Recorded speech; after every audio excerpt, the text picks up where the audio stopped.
But Ish, what can't be fleeting? And then you're letting him lead you. It doesn't matter how you feel. Saying he's led by God, but you feel like God is not telling y'all that. Do you still follow him?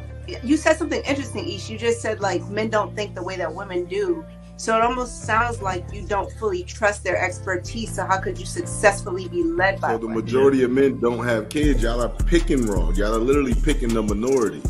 Every man that's on this panel, y'all have more kids than all of us women. 51% of black men are single and childless. Excuses for the statistics. The statistics don't go well in your favor. So you say things like, okay, are they shooting blanks? Or they because men, I don't feel like men are overall passive aggressive. The majority of men. Do you think that silence is that passive aggressive? Because we will do that. Yeah, because there's niggas that'll use that as a way to trigger a woman. Like, because a lot of time a woman will tell you, like, when you're silent, it makes me feel like I'm ignored. So a nigga will do that intentionally. Yeah, no, I'm just because I didn't agree with the passive aggressive part until Mary said that. I'm like, okay, I can see men and be like, you know what? I ain't saying nothing else. Will unsubscribing from the Democratic Party help fix Black America? Let's just unsubscribe. No, you got to know why. I don't think so. That's the only thing that get black people together. You know what I'm saying? Like that's shit like that. Shit like that. Shit like Wow. that. What I think will fix is if black people truly understood politics. Because for a guy, because listen, it's so many different reasons for a man to want to hang out with his friends. Adrian, I'm not gonna let that slide. I heard you. Why do you think that it's older single women who share that opinion? Sometimes that's the case. There has to be Explain what White History Month is. It's honoring the achievements of the greatest ethnic group in human history. Wow.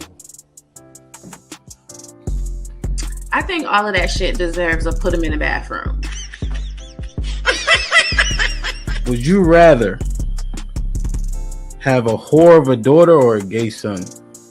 Let's see here. bruh. Because if she's a hoe, that ain't my problem. Hell, she just be a hoe. Shit. That's a whore. Definitely. Like, yeah, is going to college a waste of time?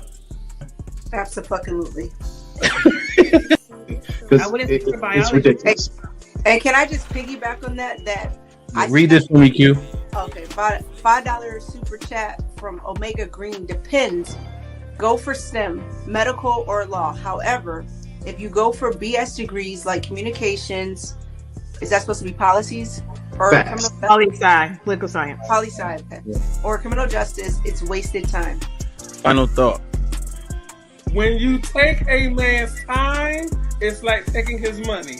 When you take a man's money, it's like taking his time. Simply put, we want something for it. If you're not interested, don't go out. Sis, hit me up. Let's clear your coochie balance. Do women, should they still be covered by men? Do women need to understand what it takes for men to feel like they should be covered by men? Yeah, absolutely. Like, women don't value men anymore, and it's evident. For women to admit that they're not equal to their men, women have to come to that conclusion that you are not equal to your man. Are you for spanking? Let's go around the room, yes or no. Q, you for spanking? Absolutely. Age. Mm-hmm. Okay, so big kids don't get spankings? You gotta fight them niggas. There's no difference between divorced women and single mothers. The man will, in both circumstances, suffer comparably with no benefit to himself. The benefits don't outweigh the cost. But it's still better to go with someone who hasn't gone through that. It's still better to not choose them. Have men been getting over on household duties all this time? Listen, but I don't touch a trash bag to save my life. So let me ask you, could you and your wife switch roles in what you do versus what for that person hold y'all back or let y'all go? Physically, can't nobody hold me back. Ain't no such thing as a fair fight. for each. What can't be fleeting?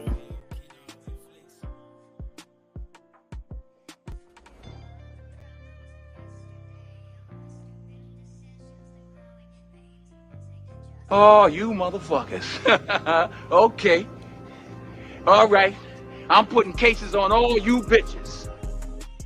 Oh, you motherfuckers. Okay. All right. I'm putting cases on all you bitches. Oh, you motherfuckers. Okay. All right. I'm putting cases on all you bitches. Oh, you motherfuckers. Okay. All right. I'm putting cases on all you bitches. Oh, you motherfuckers. Bodies, bodies, bodies, bodies! Oh, you motherfuckers. Okay. All right. I'm putting cases on all you bitches.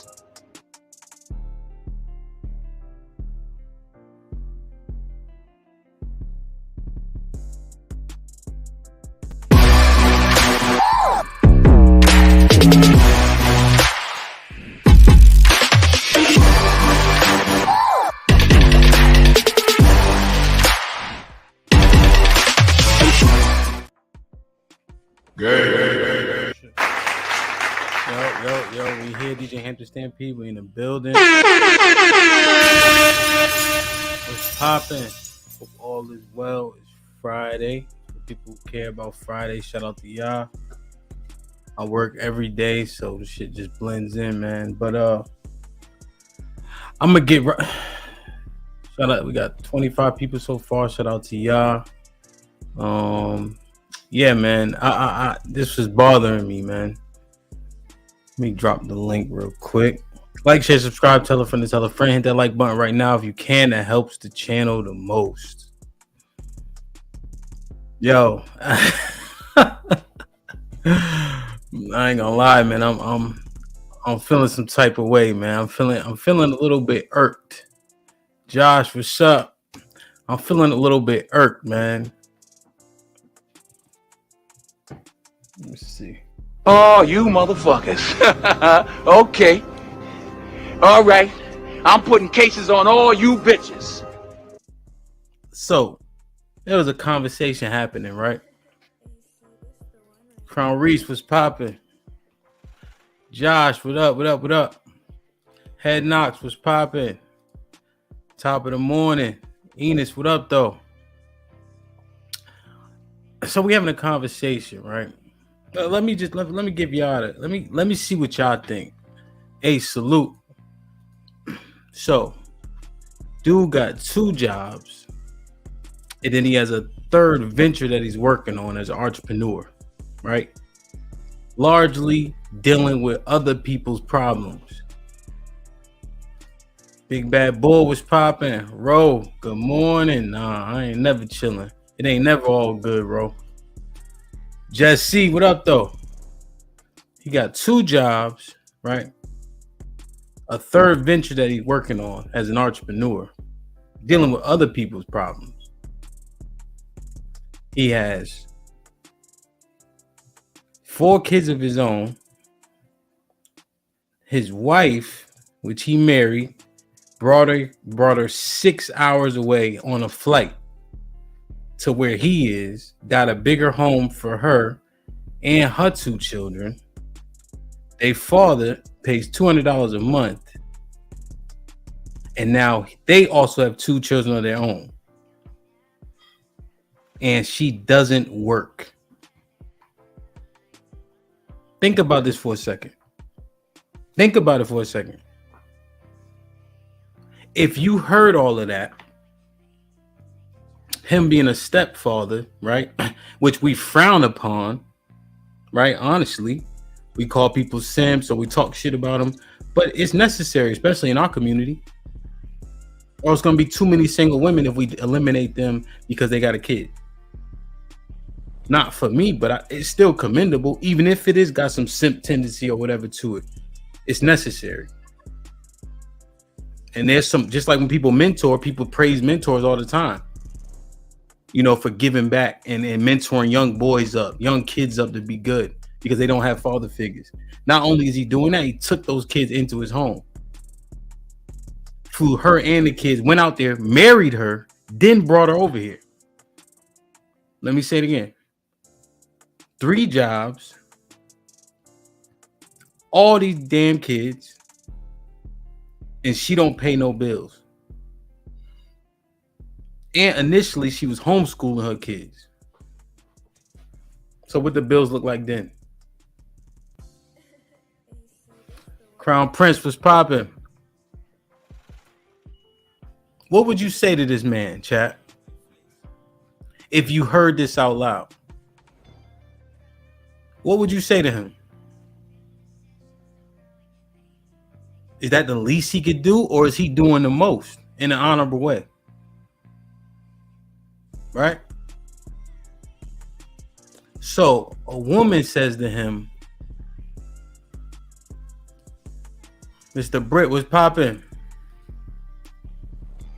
So he got a meal, right? He making a joke out of it. He got some mixed vegetables, got some potatoes, and he has some like a chicken thigh, but it was just one.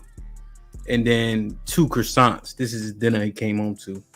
He's like, damn, she gave me the small piece of chicken, right? Making a joke.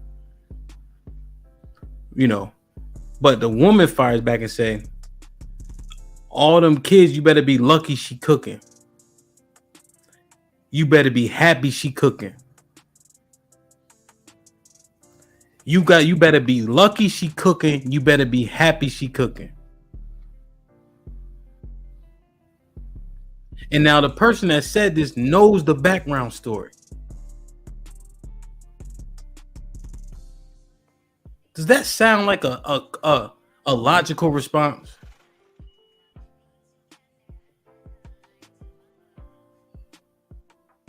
He better be happy she cooking. This nigga had croissants for dinner.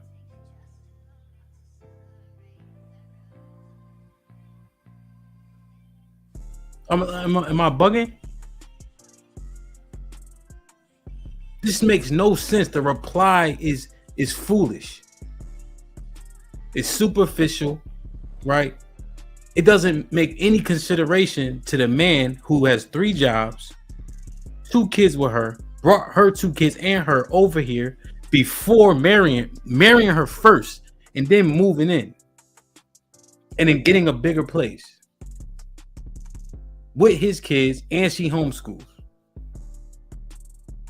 So think about this. When you off, you ever just take a day or you didn't go to the office, it's still kids in the house. Now, and the dad pays $200 a month in support. And whatever about that, but I'm just saying, he doing it all, and she doesn't work. And then one of her replies is, he will be going to work anyway, regardless if she was there or not. No, dummy. He wouldn't have gotten a bigger place. He wouldn't be working for two other jobs and then starting his own company. He would maybe more be apt to focus on the company, right? Because you can survive on much less. And then he has shared custody with his kids, so they go back and forth. So when you don't have the kids, that's when you do your stuff. What a foolish reply. You would say the same thing about the food, except men don't, though. What do men say? I want you to cook, clean, sex, right? We actually value the food. We much more prefer it than eating out.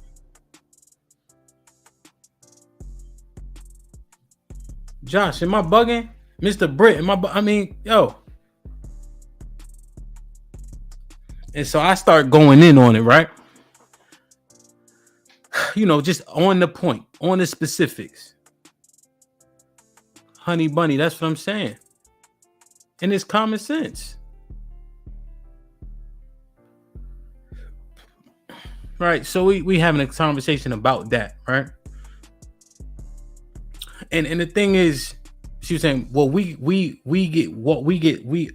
our efforts get looked over. You don't get a pat on the back for everything. You don't. But at the very least, if I was going to make another foolish argument against hers, I would say that people tout Mother's Day. Nobody gives a damn about Father's Day. If I was making a foolish, superficial argument, it's ridiculous, man. So boom, I wake up this morning, right? Somebody in the chat say, "Oh, Hamp, it's giving feminine or some shit." I'm like, the fuck are you talking about? We having a conversation about a topic, about back and forth about something that was illogical said, and it shows that you don't care, and the entitlement is nuts. I was just about to say that, Mr. Britt. Somebody said I had a feminine side because we was having a conversation / argument / debate about what was said. That I was showing femininity. Right? No. Why are women choosing not to strengthen their arguments? Why is it ad hominem attacks? Why can they insult? Right? When we are talking about something that needs talking about. Let me show y'all an example. Like, share, subscribe, tell a friend to tell a friend. Hit that like button right now if you can. That helps the channel the most. Me, I said, yo, first off, who the fuck you talking to? That doesn't even make sense in a conversation. And you the person with the most conflicts. And I don't understand why women think it's their place to qualify what a man is, right? What a man is, how men show up, and then what constitutes femininity. And then they make the argument and say, oh, well, we all have masculine and feminine energy. But when you debate with them, they use feminine as an insult. Does this shit make sense? And then when you going back and forth with women in a debate, they want to say, why are you going back and forth with women? Does that make sense? And then they want to be on the same equal footing as us. And I'm saying they. Is this all women? Of course not.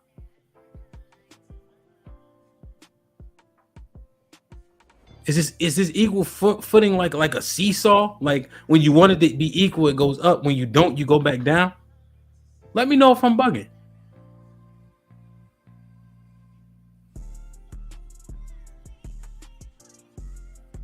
They always talk about how boys should cry, this, that, and the third. No, we should not. And we've been taught not to. That's why also we are naturally like this, but our nurture, we find solutions. When we have conversations, it's straightforward, so we can say, okay, what's wrong? Okay, let's fix it. When you're allowed to cry, and it's okay to cry, there's no solution in crying. You call for help, but you continue to cry because you just want to be heard. When the truth is, we need to get to a solution so we can feel better. It's just weird to me. They're talking about men don't know how to express. We get past the emotion part quicker, and then we get to a solution. Crying is a waste of time. But the weaker vessels are allowed to do it because it's expressive for them, right? But what does it do? How does it help? Does it answer any questions?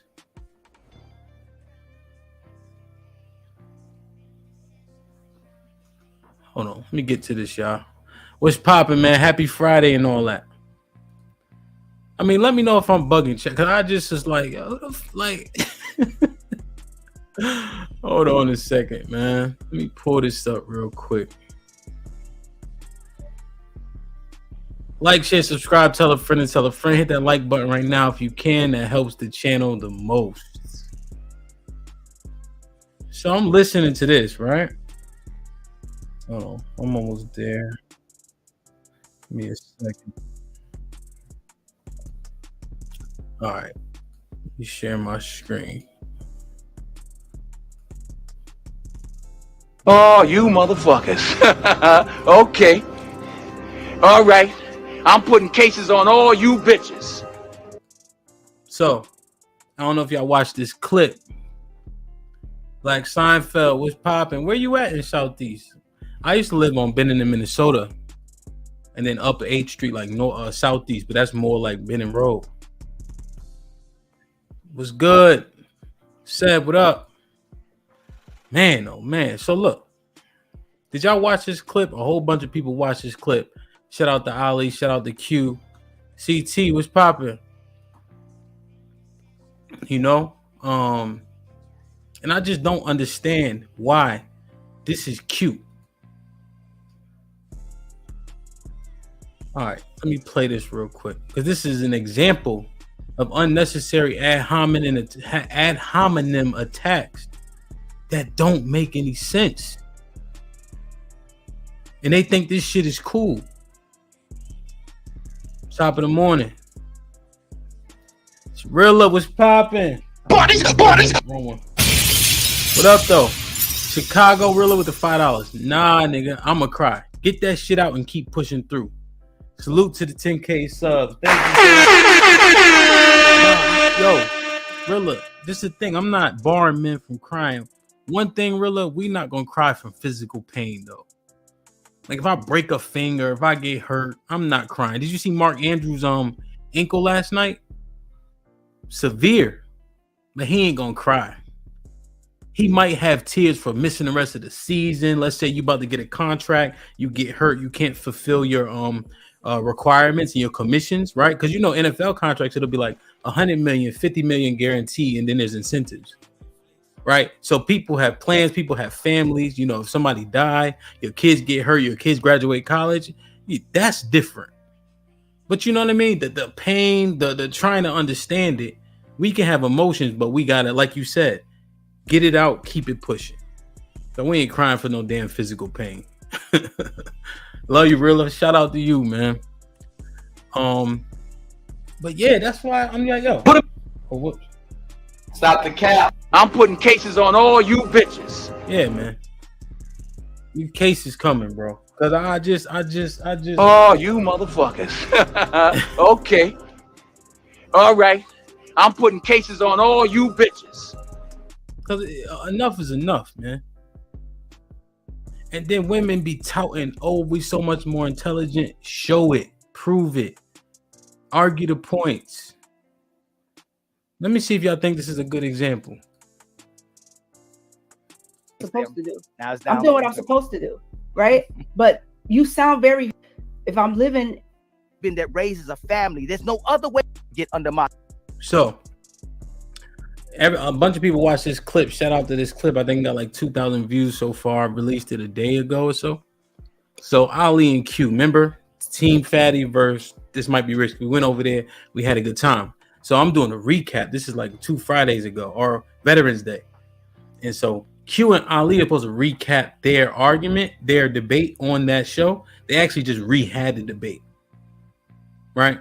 But this is an example of the shit that's said that's unnecessary. And then when you fire back, they call you feminine. They say, why you arguing with a woman? Oh, you mad? Oh, you gay? That shit is getting played out now. Let me know if I should turn the music down too. My coverage and authority. I was good enough to lay with, but I ain't good enough to make a sandwich for him, for you to be quiet and be a woman and do what you're supposed to do for the family. Y'all are creating broken families. You chose a broken family.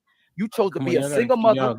And you chose to be a lesbian over being with a husband that raises a family. There's no other way to raise a family since the beginning of time than with a man that you chose to lay down with and have a kid with. Yeah, Ali, I chose according to my inclination, right? So if I'm living and walking in my truth and being true to myself and not hiding shit like you download niggas do, then I'm good on that, right? I'm doing what I'm supposed to do. Now,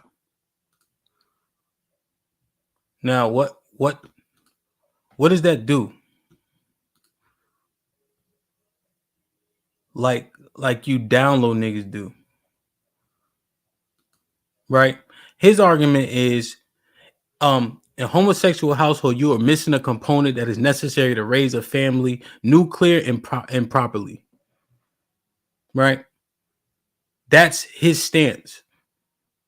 And results largely agree, especially as you know, lesbian relationships, the domestic violence is out the roof.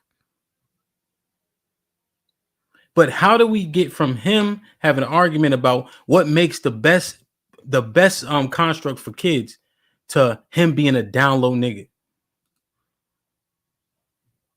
All right, Josh, want to play a little lower.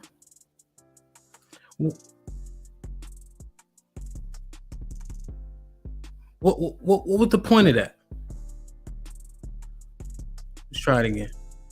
Now it's I'm doing what I'm supposed to. Down low niggas do. If I'm living and walking in my truth and being true to myself and not hiding shit like you down low niggas do, then I'm good on that, right? I'm doing what I'm supposed to do. I'm doing what I'm supposed to do, right? But you sound very hurt and upset. You sound. Look at TJ. Look at Hank. I'm trying to stay neutral here, right? But what's the point? I'm doing what I'm supposed to. You down low niggas do, then I'm good on that, right? Yeah, Hank. I'm doing what I'm supposed. Look at TJ. Watch TJ shake his head. To do. I'm doing what I'm supposed to do, right? But you sound very hurt and upset. You sound like somebody has hurt you. You talk a lot about not having control over the woman wearing. Now here you go. You're doing it again. Women can do. You don't listen. Go ahead. You talk because you got to talk. You're more important.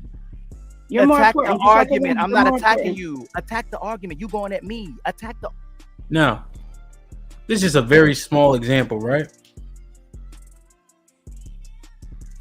But why does this happen though? People got opinions, right? There may be some truth to this. I'm not deflecting that. I'm not barring none of that, right? But they're having a specific conversation about a specific topic. A woman raising boys, right? And he's saying that's not a good construct. This is. Right? And so with that being said, why say like you down low niggas do? Ali has a child. He tried to make that situation work. Unfortunately, the woman didn't want to be under his covering. He had to let it go. Maybe he got some PTSD. Maybe he got some trauma. Maybe he got some hurt. And so now we all come here to give our opinions and our rhetoric based on where we come from. Do we need to align and change if we hear something better? Of course. Right? But again, where did the place of down low nigga have in that conversation, in that argument? Does it add value or strength to the argument?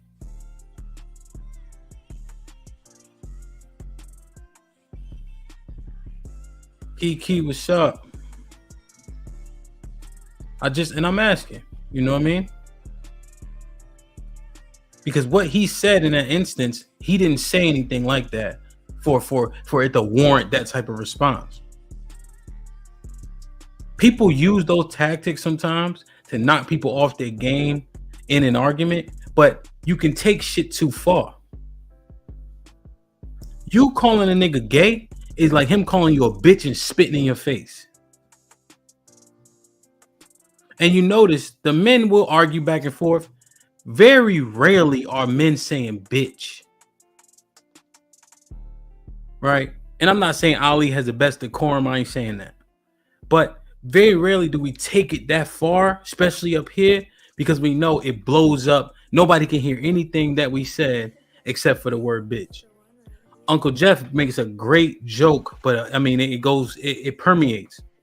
He says, I got the cure for cancer. But if I go up to a woman and say, bitch, I got the cure for cancer, and she got cancer, the first thing she gonna say is, who you calling a bitch?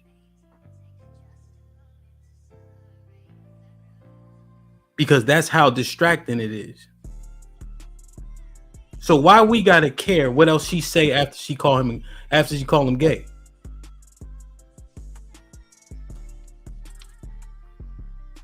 Top of the morning. It just ain't making no sense to me. It's not making any sense to me. What y'all think, man? This was, like I said, this is a pop-up. You know what I'm saying?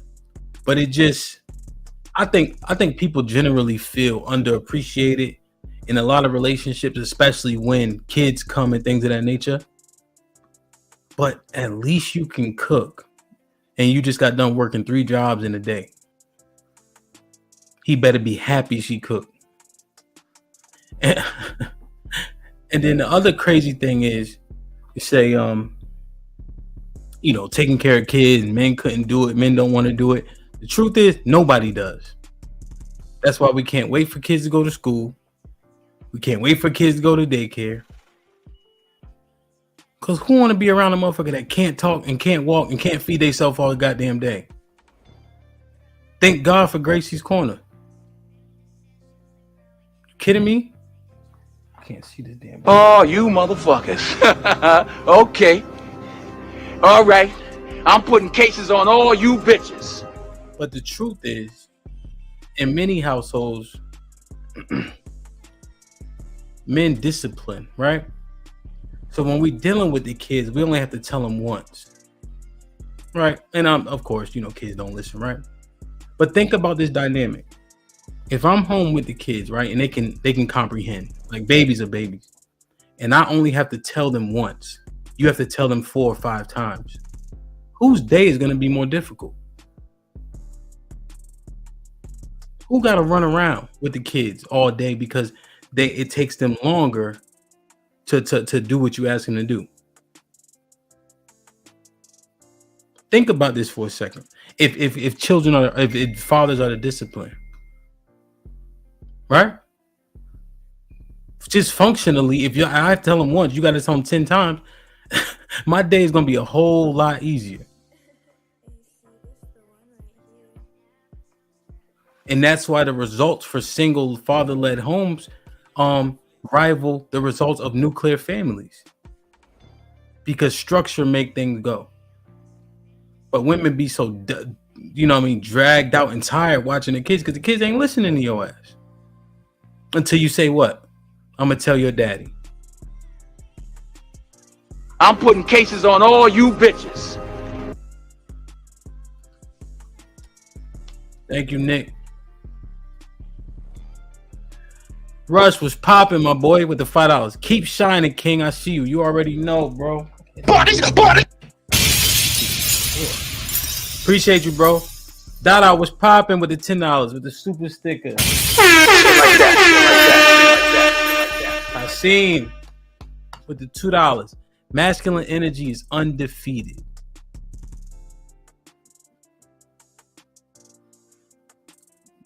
You already, bro. Yo, it just is crazy, man.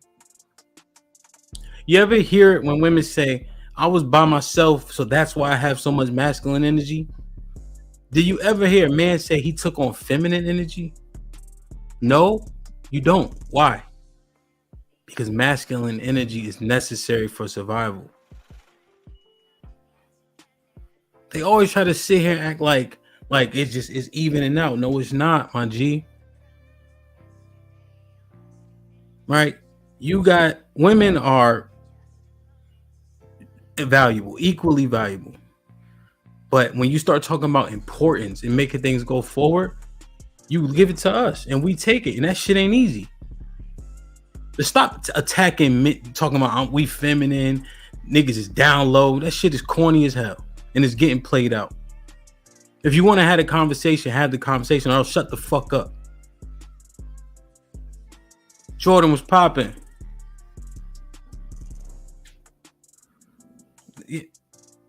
Everything is like, yo, that in that argument, Q was saying what? Right? What was she saying, bro? Oh, he was cooking in front of him. Right? And then she was then said, when we said, oh, but how you gonna teach him how to pee? She's like, that's not man shit. That's not what I'm talking about. You can't shit on cooking and then shit and then shit on like teaching them how to pee in terms of like masculinity. Because you clearly stated that's feminine. This is masculine. You don't got a dick. But somehow you could show a boy how to do all these things. And then last thing Q said was, no, you need a man to help raise a boy. So how does that make her different from all the other women? If you still need a male influence, all moms can teach their son how to ride a bike if they know how to ride a bike. You can teach them how to be a good person, but to instill those masculine traits, you have to see it. And so if she says she also needed that, what makes her different from all the other moms?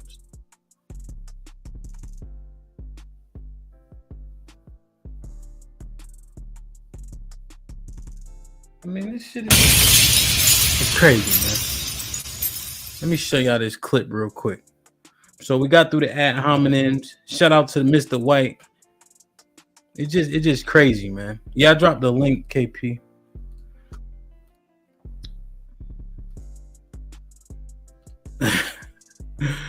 Oh no.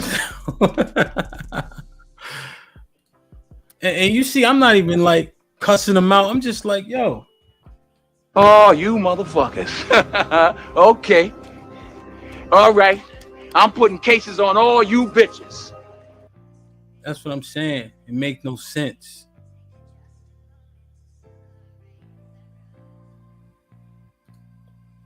KP, say it again. When do we ever say that? Women doing all this talking on the last show. Joe, your attraction is in your soul. The fuck you talking about? There are women that are like that. Sure, after they get past your face. But it be dumb shit. Just to be right. What's poppin'? Nah, she ain't say that. She ain't say that. Once they get past your face, okay, then they'll get to the inner workings. Beauty is maybe not top one like it is for men, for women, but it's top three. That's why the same niggas having sex with all the women. And they just make these arguments they make confound me. Let me show y'all this real quick. Like, share, subscribe, tell a friend and tell a friend. Hit that like button right now if you can. That helps the channel the most. Ro, you still here?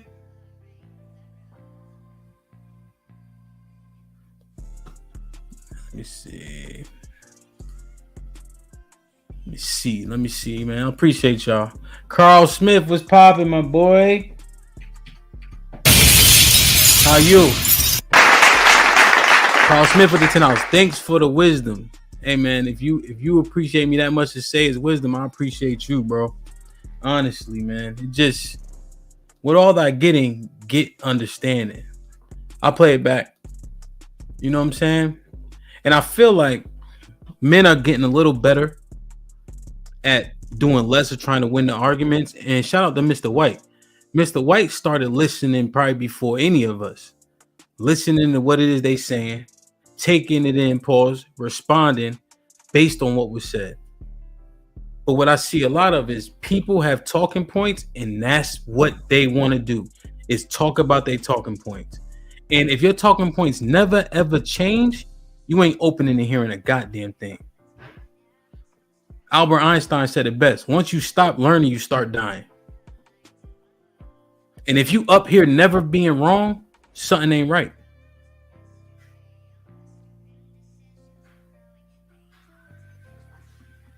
I snuck that shit in. You feel me, Mr. Britt? Like, everybody up here is an outlier. Everybody's an expert. Everybody got it figured out. Motherfuckers just be talking, man. Let me show y'all this. I don't know if y'all saw this. If you did. Earner. Shout out to KP. Now we have a nation of women who are out educating and out earning men, and who eventually become so desperate for a baby, they're choosing to have one on their own rather than marry a man who is not a stable earner. This is the number one reason marriage in America has tanked. There's a longer clip, right? Did y'all hear this?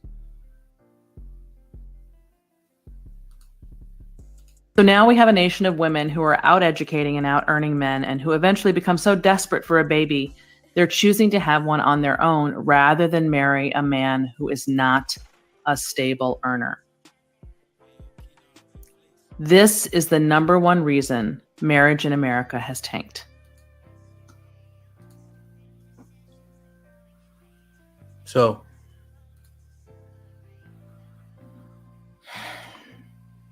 what kills me is, what do women also say? The wage gap, right? They always talking about the wage gap, right? And then she'll say this. And get, let me look. Likes, comments, shares, subscribes, women nodding yes. And then the same women that are nodding yes are nodding yes to the wage gap.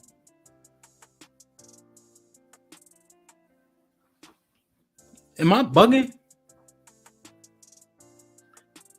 The motherfucker, the wage gap has been about 20 cents difference since for the last 20 years.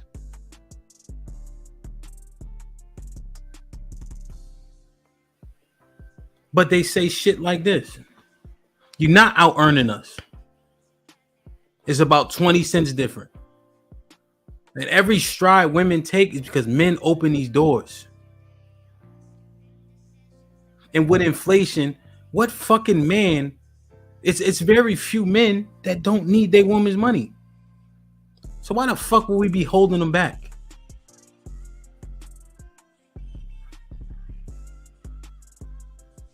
$50-50 this, $50-50 that. Now, and they talking about they don't want to go 50-50. But you just said you out earning us. You get the most schooling. What else is it for?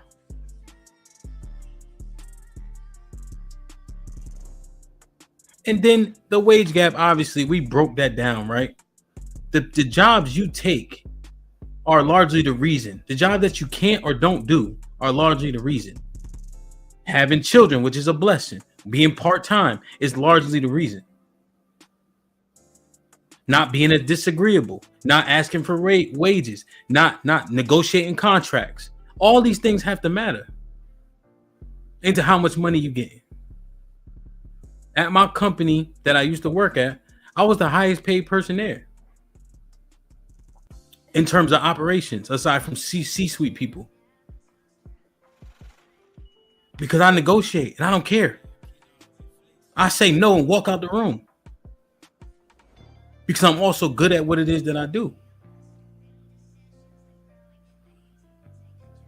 I ain't just happy to be there. I'm supposed to be there. I'm the man. That's why I'm there.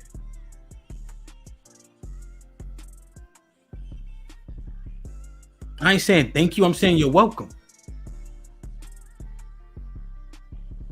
But it just baffles me, bro. It just baffles the shit out of me. But then we gotta be lucky that she cooked. We better be thankful that she cooked. When she living a traditional lifestyle and he working 3 jobs. The reason why we ain't getting married is because we too far apart now. Women want to be men when it's convenient. And men is sick and tired of being sick and tired. Now, obviously, I think we got a lot of improving to do too. But let's be honest.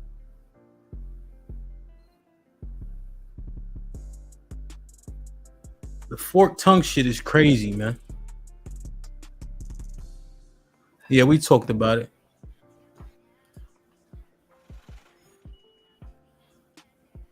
Hold on. Hit the like button, man. I dropped the link if y'all want to come up. I'm not requiring a camera just yet. I know it's early. KP, what's popping, my boy?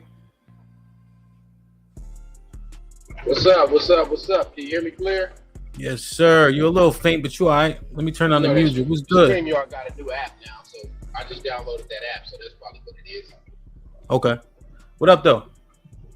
Yo, man, I'm glad you covered that because a lot of that fork tongue stuff, man, is what's detrimental to us as a group.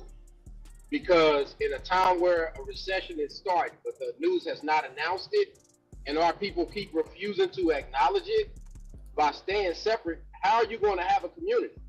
You can't. So I don't want to hear the community talk. I got a wife and 3 kids. That's my family, right? Only way that we're going to have a community is other black people have families. There's not a family with a woman and some kids. That's not a family. Because if you try to order anything with those type of people, you typically get people that deny you the leadership, but they want to give you the responsibility. Like, it doesn't work like that, bro. Nothing works like that. I mean, I know you got a company, right? I just can't come to your company and go against your company policy and then say I'm still under the company. It don't work like that. It doesn't work like that, man. It doesn't work. And here's the thing, KP, on that point. Men, right? All of us are not this alpha where you don't listen to nothing. It's all you, 100% selfish, right? If somebody presents us a great, like at my company, if somebody presents a great idea and then they bring me something that backs it up and some results, you know what I mean? Potential results, even potential, I'll consider and say, you know what? Let's do that shit tomorrow and see if it works. Facts. Same thing I do. Same thing I do, me and my father-in-law do with the business that we kind of collab on and stuff like that. Mm-hmm. You know, so like, I just think that a lot what's missing with the women is that they don't play in team sports for as early as we do. So a lot of the boys get to team sports early, right? And in team sports, you learn to win and you learn to lose. But there becomes a pecking order in team sports. And with that pecking order, it kind of shows you where people are. And you accept it as men. And once men accept it, everything goes forward from there. So if we're building something and you're the leader on this project, that's the project you're leading because you're the best at it. Yeah. If we're building something else and I know more than you do, you defer to me. Yeah. For some reason, they don't want to defer to anything. They all knowing, they know everything, they can do everything with one swoop. That's what they believe now. So since they believe that, they're going to have to walk that out in their everyday life. And that's very dangerous. It's very dangerous. And that's why it's like they need to listen and say, listen, we, you know, sometimes, you know, we want to be traditional, right? We want the woman to fully be in our game plan. But with, like you said, inflation, the times we in, the depression, or right? Is that the word you use? Depression? Recession. My bad. Recession. That money they bringing in, it's gonna have to go to good use. All money's in, bro. All money is in right now. All money's in. Ain't nobody just running around here just stashing money somewhere else that don't nobody know about. Like grandma and them got a whole house when grandpa died. Most of these people are not going to end up with anything because they still rent. Yeah. And I don't rent. I bought my house almost 15 years ago. So God I'm bless. watching people around me that don't make the money that I make pay more than me in rent. Mm-hmm. Yeah. And I got a wife that helps. My wife works. And they make the kind of money that my wife makes, which she doesn't make what I make, but they pay more than what I pay. So I know they're living check to check. Mm-hmm. And then still have the audacity to look at men and say, nah, it's not enough. Well, if you got 50% from somebody, that's better than 0% that you're getting from nobody. Yeah. I mean, I don't understand. I can't get it, bro. Yeah, it's like you get. We trying to give you what it is that you asked for, and then you don't want it. That's the and you know what though? We knew they wasn't gonna want it, the majority of them, but nevertheless, you asked for it, and now we giving it to you, right? And then you, KP, am I bugging? If you got a chick, right? Are you know your wife, whatever, she bringing in money, right? And you guys are using that money to make sure the family goes. If somebody's bringing in money and actually contributing, doesn't their voice have more? Doesn't it have more? Not power, it got but more like sway. It got more sway. Yeah, it got more sway. Yeah, you know my what I'm wife saying? can ask for things and all of that. We put that money in. We do things together. We make decisions together. Just don't. Yeah. it's like, man, they don't want to cooperate, bro. And not wanting to cooperate, I'm gonna just say it, bro. To me, I'm gonna say this.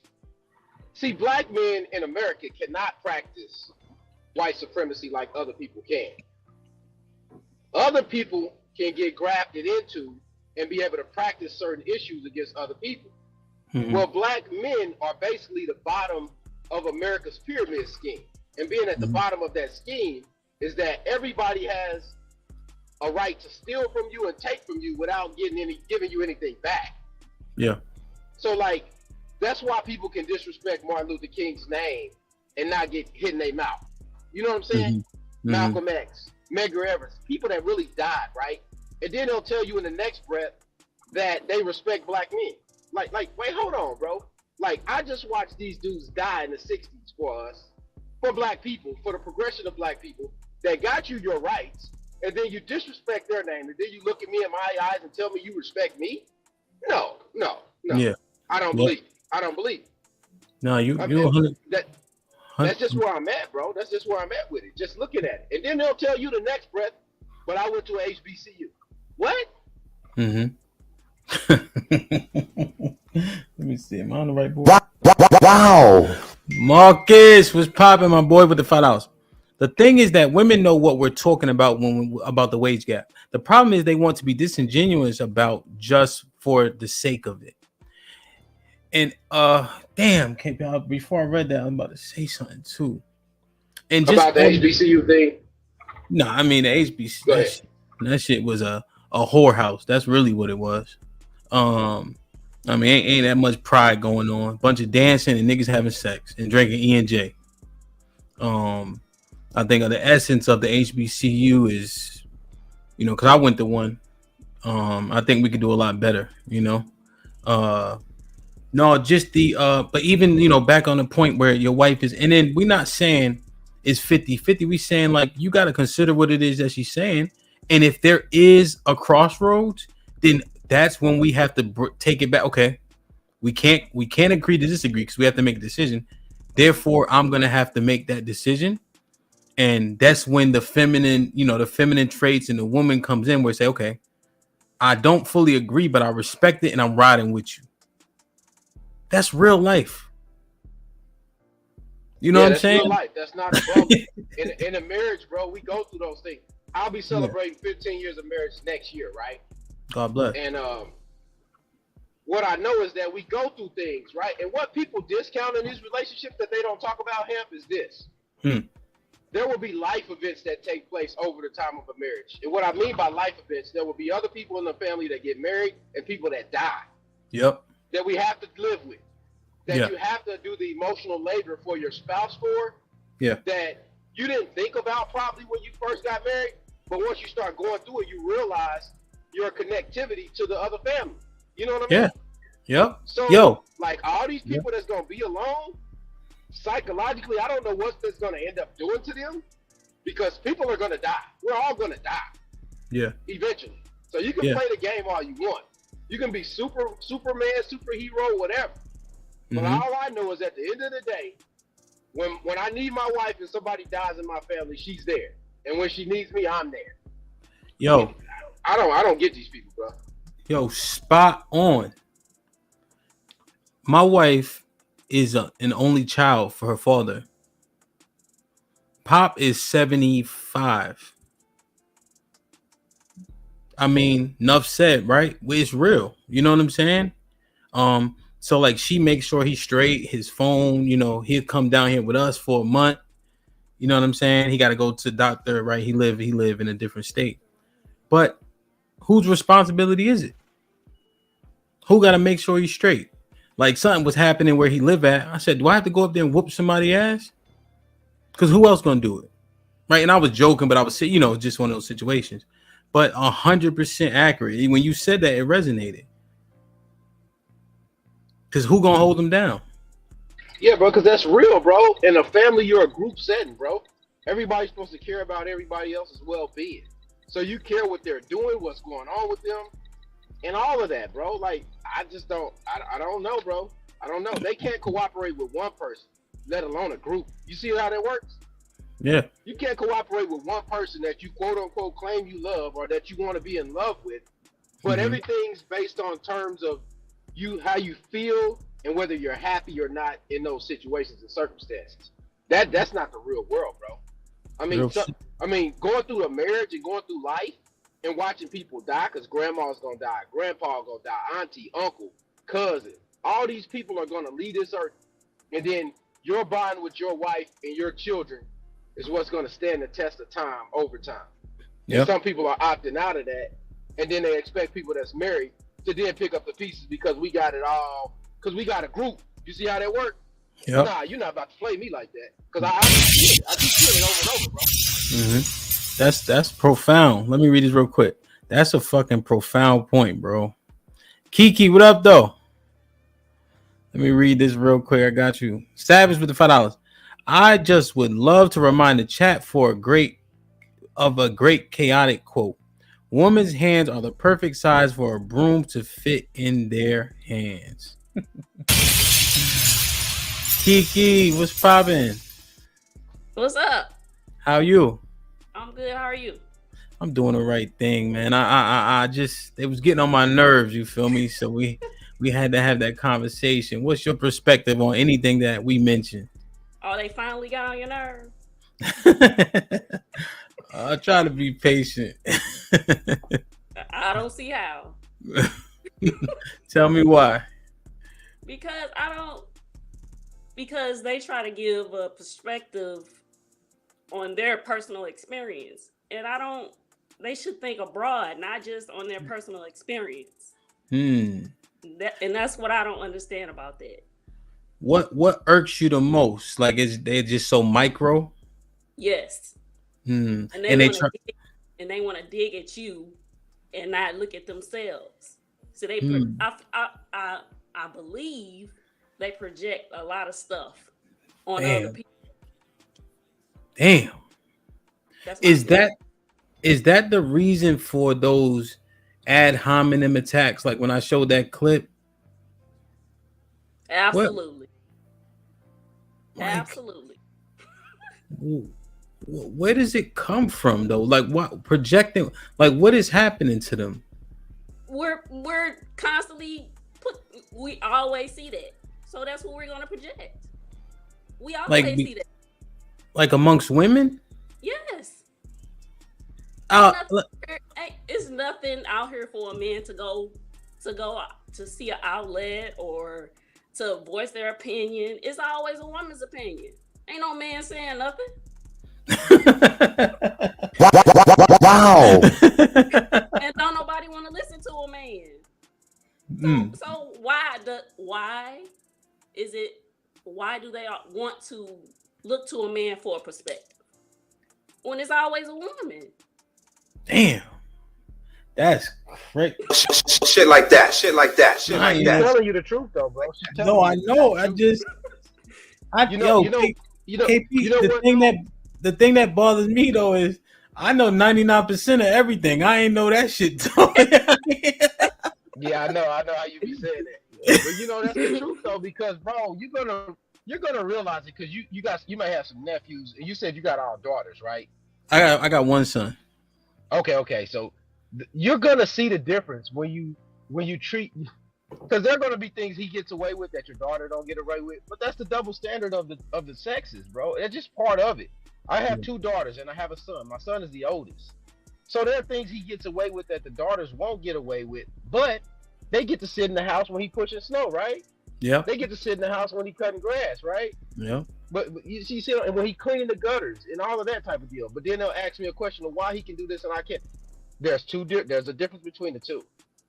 It's just that people have bought into the idea that I guess they're not supposed to work like their grandmas did.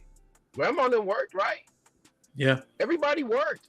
And then we'll talk about generational wealth in the same breath. And somebody not working.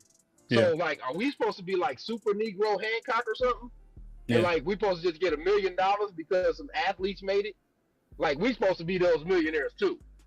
Create the generational wealth and then just lay it at somebody's feet and then they ain't got to do nothing. Yeah.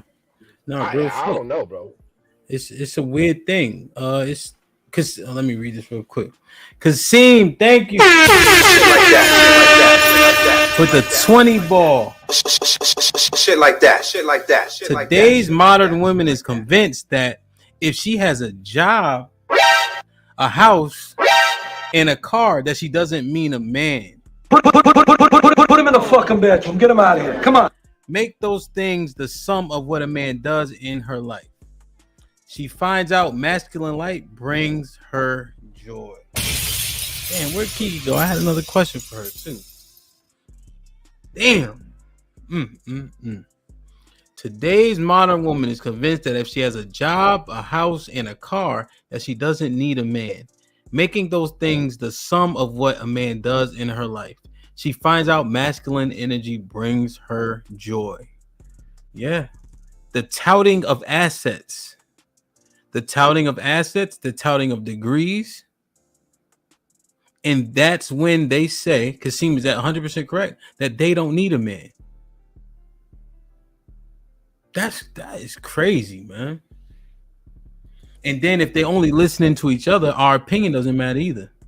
And then they hear rhetoric like the clip you sent me, KP, about out earning us, being more intelligent and well educated. They just continue to knock us down. Right? Yeah, but see, they don't understand that in the American economy, it's a zero-sum game. Meaning that if I give a job to you, then somebody else didn't get a job, right? Mm-hmm. Now, if I hire you because you're double or triple minority, well, that means you're supposed to be socialized to take care of somebody else, right? Yeah. You see how that works? That works. They haven't been socialized to take care of a man. And since they haven't been, they will not do it. They repulse it, right? Yeah. And since they repulse it, and it's a zero-sum game, you can't ask for two things at the same time. You can't ask to be equal and then refuse the equal responsibility of the equality. Mm-hmm. Mm-hmm. Yeah. You got another screen open? Hold on, you're on mute. Hold on. Go ahead, unmute yourself. Let me see. Okay. There you go. Okay. Yeah. That's right, man. That KP, that's 100% accurate. They want both at the same time. I want to earn all the money, where that man doesn't have a job, but then it's his responsibility to earn all the money and take care. Yeah, bro. It's like being a business owner and wanting a guaranteed salary. You don't get that, bro. You're a business owner. Nothing's guaranteed. Yeah, 100% risk and reward. Kiki, I see you got proud pick me. Break that down. I'm a men's advocate. I love men, and I will do anything for my man. Okay. Are you married? No. Okay, it's coming, right? Hopefully. You got any prospects? No. She gonna have She gonna have some. And she ain't gotta get no oil changes, no brake changes, none of that. No gas, none of that. She ain't gotta go do none of that. Well, hold on. Your wife don't do stuff like that. I know your wife probably don't do it either, because mine don't. She don't do none of that. Unless she just riding that car till E, then she got no choice but to stop. You know what I mean? If we ain't there. And then she blame it on you and say, why you didn't get no gas when you was in the car last? I'm not driving that piece of shit.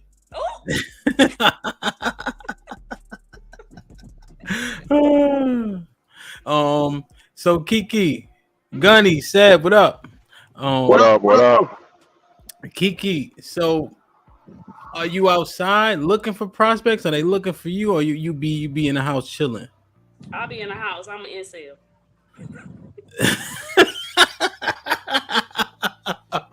Femcel? Femcel. Whatever they want to call it. You gotta take your ass outside, girl. No. Yeah, you know, good places, gyms, networking events, book clubs. Yeah, but ain't no not like book clubs. We read a little bit. Me and Gunny read. Said and KP don't read. Relax. They got Audible. I drive trucks. Audible all day, brother. Bro, I got a whole bookshelf, boy. Don't do me like that, boy. Don't do me like that. Hey, but real quick, though, let me piggyback on what she said though. Wouldn't that align with what we've been saying for a while on the pod in regards to women being agreeable, women getting the advancement that men aren't getting? So they are the ones that are put on the platforms and put in front of not only the women but the men, as if they are running everything. You know what I mean? So that's why it's like you don't hear the men, because the men aren't really given the opportunities that the women are given to be put in those positions, whether it be societal or whatever it is that we've been talking about for how long. So give me an example. Would that be like because there's a lot of qualified men, right? And not taking anything away from Candace Owens as an example, but she's talented, but she has also been propped up. Like is that like a good example? I don't know if I'm doing a good job, but is that kind of like what you painting? I think that's a fairly good example, but she just rolled with wherever the finances was, because at one point she was Democrat, she wasn't really getting anything, but then when she switched over to the more Republican leaning and the talking points that she started to use, it became okay, we can utilize her and we can utilize her voice and we can get behind her as a black female. Because the females are more agreeable. They're not going to really ruffle the feathers. They're going to go along to get along. So now you have the men who are more aggressive, who are, like you said, I'm going to walk out the room. No, I'm not doing that. So, of course, they're going to prefer to have her on the front line than to have someone like yourself or me or anybody else that's not going to be as agreeable. Yeah, that's fair. KP, I don't know if you can hear me. You gotta make sure you allow your mic and such. Damn, said nah, yeah, and Kiki said it. You know what I mean? Gunny, what's popping? What's popping? What's good, DJ Ham? Hello to the panel. Greetings. Ham, man, I'm really thankful that you brought this up earlier when you were talking about the conversation between Q and Ali. It's definitely something that happens a lot on a lot of these platforms, and it doesn't get discussed enough. To Kiki, I need you to be really careful, because with your viewpoints, you're going to be attacked. I know. I'm letting you know right now. When you start getting on these panels, the women will attack you because you don't fall into one of the categories. If I could just run down this little list really quick. I have a list of things that women, if they don't fall into this category, they will be attacked, especially on these platforms. Number one, single moms. If you're a single mom, and I'm talking about specifically black people. Number one, if you're a single mom, you're good. You're looked at as a hero. You have immunity. You're good. Number two, lesbians. If you're a lesbian in the black community in 2023, you're good. You can pretty much say whatever you want to say. It doesn't matter. People are going to say that you're living in your truth. So you can feel free to do whatever you want. Number three, overweight women. If you're overweight and you're a black woman, you are safe. You're safe in the black community. And number four, if you're pro-choice, if you believe in destroying black life and you're about pro-choice, you're safe. If you don't fall into one of those four categories in 2023, you're in trouble.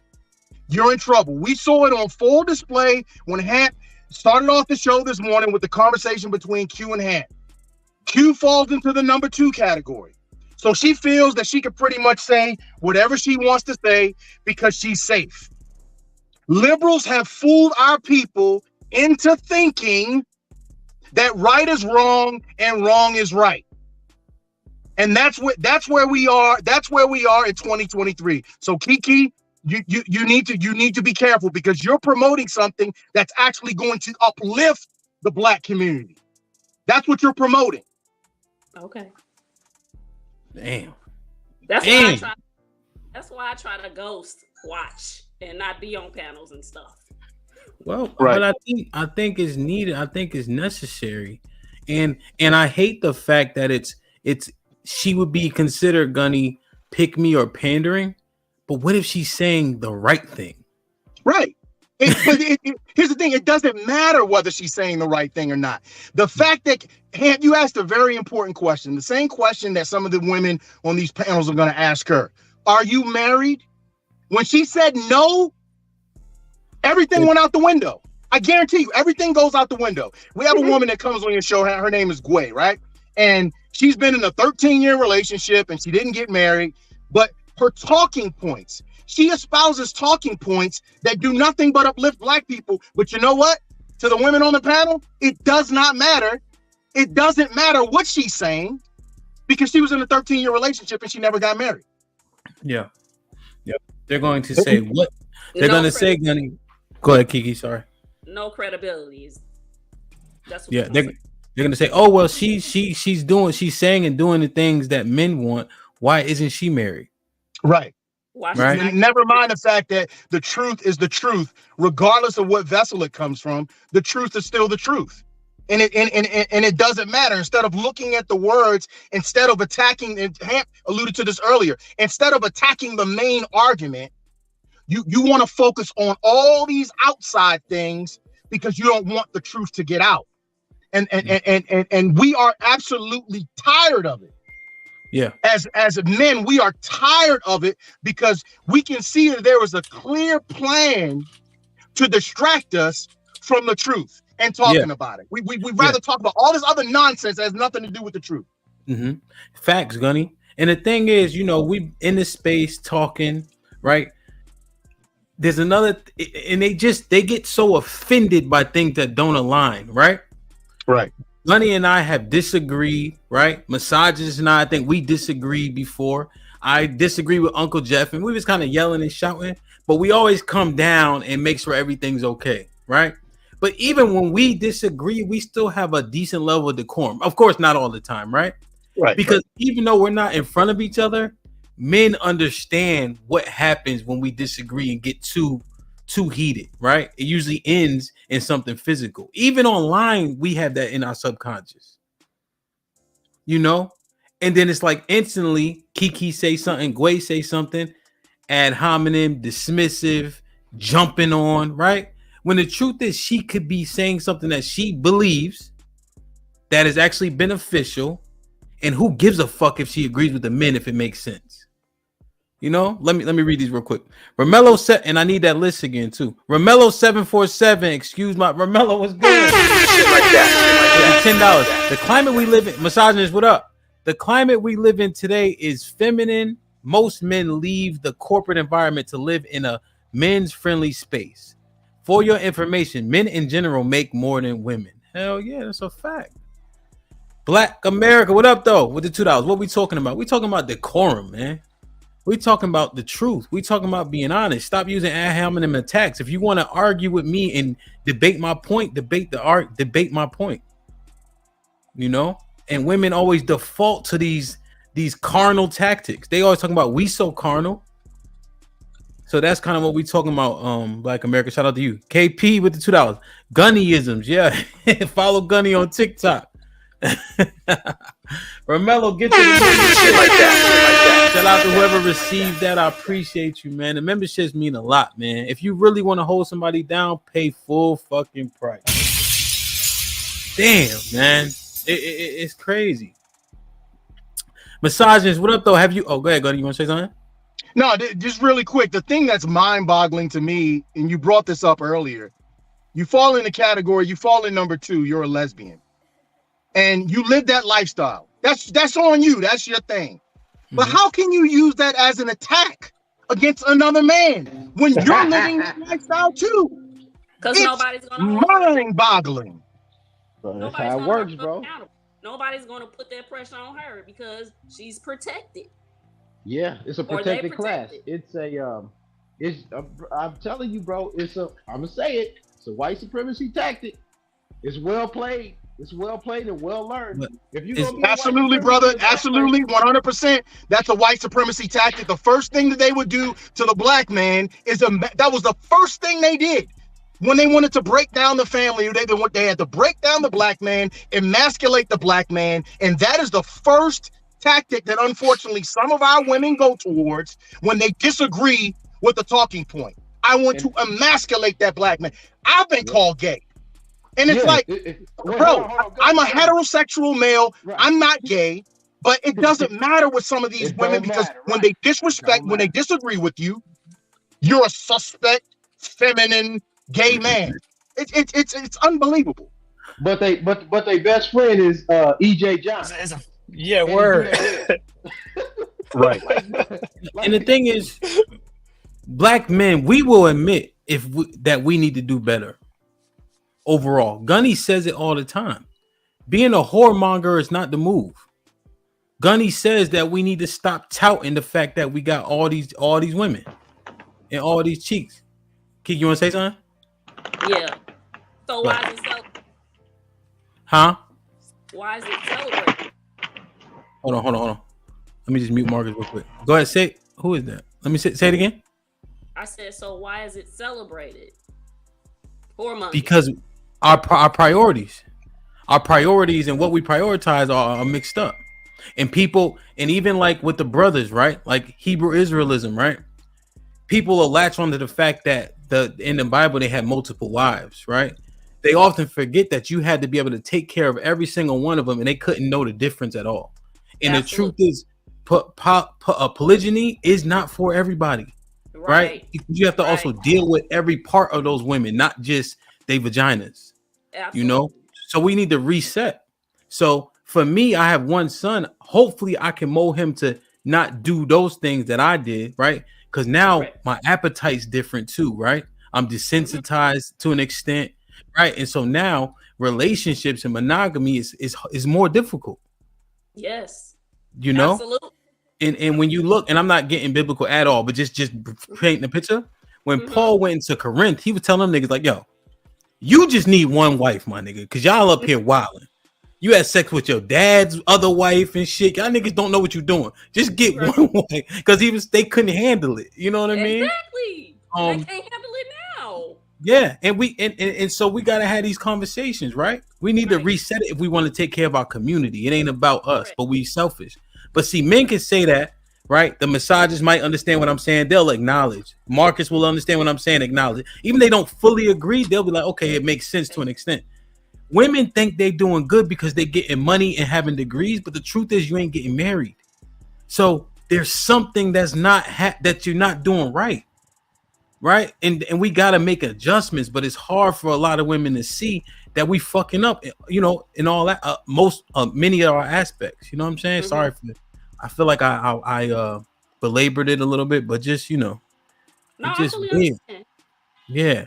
Marcus, what up though? I put you on mute for a second. What up? There you go. What up though? Yeah, what's up with y'all? Hey, so you gotta update your avatar. Your dreads is twice as long now. Yeah, I know. But but shout out to you and the panel. Congratulations on your success. Keep on doing your thing. Thank you. Yeah, I'm glad that the brother right next to you said what he said, because that's been happening for years in these spaces. Like every time like a well-rounded person, whether it's a male or female, they say something profound or whatever, it's always the person that's not the total opposite. They go against it. Mm-hmm. Yeah. Like I see that a lot of times, and I had to put it on us as men, because we as men, we allow those people to do what they do, to come with the disrespect, the gaslighting, the projection, conflating words to fit their narrative, and confuse the people in the audience and all the other stuff. So we gotta at some point we gotta put a end to that. Yeah. Marcus, you're right. And I know you go to a lot of spaces too. I don't even want to say you support a lot of spaces. I think that's what you said. And Marcus be everywhere, bro. Yeah. He really chiming in, showing love. And Marcus, one thing that I think I could do and I need to do a better job of, I can remember what people say and regurgitate the points. And I think it's very important that I do that and say, wait. Stop right here. This is what you need to address, not just what you want to address, you know? Facts. So, damn, man. That shit like that. Damn, where you at? Walmart?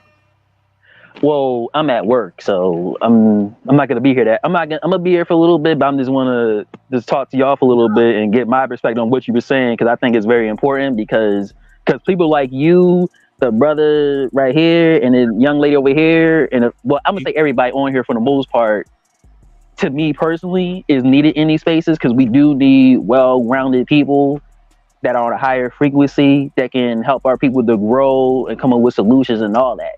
The problem is, and this is both men and women, the problem is we have people that are the opposite, that don't want solutions. They just want to come here and create chaos and do this whole divide and conquer amongst us. You know what I'm saying? Because this is what the space is for real for us, was men to come together and self-improve and all that. But we have certain individuals that don't want that. And you can see it on these panels. You know what I'm saying? And I can tell by you, Ham, you're one of those people that want solutions and want our people to grow and advance and improve on a lot of things that we may or may not have achieved. You know what I'm saying? But we got people in these spaces that so-called want us to, but really they don't. You know what I'm saying? So even amongst men and women, like, we can both agree or disagree, but it has to be a level of respect. And if there's no respect, then how are we gonna go anywhere? Yeah. Even with the conversations that we have, like the hardcore conversations, right? We can be talking about the whole baby mama pandemic. You can tell that certain women don't want to talk about that because it triggers them, because it evolves them. Yeah. And that's the part, Marcus. One thing I even want to assess what you said, and I skipped misogynist because Marcus, you will never hit the links. When I saw you, I'm like, oh shit, I gotta get Marcus in. But one thing I'm even trying to get away from doing is agreeing to disagree. Because if you tell me some shit that's better than my shit, I need to be able to say, you know what? You right. like I need to be like, all opinions ain't good. All opinions ain't valid. Like, if you say something that's more profound than me, I need to be able to concede it and go with your shit. You know what I'm saying? To an extent. But a lot of people are not going to do that, though, because they have this negative experience that's not going to allow them to do that. Because most of us are stuck in our ways. Yeah. No, 100%, bro. 100%. And a lot of us, a lot of us have not been trained to listen to other men give direction. We've only been trained to listen to women's direction. That's why most of these dudes, if they come up and they disagree, they go all the way off the wall. And then it comes into some kind of crazy hood talk, on the street talk. You know what I'm saying? Like, bruh, nah, bruh, I'm not doing that with you. I'm not giving you my IP. None of that's happening. No, I didn't come to the internet to do that, bro. I don't know what you get there from. It's the internet, man. Misogynist, what up, though? What's good with you, brother? How everybody on the panel doing? Good. They all right, man. Fuck them niggas. What's up, man? My bad. I skipped you. I ain't mean to.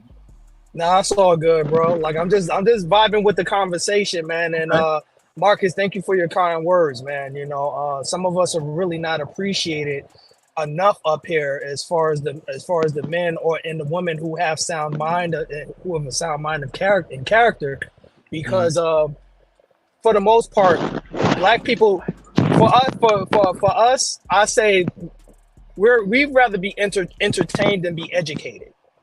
You know what I'm saying? So we might have points that may be hard hitting, may be derisive, but they're the truth.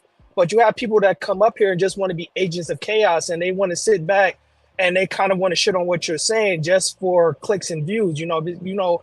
And I say this, I wouldn't be the misogynist if I didn't say this. Black women love controversy, you know, because controversy equals sympathy and attention.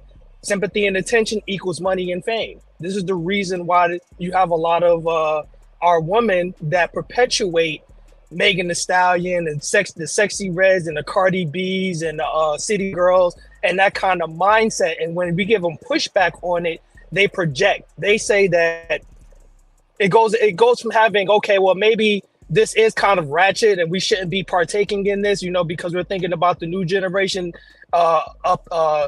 into oh, well, you must hate black women and you hate your mama and you got a little dick and you must be gay.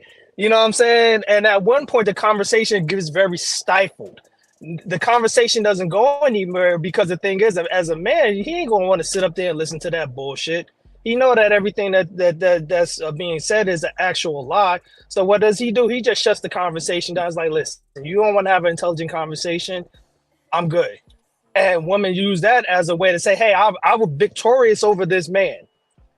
I don't own the man in an argument where all you did was just use ad hominem attacks that a thousand other women have used. And I also wanted to explore that HBCU angle that you was talking about earlier, Ham.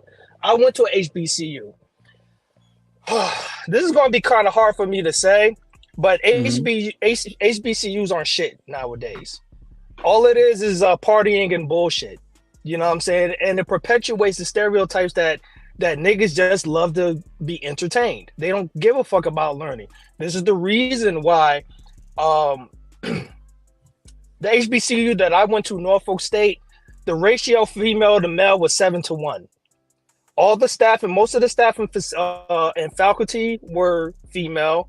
The student body was mostly female. And for the most part, it was a lot of debauch, a lot of sex and drug activity going on there. Let me just say that for the most part. It also has a very high acceptance rate, but the graduation rate at that time that I was a student there was around 16%, I believe. The acceptance rate at Norfolk State was 93. Yeah. So that says a lot about HBCUs. So you have a whole bunch of black women that says, "Oh, we're the most educated." Half the girls that I went to school with ended up getting pregnant that sophomore and junior year. So yeah, they were there, but they didn't graduate. Yeah, I think they enroll. I think the enrollment rate is super high. I think the education rate can be debated. You know what I'm saying? Let me read these real quick, if you don't mind. Yeah, I finished school at Elizabeth City, so I know Norfolk State pretty well. We used to go down there to party. Yeah, me and my bros. Exactly. Players only TV with the $2. What up? Miss Andrew is celebrated online and in real life. Facts. He knows better. What's popping with the $5? Being able to attract and retain women is sort of a mark of passage for men. What is the equivalent for women? I actually want to answer that. Sway was popping with the $2. Hamp, go get the brush. You got BDBs growing, my G. Your daddy. Dropino, what up, though? You on mute, brother? Oh, wait. Hold on, Drop. I got it. Sometimes when they off camera, I'll be forgetting. Josh, what's popping? None much. Kind of wanted to do a little pushback as a reminder. You made mention that there's plenty of room for black men to improve upon. I actually disagree with this. And I'm going to restate the statistic again, according to the Bureau of Labor Department. Okay. You're hitting 43 to 52 or maybe 53% middle class for black Americans. The reason why that number is so wide gapped is because they can't seem to effectively parse out the youth. That's just generally why that number is so wide ranged. Okay. You're really only talking about 4% or 4 to 7% are actually problematic. So yeah, just specifically for black people. You guys are actually doing above and beyond. If you start factoring in like all of the problems that might come about, like say the crime stats and stuff like that, you guys are actually kind of doing what you're doing and also making up for the negative that might come with it. Guys are actually doing pretty damn good, at least according to like economics. Okay. But Josh, does this bring us down? Does this make us complicit? No, this is a bunch of media bullshit. It's really what it's coming. Even with the women's crap, like women going around having attitude, they're taught this way based off of media marketing. Everybody's doing the same thing that they warned you about, like in the 50s. Don't let your women go hang out with, don't let your married women go hang out with single women. They're all going to basically introduce crazy concepts, that kind of thing. Now it's just the internet. It's in their face. Everybody's got a phone. Everybody's listening to this bullshit constantly. Josh, do you think black people are the laughing stock of the world? Of the world? No, I don't think of so. the world. No, Do you think black people are the laughing stock of the United States, in the United States? I think according to Yes. media, I think according to media, they're pretty much looked down as the bottom of the barrel. No, I'm talking about according to Josh. Oh, according to me, no. Because I look at economics. Well, according to Gunny, I'm here to tell you, I'm here to tell you it's the opposite. Black people are the laughing stock of the world. And black people are the laughing stock in the United States of America. Hands down. Why is Cardi B allowed to interview a presidential candidate? Why is she allowed to get on a public platform and interview a presidential candidate? You know why? Because everyone knows, including black people, that our standards are at the bottom of the barrel. No, we are not doing fine. We're not doing fine. We're at the bottom of the barrel on the world stage, on a national stage. It doesn't matter. We're at the bottom. Excuse me, can I ask you a question real quick? Hold on, massages real quick. Let him finish the back and forth. You can ask the question. So the Black Caucus is pretty much it's kind of like a shooting gallery politically. It's kind of easy pickings if you can get in, get popularity, and sway votes one way or the other. According to the Black Caucus, you've got about a 30% or range there to actually switch over votes from one side to the other. They're just hitting basically whatever's popular that they might be able to sway votes one way or the other. So it's kind of like, again, it's just society or utilizing society to sway votes.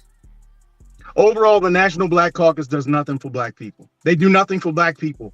They're the same as the NAACP, National Black Caucus. They do nothing for black people. I agree with you. I agree with you. And the concept is that it can be swayed one way or the other too easily. But that's why it's easy pickings for media. That's why they're going in with like Cardi B. They're looking for popularity to draw attention. But the question is, why is Cardi B accepted?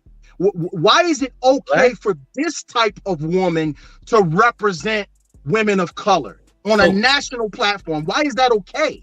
So wait, before Josh replies, Josh is speaking on economics. Now, Gunny, are you more talking about black culture? I'm talking about black culture. Economics is a part of that. I believe that economics is a part of that. So to his point, I would agree with him. But overall, economics falls into economics is part of the culture. I'm actually interested. I'm interested in the cultural aspect. So, Risky made mention before about like the 51% of black men are unmarried and without children. Mm-hmm. Is that's about right? That's actually that's dangerous actually. And the reason for it is you won't see it now. You'll see it in 25 years. How to explain this? If 51% of that 14% population of the United States is like say unmarried and that carries on for a long period of time without children, you're now cutting your population hardcore. And whatever single mothers are out there, you know that culture, as I said before, that culture passes through the man, not through the women. If that gets cut down, you're literally cutting your population in half easily. I'd claim probably 60% more than the 50%, but that cuts it down. That's actually dangerous right there. I don't know how you address that. That's the part where I'll agree with this guy where that's really dangerous. You're just not going to see it for 25 more years. But with that, I think the percentage of black women that have kids is upwards of 70%.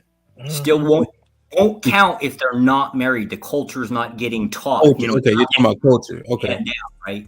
But the population is not dying. The culture's dying. The culture getting better without fathers in the homes is going to be lackluster at best. Yeah, right. And that just takes out like your generations as like, I don't know, 2 or 3 generations pass through. Hell yeah. Let me read this real quick and then look at the misogynist had a question and then drop Bino. Romello 747, excuse my back. Thank you. Shit like that. Man, we in the house and take your shoes off and hit the like button. You feel me? Shit like that. The likes is free. Are they still free or are they charging for likes now? They still free? Yeah. God damn it. Hit the like button. Black America with the $5.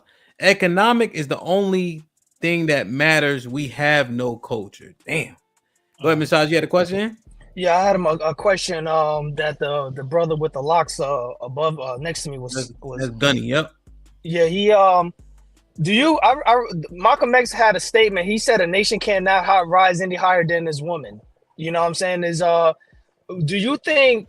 What do you think he was onto when he made that statement? And do you think the reflection that we see in our communities now is a byproduct of that statement? That's a good question, man. I think more so as far as Malcolm X, I think,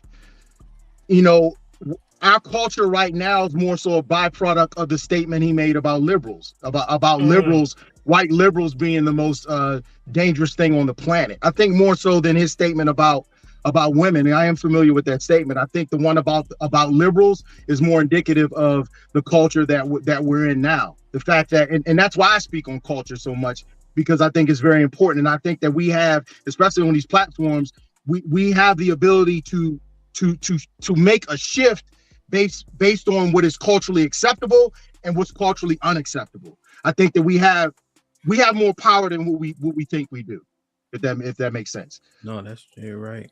And misogynist, on that point, I think it's very important to look at audiences during speeches.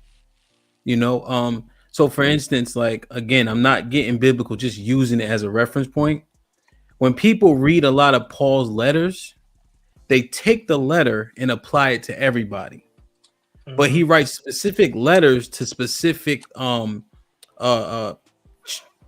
tribes, but what I'm looking for, like cities that have a bunch of Jews in them, in like Greece, like with Galatia, Ephesus, so on and so forth. And he's writing to specific churches based on the issues that they having. And then people take that and just say, well, he talking to everybody, or this is what he meant. You know what I mean? So even when they giving speeches, right?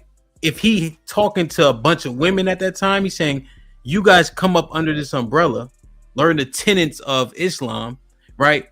The culture will grow because you guys rear the children. You know what I'm saying? Like, it makes sure it makes sense based on, just breaking it down. Now, I could be completely wrong. It could have been a million men in that damn room. But I'm always thinking, like, who are they actually having this conversation with when they're saying it out loud, But that was a good point, though. That's actually, I'm still analyzing it. But I think Gunny was on point, though. Damn, Drabino, what's popping?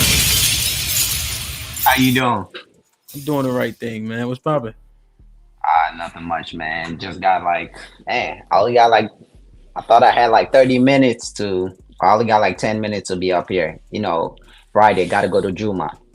No doubt. But yeah, Gunny talking about black people being at the bottom of the barrel. I don't think that's necessarily true, because of, at least based on my circumstance, like the people around me are doing pretty well that I know. So I can only go based on the black people that are around me, and most of especially the black men around me are doing pretty good. For my opinion, I think it's the women that are not in line with us. That's one of the big problem. Are you able to step outside of your own experience? Are you able to look outside of what you're used to? Because the brothers that I deal with on a consistent basis, they're successful. Even the brothers up here on the panel, everyone up here is well spoken, But are you able to look outside of your current view of where you are, and what do you think about that? Well, that's also, I think that's also the problem, because like you try to save people that do not want to be saved. Like, you got to focus on what's inside your circumstance and build from there. Like, I have a saying, like, you do not choose the family that you come from, but one thing you can do is build the family that you left behind. So the people that you come from aren't necessarily the people you always want to align with. You want to align with people that have the same idea as you and build with that family. Let's say if you come from a destructive family, right? You don't control that, because at the end of the day, they brought you in this world. But one thing that you can control in life It's the people that you left behind, which is raising your kids, the wife that you choose. All of those things are things that you can control. So that's how I look at it. It's like I don't concentrate on people that are outside my circle. I concentrate on people that are inside my circle because that's what's going to benefit me. No, I definitely understand that, but the thing is with me, I concentrate on both. I concentrate on people within my own circle, but I'm aware of what's going on in the world, and I'm aware of the problems that we have in our community, and especially what I mean our community, I mean the Black community. You know, fatherless homes are a major problem. They're a major problem, and it all starts with there. If we can start to repair that one thing, if we can start to repair that one thing, I think that, you know, the things that have been acceptable in the last 10 or 15, 20 years, that list that I went over a little bit earlier, those things will no longer be acceptable anymore. But the reason they're acceptable is because of the problems that we have. And I just think that we have to step outside of our own little of our bubble. Okay, yeah, I understand what you're saying. And speaking about the fatherless home, I do agree with that because, like, I do see that a lot, and I know the point of view that you coming from. Even the other day when I was listening to him, I don't know if what's the girl's name, Q, talking about she can be more masculine than other men, and as if she's special. I feel like all women think that they're special, like they can do something that no other woman can do, that they can raise a boy without a man in the house. And I've seen that where it's like where a kid is over taught to be masculine, and then they become violent, or either they become feminine. So I do get what you mean in terms of like the fatherless home. It definitely do need it. Right, and you can hear the hypocrisy in her statement. She tells you to your face that she's being a hypocrite. She says that women cannot raise men, but she's the exception. But she still outsources. That's gross hypocrisy. And she's telling you I'm being hypocritical, but it doesn't matter. You know why? Right. Because I fall into one of those categories. Really quick, brother. If I could just ask you this quick question. Let me ask you this quick question. Dravino, right? That's how you say your name? Yeah. If I could ask you a quick question. When was the last time Black people in mass not when was the last time? What was the last thing that Black people in mass protested over? What do you think? Protested, like got together and protested about what? What topic? What issue? Black boys getting killed. Black boys getting killed by who? The police, right? Mm-hmm. Yeah. That's less than 1%. Unarmed black men getting murdered by the police is less than 1% of the homicides that have 87% of Black people kill other Black people. Isn't that a greater problem than the less than 1% who die by the hands of police? So, but why are Black people in mass protesting over that, but not protesting in mass over the real problem? That's one example that lets you know that our shift is completely off. Tangible example of that is Misogynist did have his hand up, but tangible example for that is people putting GoFundMe's up for funerals for dudes getting killed in the streets, and then people contributing to those GoFundMe's. If I'm outside and I can't afford to die, I probably shouldn't be outside toting guns and selling drugs. Facts. But then we got a GoFundMe up, and we fund it though. Free such and such, free such and such, free such and such. We are so connected to the foolishness that it's acceptable, and we can't fathom a reason why a cop would shoot a Black man as opposed to us shooting each other. We can see it. It makes sense to us. You know what I mean? It's almost like we expect it. You know what's the problem? After Drabino replies, Misogynist, I know you had your hand up, so you could jump in. Let me just read this real quick, Drab. Because I know you gotta go, Drabino. That's why Misogynist. That's all. Crown Reese with the $5. This is the best conversation on YouTube this morning. Shit like that. Shit like Salute that. to the Shit panel, like that. Risky. Shit like You that. already know. Hope all is well, being safe out there. Go ahead, Draw. Yeah, you know what's the problem is why they're not focused on black on black crime is because like if we focus on it, then we have to get to the root source of it, and the root source of it is fatherless home.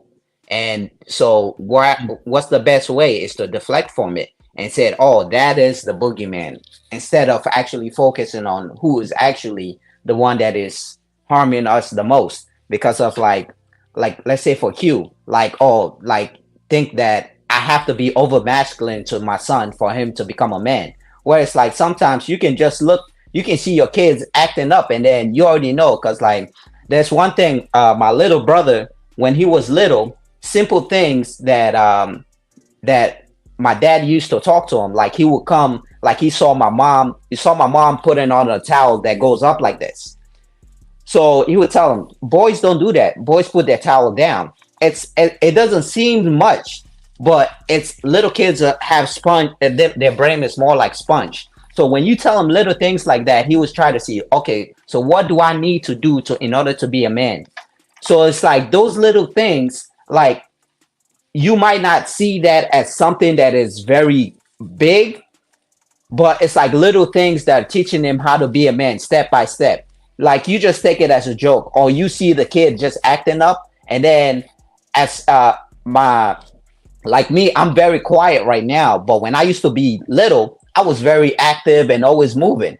So like I can see that if I have a son, I can see that in my son. That's what my dad used to see in me, that I used to act out a lot, and then he was just like, oh, he just needs to go play. He just needs to this. He don't need to sit down. He needs to exercise, like, you know, little things like that. So that's why I think father is very important, and that's why they're deflecting and saying it's the police rather than, oh, let me look at myself in the mirror. That's what I think. Yeah. Yo, and the thing is, one thing I hate is when people think that Gunny's saying he doesn't, because this is what they hear. He don't care about the police killing black people. That's what they think. That's what they want to hear that he's saying. He's saying, don't be selective in your outrage. He's saying, care about this if those killings are unjustified, and then also care about us shooting each other around the way. But we only protest for the one that is minuscule as compared to us popping each other. And I think that I wanted to say that because I can hear what he's saying, you know what I mean? But people just focus on, oh, Gunny's this, people are that. No, he's saying this matters, that matters, but you act like the one that's more prominent doesn't matter. And that's where it gets problematic. You know what I'm saying? Misogynist, my bad. I appreciate your patience. What you wanted to get in on? I wanted to get in on yeah, you know what Gunny was saying, you know, but I actually want to kind of make my own argument. I believe that that women like Q and black women like her are very dangerous to our community. These are the same kind of women that claim that they're so empowered and so strong and so independent, but yet when push comes to shove, you know what I'm saying, when the mirror is held up to their face, they fall right back into femininity victimhood. These are the same kind of women that would actually will actually try to stand and buck up to a man, and then when he hits her with a 2-piece and a biscuit, she runs right to the cops. This is the reason why Tommy Sotomayor said that the black woman is the right hand of white supremacy. You know what I'm saying? I mentioned this on one of your shows before. They done cried victim and stood on that soapbox for so long that now you can't even have an argument or a heated discussion with your girl without them classifying it as verbal violence. I'm convinced that if she has a go ahead. Oh, Dick Gregory said that we're the only culture that calls our women strong and our cars beautiful. I always thought that was a funny statement to me because, you know, as much as black women say that, you know, they're so strong, I just don't see it. You know what I'm saying? They benefit off the masculinity and the patriarchy that they complain about. This is the game that they wanted to play, but yet they're still unhappy. One out of four of black women are on some kind of psychotropic meds. They're competing with their daughters. They're abusing their sons. I dated a girl whose son didn't even know how to piss in the toilet while she's out buying Fashion Nova. I had to basically teach him. He's not even my son. I had to on one day when I was off of work, I noticed that the whole bathroom smelled like a truck stop. So I took my time, got me a bottle of water, and I showed him how to hit his target pretty much. This kid is 10 years old. You know what I'm saying? How do you not know how to pee in a commode? You know what I'm saying? But yet she let the school system pimp her into putting her son on ADHD medication so she can get an SSI check. Oh yeah. I have a nickname for those women. Those women are hurt called my soul, Ku yo. Klux When I Quiches. found that out, that's what they're called. That shit hurt my Quiches. soul. So that shit hurt me, yo. Ku Klux Quiches. That's who they are. Those are the women that are treasonous to black people. Ku Klux Quiches. Margaret Sanger is applauding those type of women because they do the bidding of white supremacy. So you hit the nail right on the head with that one. Damn. So Masai just made a point. I want to ask Kiki a question. I got Savage too. Savage, what up? Do you think, Kiki, let me ask you on some misogynist said, because we say strong this, strong that, right? If I was talking to, I'm hoping like men, if misogynist is like, yo, I'm wild, successful, X, Y, and Z, this, that, I said, well, tell me about your results, right? And his result in this hypothetical wouldn't show that he was successful. Would he be man enough to be like, yeah, you're right, my net profit is trash? Because so many companies will tout their revenue off before they take out the expenses. And then once you get the actual profit margin, the profit margin is 8%, which you can't survive on, right? But the revenue numbers are beautiful. Right. Can women hear this if we're saying you're strong, but look at the results? Your strength, your alleged strength will be based on the results that you're achieving, and achievement is low.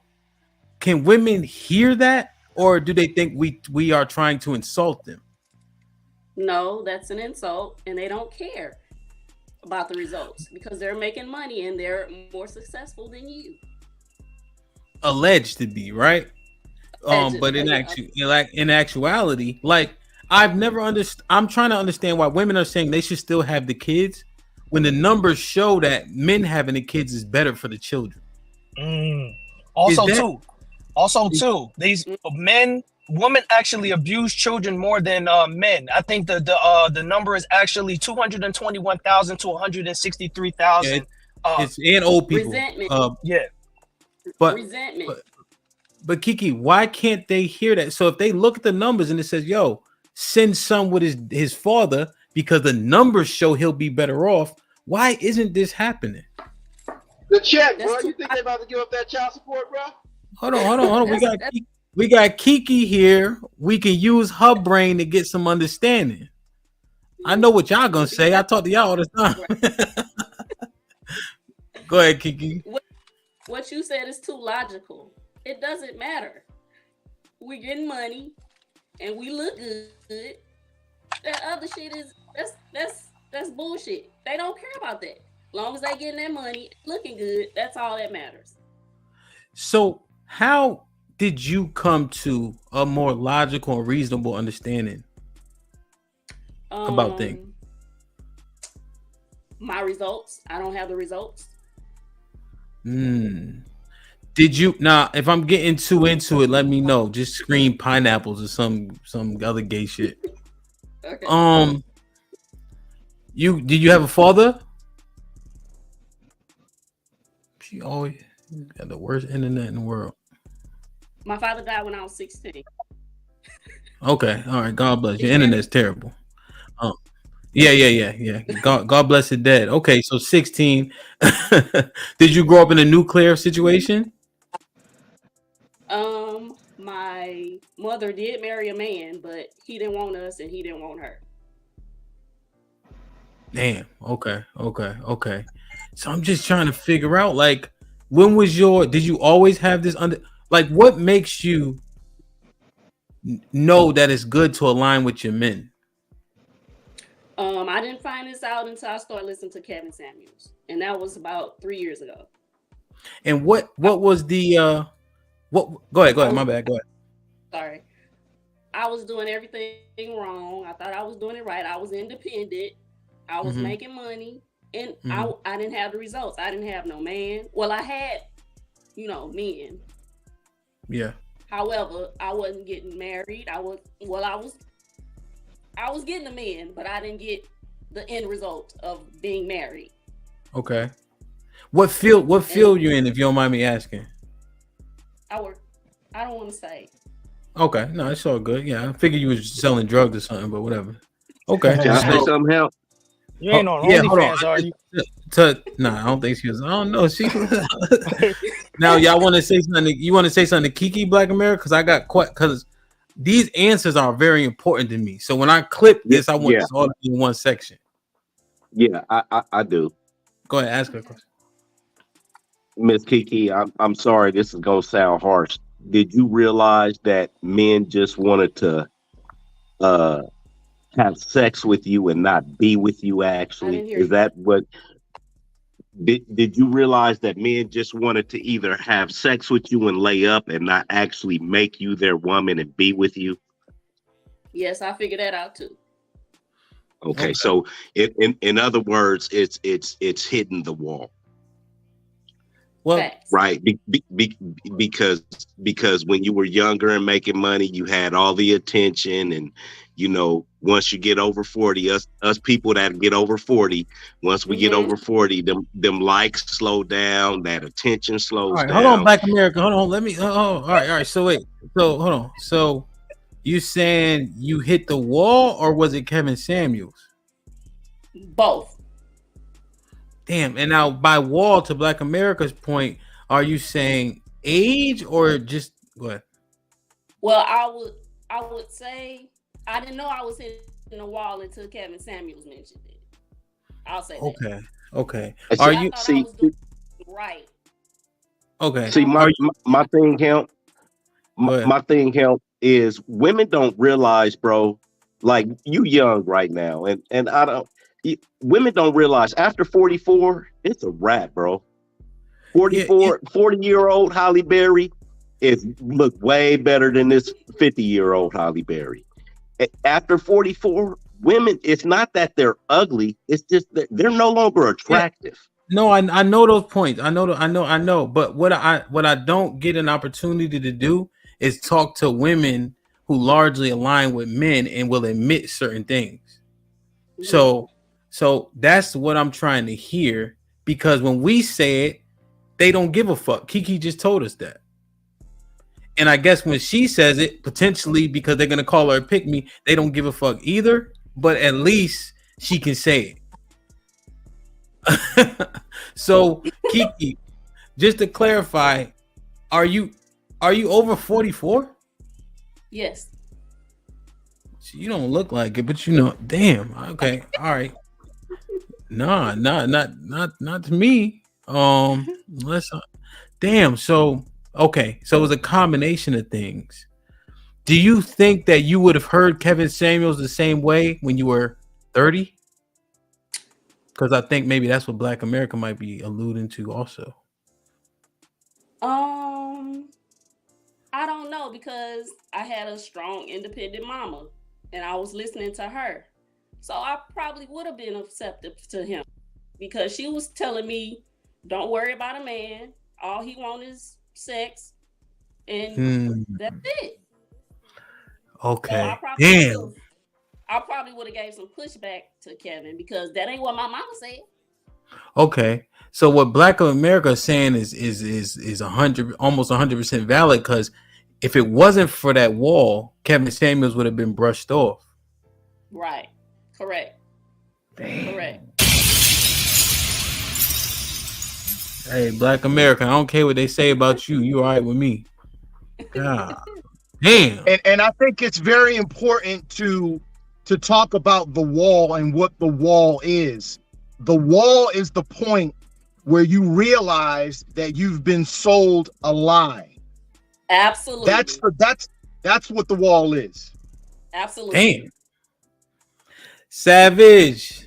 I learned something, man. Damn. Yeah, I maybe so knew that, but it didn't resonate like in the same way where it's a combination of things. Go ahead, Savage. yeah, so pretty much the wall is so the wall for women is their decline when they've come to the realization that they aren't that hot chick anymore that could walk in a room and get everyone's attention. The men's opposite to that is when you start hitting in your mid-30s, when you actually start to become accomplished in your career or in your finances, and now you have the ability to pull more women that you might not have had when you were younger. Obviously, that doesn't work for you, Risky, because you're an outlier in this situation, but around 30, it happens for both people. Men take longer. Women don't realize it. It's just like a drug addict. You don't realize that you have a problem until you have hard enough consequences that make you change your routine. And women don't get that till it's too late. Gotcha. Savage. Yeah. No, sorry. Well, I just want to. No, I get that point. I understand. I wonder. Do you think we do women know we value them? Especially like when we're like younger or in our 30s, like do they know? I feel like we do, but do they know we do? No. They do to a degree. They do that. They know that you want their attention, but they don't realize that it's more than just getting their attention. Like women know men like them, but they don't really know that you want to be with them. They think you're just like every other dude they've come across. But isn't that the picture that we paint though? That we just want some cheeks? I wouldn't say that's not necessarily the picture that we paint. I think that's Bitches ain't shit but hoes and tricks. Remember? That's true. That's what rap music says. But the point that I'm making is I know plenty of dudes that have asked women to marry them, and the women have said that's too much of a commitment. So the fact that men change their strategy to what the market's doing is why I would say no. Go ahead, Kiki. But did those women want him when they got proposed to? That's the question. Yeah, well, only a woman would be with someone for years and then get pregnant by a person and then turn down marriage. So, like, would you say that's the majority or just? I would. 50% of children are born out of wedlock in America, so it seems to be the trend. Damn. Let me read these real quick, y'all. Shady Lawn just became Appreciate you. Players Only TV with the $5. Black women commit abuse and domestic violence more than any demographic in America. Example, Keke Palmer. Really? I didn't even look at that. Wolfpack with the $5. Men see themselves in younger boys. Women see themselves as younger girls. Damn. Born to them or not. Hence the competition. Where old heads will give you the game. Older women think you, yeah. Damn, that's crazy. He knows better. 916. What up, boy? With $2. Accountability at its finest. She said, my result. Go ahead, Savage. You finish. Okay, so there was a couple points I wanted to address that people said before I came up. I would say that, like, if we were gonna make a distinction about like culture and community, there would be more of a case of that in like the 70s, 80s, and 90s. But now, at the point where we're at now, those issues that were to the Black community with like fatherlessness, and the action of women has actually transcended into other communities to where it's more of the whole culture of the country. Obviously, there are groups in the culture that don't participate like that, but like I want to give an example. I was working at a house last night, and the woman that was there was, I know you don't agree with this, Risky, but it was a Jewish woman, all right? And she wanted this light put up in her house, and she told me specifically, I have a frugal husband, so can you please keep that in mind when it comes down to what you're going to do to fix this issue? But the culture outside of that, how many people do you know that buy designer clothes or women want designer clothes? Like, a lot of people are doing stuff that is what the women like, even if you don't necessarily agree with it. And that's like as the culture in general. So I think that just goes to lead like where we're at and why we're seeing what we're seeing is because the women are controlling the culture with the way that they see or perceive things, and men are acquiescing to try to get sex. I got you. Hence, and I think you're right. I agree. I'm sorry. No, I'm gonna be quick, Gunnies. You could jump in. I think you're right, Savage, when I just use a very, I don't even know if it's anecdotal at this point, but when you hear about the passport bros, right? They all different shades, right? And they all are leaving the West to go find other women, regardless of race. Just to, if I'm trying, you know what I mean? So go ahead, Gunny. No, I agree with Savage. You know, it's his point about, you know, it's not just a black community issue. It's a societal issue that, you know, goes across all races.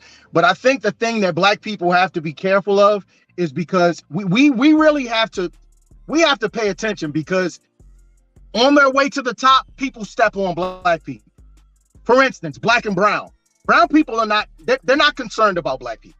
But you hear black and brown all the time because brown people have attached themselves to our issues. The LGBTQ, they've attached themselves to our issues. People attach themselves to our issues. And what happens a lot of times is we get stepped on, and their priorities, what they need to fix in their communities, becomes more of a priority than our priority. So I don't want to lose sight on the fact that the black community, we need to fix our own. We share problems. I agree with that. But we have specific problems that are specific to us that we have to fix. I just wanted to make that point. You completely wrong, Gunny. Well, this is Gunny. This is what I need you to realize.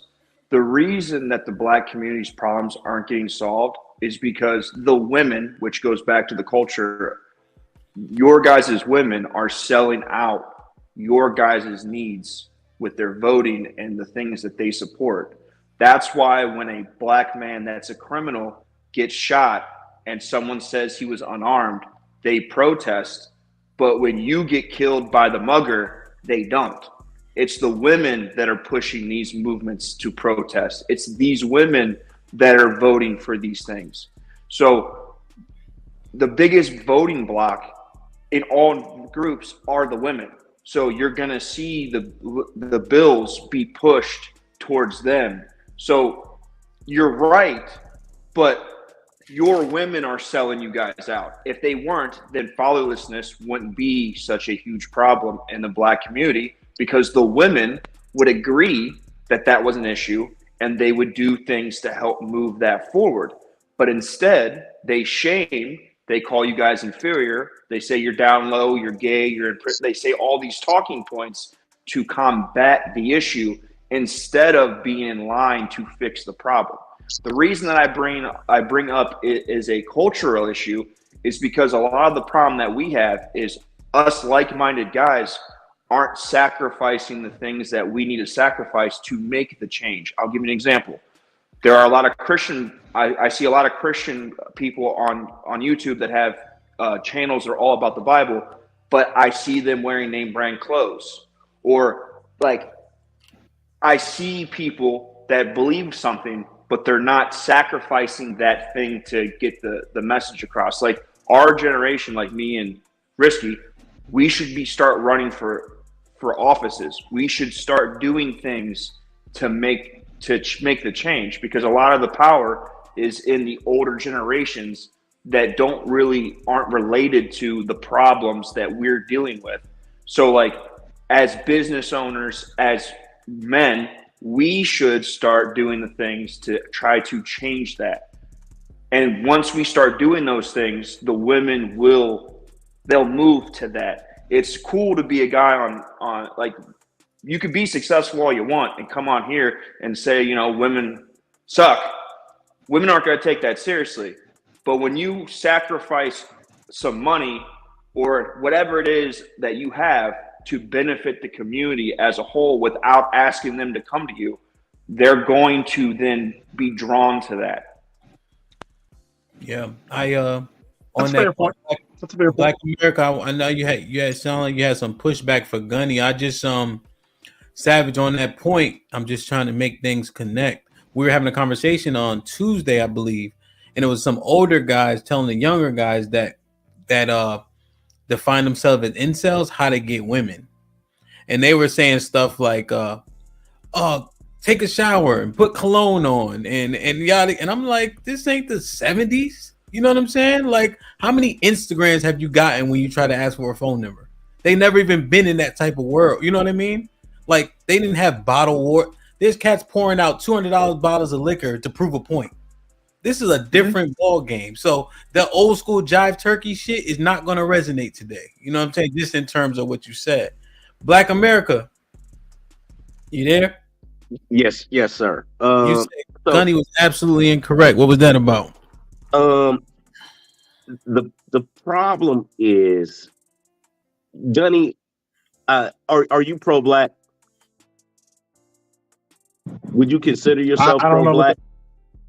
No, I don't consider myself pro-black. I really don't know what that means. Whenever I hear pro-black, I don't know what that means. Well, to me, brother, I love black people. Okay, so that's what it is. So to me, it sounds like you a pro-black, like you kind of like a hotep. So this is the whole problem. No, absolutely not. No, absolutely not. I'm not a hotel hustler. No. No, I didn't say a hustler, man. Now I'm not calling you out your name. Now I ain't gonna do that.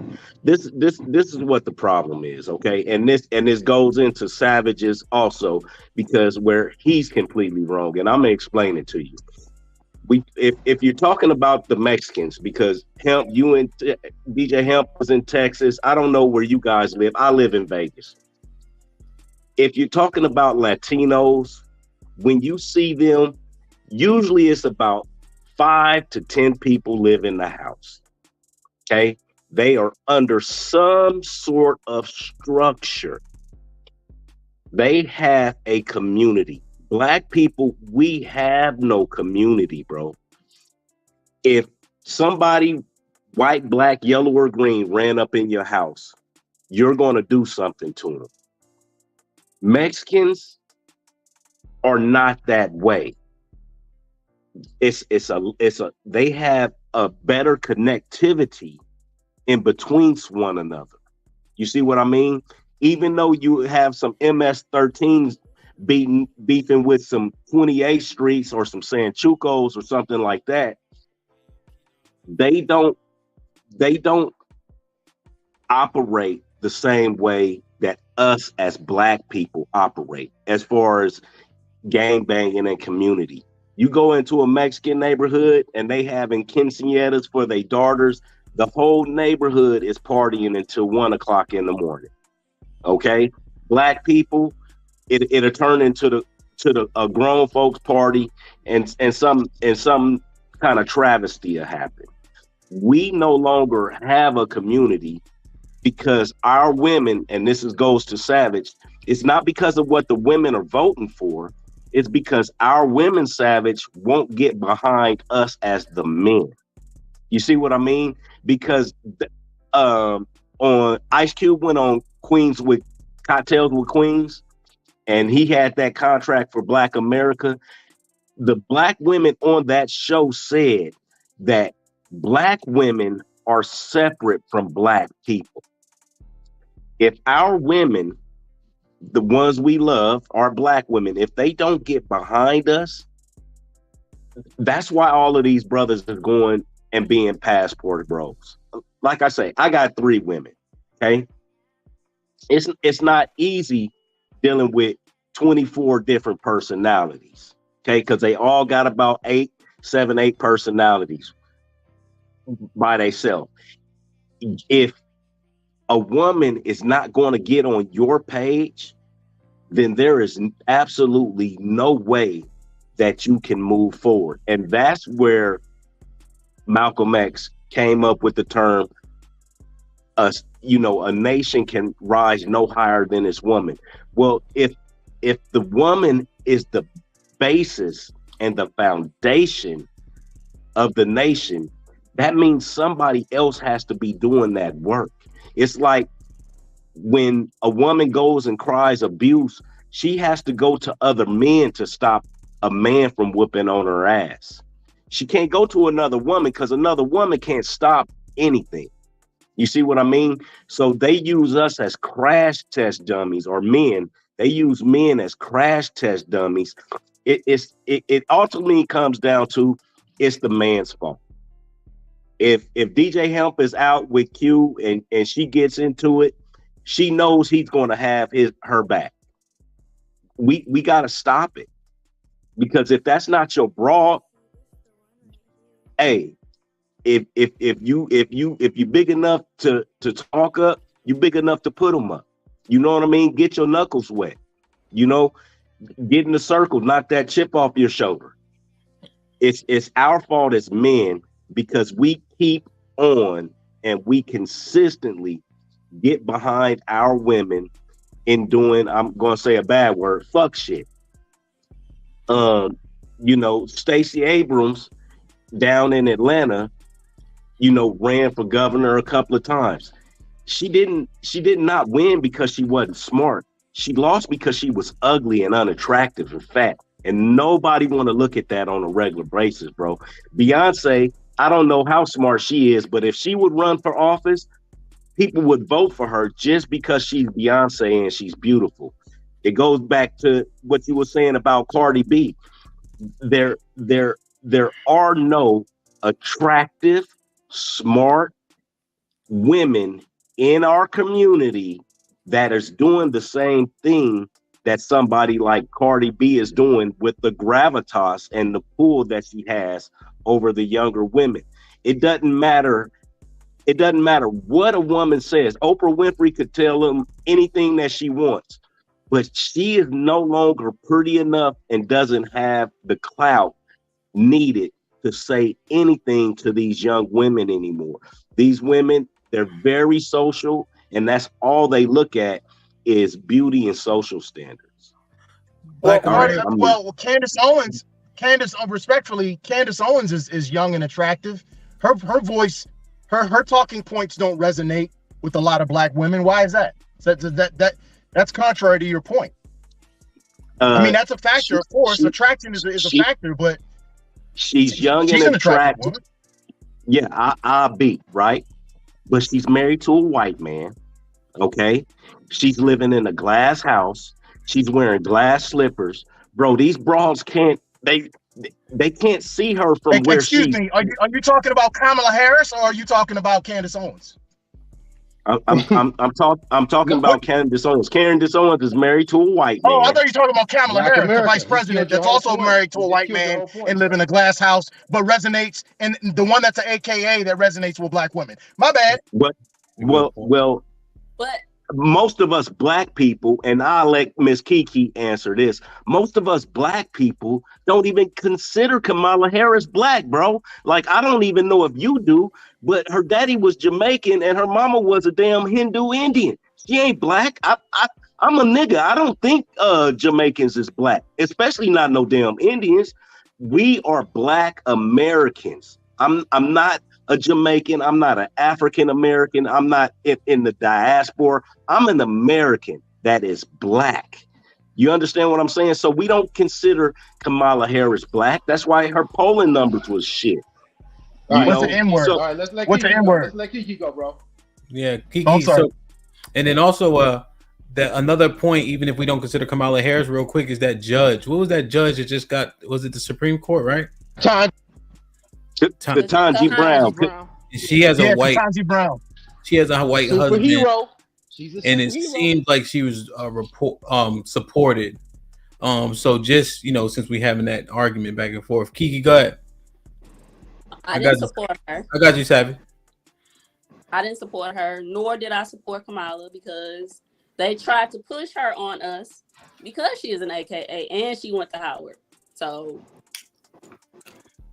and she got away. So, I see where he's coming from with Candace. They don't like her because she's forward, she's direct, and she's not supporting this bullshit that everybody else is.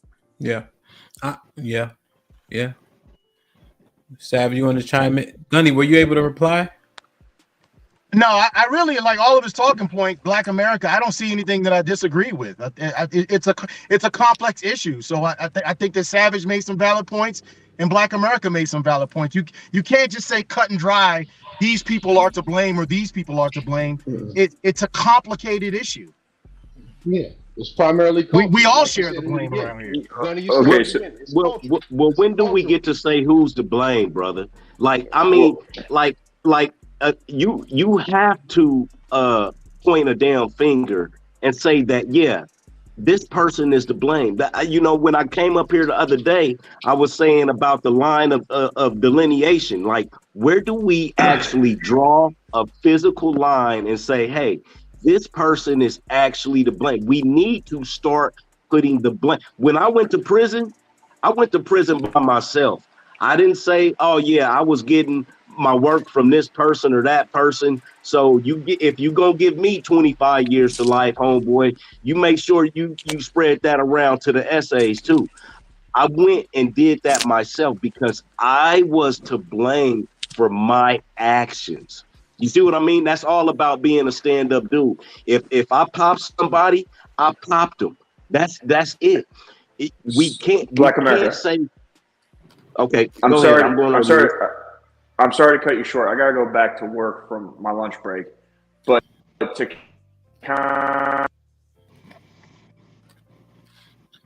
Savage. I think we dropped him. He might have got a phone call. He might got a phone call. He'll be back. We'll let him in because he got to go back to work. But Gundy said it in the initial thoughts that it's a cultural thing. You can't outdo the culture. The culture is the problem. You can't outkick the culture. The culture is everywhere. It's extended. It's touching you everywhere you go. In each and every one of our families, part of our families are one way, and then another part of our family is trying to progress and go the other way. And as you attempt to go the other way, you get all this push and this force against the way that you're going. It's culture. Yeah, it's culture. Savage, go ahead, finish your thought. Now you got a roll. Yeah. So to counter Black America's thoughts is that the highest rate of illegitimate children is Hispanics, for one. For two, the next thing is Beyonce was selling the dream that she needed a gangster, that all the single ladies, like she portrayed the exact same thing that these women like Cardi B portrayed. And that's what attracts them. Even if you had a black woman, there's plenty of black women that are in the conservative space that are older that have the same talking points as Candace Owens that are married to black men that don't have the same traction, because dancing half naked on stage and singing about your husband cheating on you resonates more with the women today than not throwing your thought pocket around and listening to your husband. It's how it is.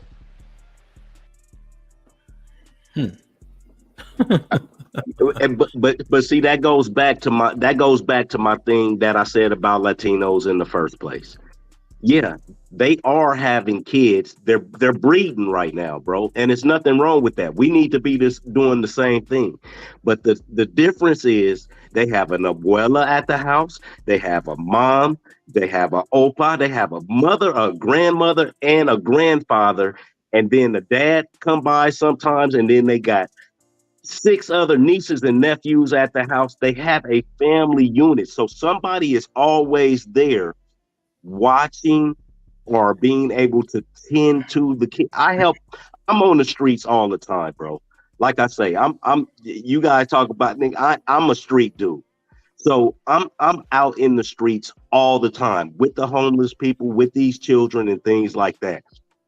If you have nobody at home with these children being able to pay any attention to them or show them any type of love, these kids run wild. It's not. I ran into a young brother the other day. I'm inside of a 7-Eleven. He gave the lady $2 for the nachos, right? So the lady, he took the nachos, put his cheese and his meat on them. Homie, she took the nachos from him because she said, "Oh, well, the meat and the cheese is extra, so you can't have it." And then kept his $2 because she said he messed up the nachos.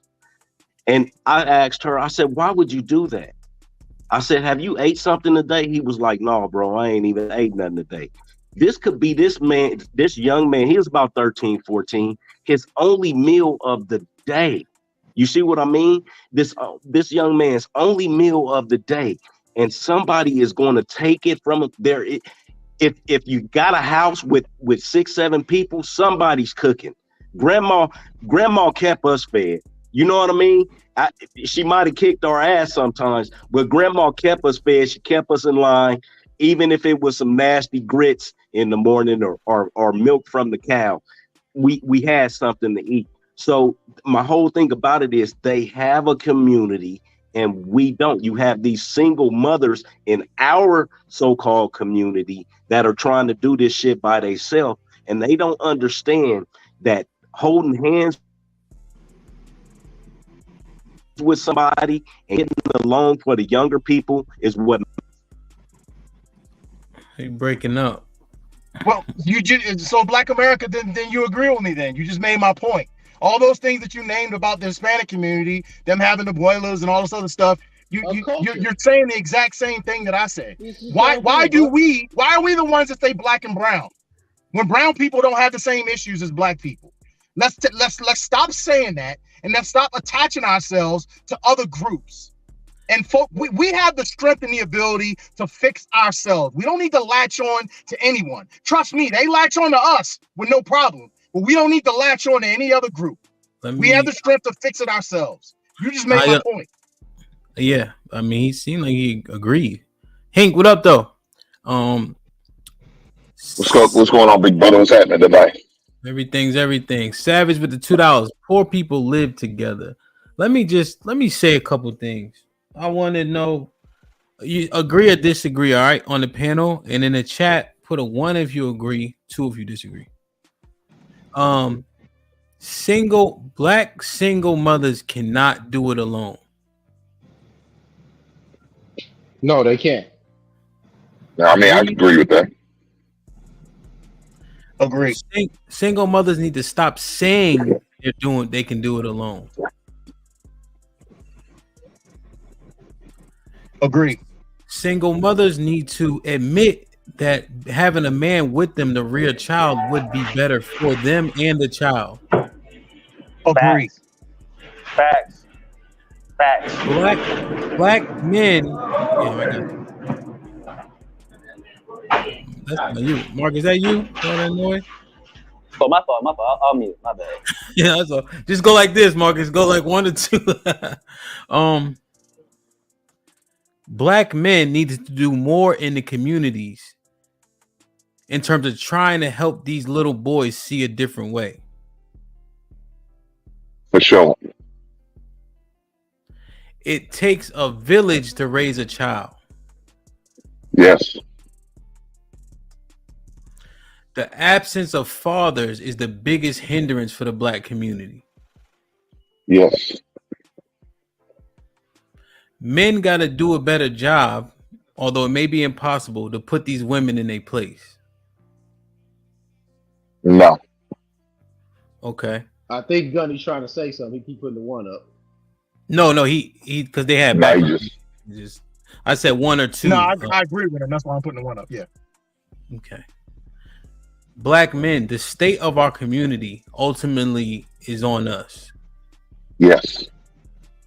Yes. And so I'm so tired of people pushing back because they are in the situation. So if it's really close to them, then they want to see it. They want to empathize with it. The truth is wrong, whether you're related to me, whether it's me, it doesn't matter. We know what works, what's better. Black women, stop saying, well, we had to do it because y'all leave. What are the results? And then what's the truth? Doing it alone sucks. Doing it alone is not good, and you're not doing a good job. And it would be better with a man for you and for the child. Black men, we've been pussyfooting for too long with these women in our communities, and we are complicit because we're silent. Can I ask a clarification question on one of your questions? Go ahead.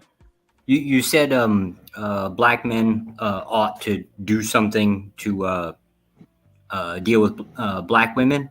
Can that action be a non-action? Can it be something like just basically pushing them off to the side and starting over with a different group? Meaning like you actively select a specific type of black women that you want to deal with and then shun all of the ones you don't? Yeah. Like that type of option? So there was actually one, so Gunny had a list of the ones that the shunning maybe could and should happen to. I think that shunning single moms is going to be difficult because there's so many.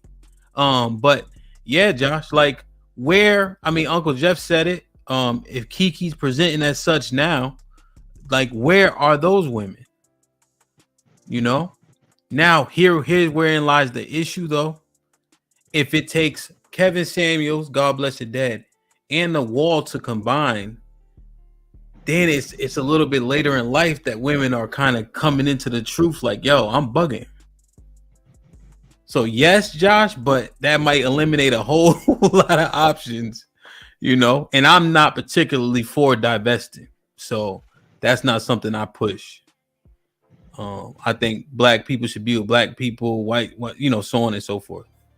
Oh yeah, I wasn't talking about like race mixing or anything. I was specifically talking about within the group, picking the traits that you desire and then shunning all of the traits that you consider to be a detriment to your society and just toss them all to the side. And no longer being afraid to speak out against those things that are a detriment to our society. Not being afraid to call it failure. If you're a single mom, you failed. You failed. If it's two women trying to raise a child, those two women failed. They failed. If you get an abortion, you didn't practice sexual discipline. So you failed. It's not my body, my choice. I'm a strong woman. No, you failed. You failed. If you're an overweight woman, you failed. We have to stop being afraid to call failure what it is. It's failure. And we got to stop accepting it. Gunny, you ain't shit. You ain't shit, Gunny. But he's so right. He's so right. You ain't black women, Gunny. Now let Marcus get in because he got some respect. Go ahead, Marcus. Wait, my fault. Is that me? Yeah. I think you have, yeah. Go ahead. Go ahead. My fault. Let me go somewhere. My bad. Okay, yeah, we can hear you. It's just like when you're not talking, it's loud. Yeah, we hear your whole area. Damn, because I'm just so tired of seeing it, man. Like, if it's you, then you can't see that you fucked up. Like, it is what it is. People fuck up. You gotta claim it, accept it, and then get over it or do better next time. And don't perpetuate the bullshit. Don't say it's okay because it's you. Hink, you disagree with the women, I think, what was it?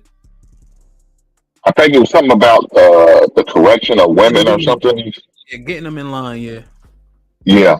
To me, that's not for us men to do. That's for the elder women to do. Elder women, and I've said this, I'm always going to say it. Elder men should be talking to these young bloods. Elder women should be talking to these young women. That's not our job to do. But Hank, they beef with them. Then that's that fight they need to have. Let them fight it out. We got to fight out with the young cats. We got to get them in line, and sometimes it's hard. It's not easy, but guess what? Sometimes we have to, snatch them up by the collar and do what we got to do. Well, the women got to do the same goddamn thing. It should be no different. Yes, sir. You give young cats the game, yes or no? Yes, sir. You take them under your wing, yes or no? Yes, sir. Do you see them as competition? No. And that's the problem. They twerking right next to their daughters. But you know something, them selfish ass women need to get over them goddamn selves. If not, it's going to continue to hurt our community. Wow. Damn. Now, let me say this, Hamp. Yes, if sir. these women are under my covering, if they in my family, then guess what? I have every right to teach them. But I'm talking about the women who's not, like this young lady right here. She's under my covering. She don't have to listen to a damn thing I say. Mm-hmm. But an elder woman should be able to have a conversation with her, and out of respect, she ought to listen to her. At least give her the respect to hear what she has to say. Okay. I see what you're saying. I tend to agree. I just feel like there's not enough of them. What if Kiki comes? That's true. And she listened to Kevin. If those women are out there, do you think we should at least try it? Well, now, if a woman's willing to listen, then I'm all for it. But for the most part, most women don't want to listen to just some strange man. They're not. Not the most situations. Okay. Marcus, I know you've been trying to get in. You don't got headphones in, huh? You don't got headphones. Yeah, I do. You do? Yeah. Oh, yeah. So whenever you go to Marshall's, don't let them get you in that aisle. I know they got a lot of nice shit. That shit is trash. Oh shit. Only thing you should get is the popcorn they got. That's it. All right, go ahead, Marcus. You got a lot of noise. Go ahead.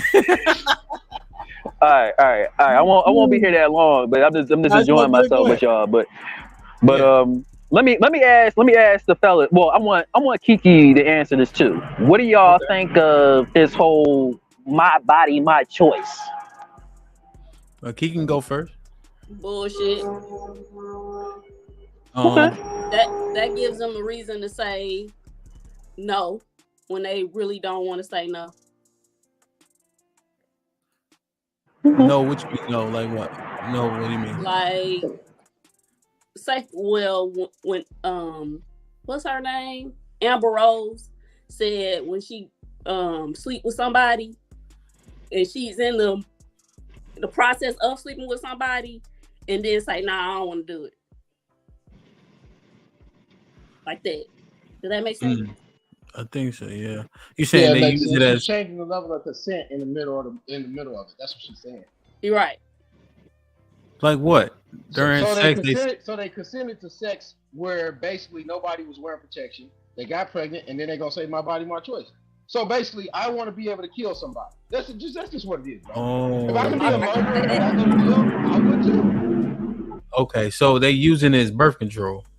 Facts. Yeah. Gunny, what say you about Marcus's question?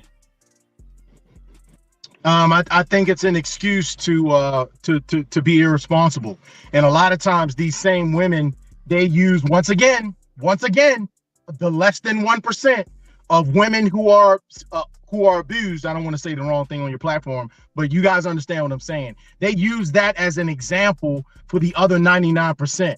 The reality is the 99%. That's what we need to talk about. And they use that as a form of birth control. That is the only thing in this country that is void of consequence. If I get on a motorcycle and I drive down 100 miles an hour, I know that I could possibly lose my life. That's a consequence. Is it fair? Is it okay to wish death on someone? No, but that's a consequence. When you have an abortion, you are trying to void yourself of the consequence. That's why they do it, hands down, 100%. They don't want to deal with the consequences of their actions. Nobody told them to open their legs. They made a choice. That's the reason they do it. Has nothing to do with my body, my choice. I want to have sex with who I want, and if I don't want to keep the baby, I want to get rid of it. That's a fact. No one can deny that. Go ahead, Marcus. Yeah. About women getting checked. I think that us men, we gotta stop being afraid to do that because it allows them to do what they want, and the more they do it, they're not gonna have no respect for you. And I kind of see what OG Hank is saying. What up, Hank? I see what he's saying, but like you said, Ham, it's not enough women doing that. Yes, I'm just especially in these spaces. Yeah.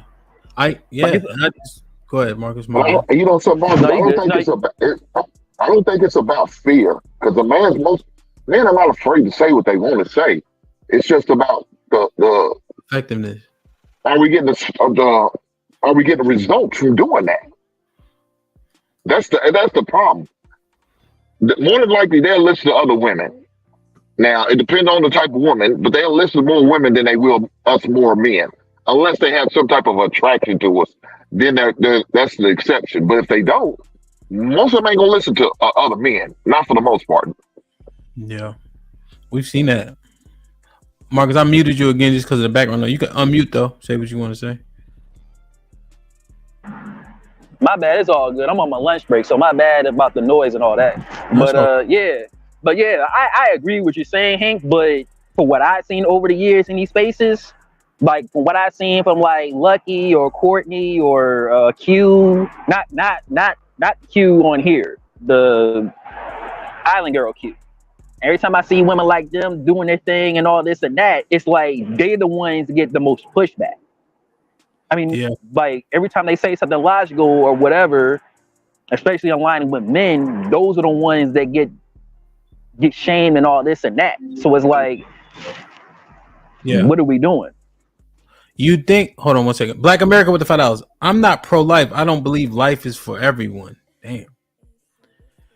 Marcus, do you think it would be helpful if we start eliminating some of the YouTube words? Simp, pick me, things of that nature. Like I've seen where like I agree with the woman on something. What was it? Oh, I was pointing out people like black women, hold on. Like black women aren't the only ones acting a fool. And so we did a whole show on like showing white women, Amber Heard and all those fake allegations for the football players with the, stuff like that. And then somebody had the audacity in the chat to say I was simping. I'm like, what in the fucking blazes are you talking about? We talking about women's conduct and how it's not just black women that got poor conduct. Go ahead. Okay. Now I see what you're saying. They overused. Oh shit. There you go. You back. Oh shit. Hello? Yeah, you back. Oh. But I won't say we gotta get rid of that word. Well, for one, that other person that was using that word on you, first of all, was misusing it just to be a troll and all that. So that's one. Two, I feel like words like pick me, there's nothing wrong for a woman being a pick me. Like for instance, like Kiki. I don't know if Kiki. Wait. Hold up. You got to push back, but it's cool. But this is my thing. All right, like Kiki. I don't know if you want to be married or whatever. That's fine. But let's just say you do want to be married. If you want to be in the married and be on a man's page and do what the man does to whatever plan that you on, I don't see a problem with that. That means you were chosen to have his seed, to have his legacy, whatever it is that he's doing. I don't see nothing wrong with that. So the thing is, we gotta stop using inflating words and using it against people. That's what we need to stop doing. Like if a person like I could be a simp right now, simping to Kiki about her bad behavior. There's nothing wrong with men calling that out. But if you, Ham, are speaking logical and speaking truth to power, and I'm calling you a simp, that's me flipping the word using against you. That's what we need to stop doing. So use words appropriately, right? And stop, because when you start using them for any old thing, they have no meaning. You know what I'm saying? So maybe you're right. Maybe that's the issue. I dropped the link again. Kiki, you wanted to say something? Yeah, the only reason why I use pick me is because everybody wants to be picked. I don't understand why. It's the glad you said it, on Kiki. that word. Everybody Glad you wants to said get it. picked. It's the dumbest argument. It's like, okay, all the guys on here, we watch sports. So Shedeur Sanders goes to the draft next year and he doesn't want to get picked. He just wants to be a free agent. He don't want a contract. He just want to be a free agent. Right. That's the logic of it all. Like I don't even waste my time listening to people when they say that because it's really dumb. It's really dumb. Because the opposite of that analogy is this. So you would rather run for a team as let's just say a running back, because a running back after 30 they're done, right? All the men on the panel know this. In the NFL, that's how it goes. After 30, you're done. You're not getting a new contract. So essentially what the women are saying, I'm going to run it out till I'm 40, 50, or whatever, and then you get to pick me then and give me a full lifetime contract. What the hell? No. Hold on now. You're not. Hold on, bro. Can I say something real quick? My bad. Ham, I gotta go, bro. My bad. I gotta go. And nice seeing y'all. And have a great day, y'all. Have a good one, Marcus.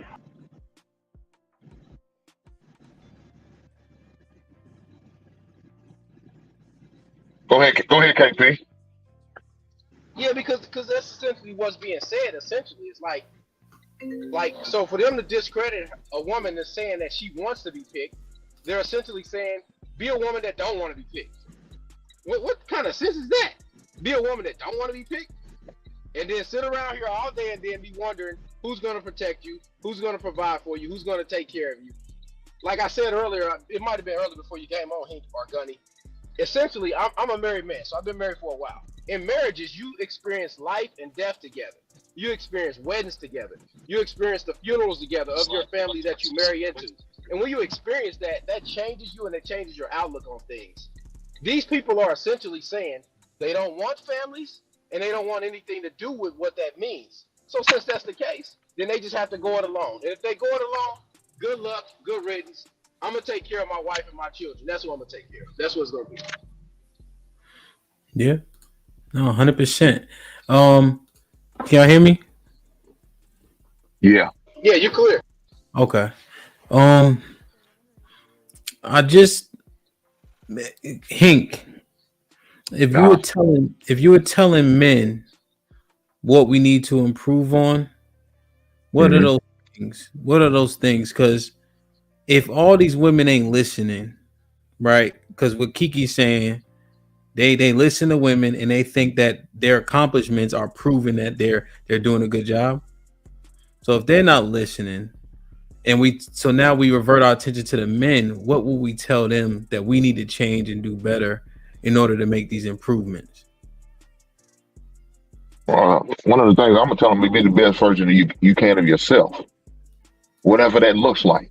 Whatever that is, I'm gonna tell you to be the best version of that. That's exactly what I'm gonna tell every man. First things first, be the best version of yourself, and then I'm gonna ask you what is that you trying to see, and where do you see yourself? And I'm gonna throw the ball back in our court, ask them that question: where do you see yourself? And do you feel like is that gonna make you become the best version of yourself? If not, then let's get better. Let's get smarter. Let's get educated. Let's learn. Let's learn a trade. Let's pick up something that's going to be beneficial not only for yourself but for your family when you do have that opportunity to have a family.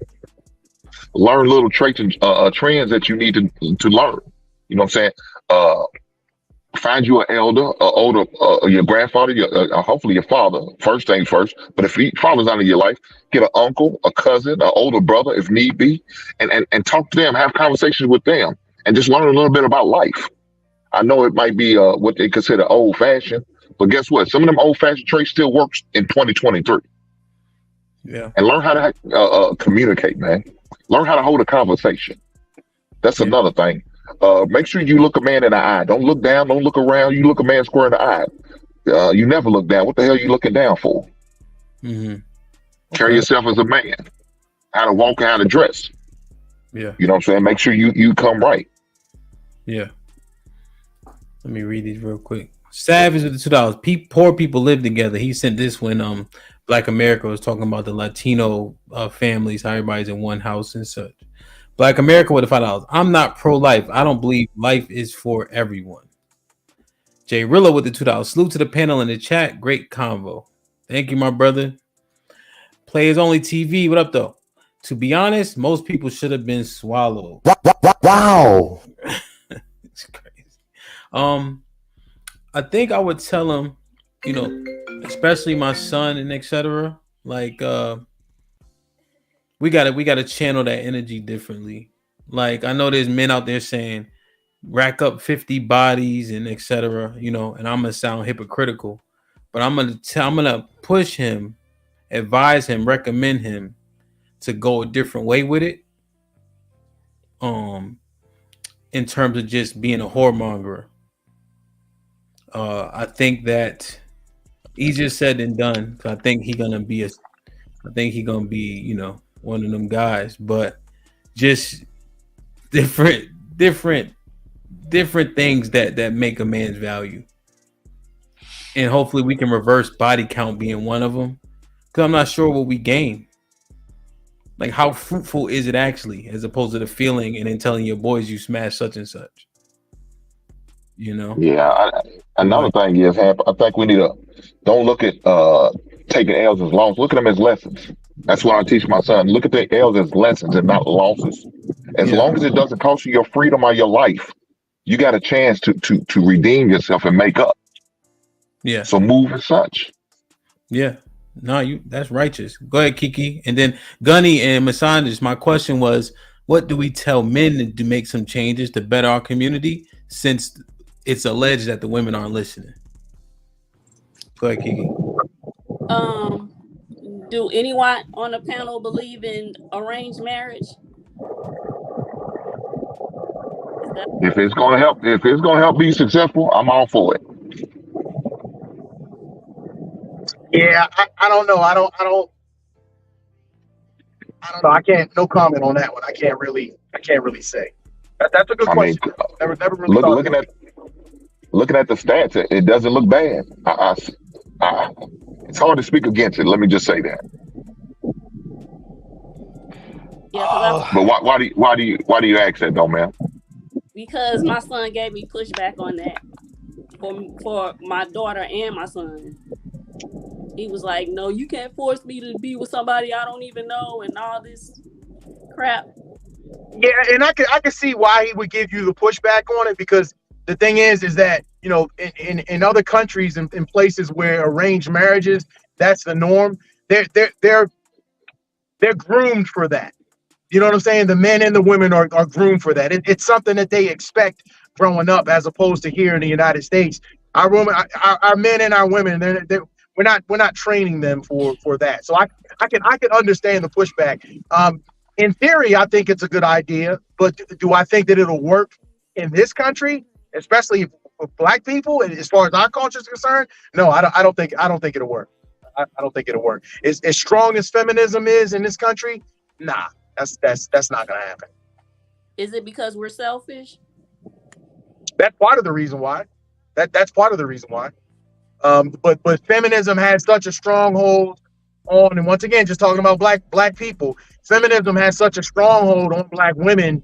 There's no way they could give the check mark on a system that's not going to give a woman a say as far as who she's going to spend the rest of her life with. I don't see that happening at all.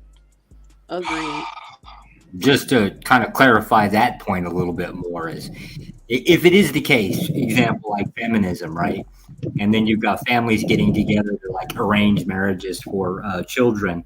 The problem is what happens with those single moms that have raised their children and now they're trying to like basically get in there and make a connection with another family. It's basically going to turn out to selling the kid off. Selling the kid off is fine if it's going to benefit the marriage. The problem is it's also got that back in your mind. I'm going to attach myself to another family. You don't want all the problems that come with all of that. You almost need that division. It's just a protection mechanism. It's gone too far down.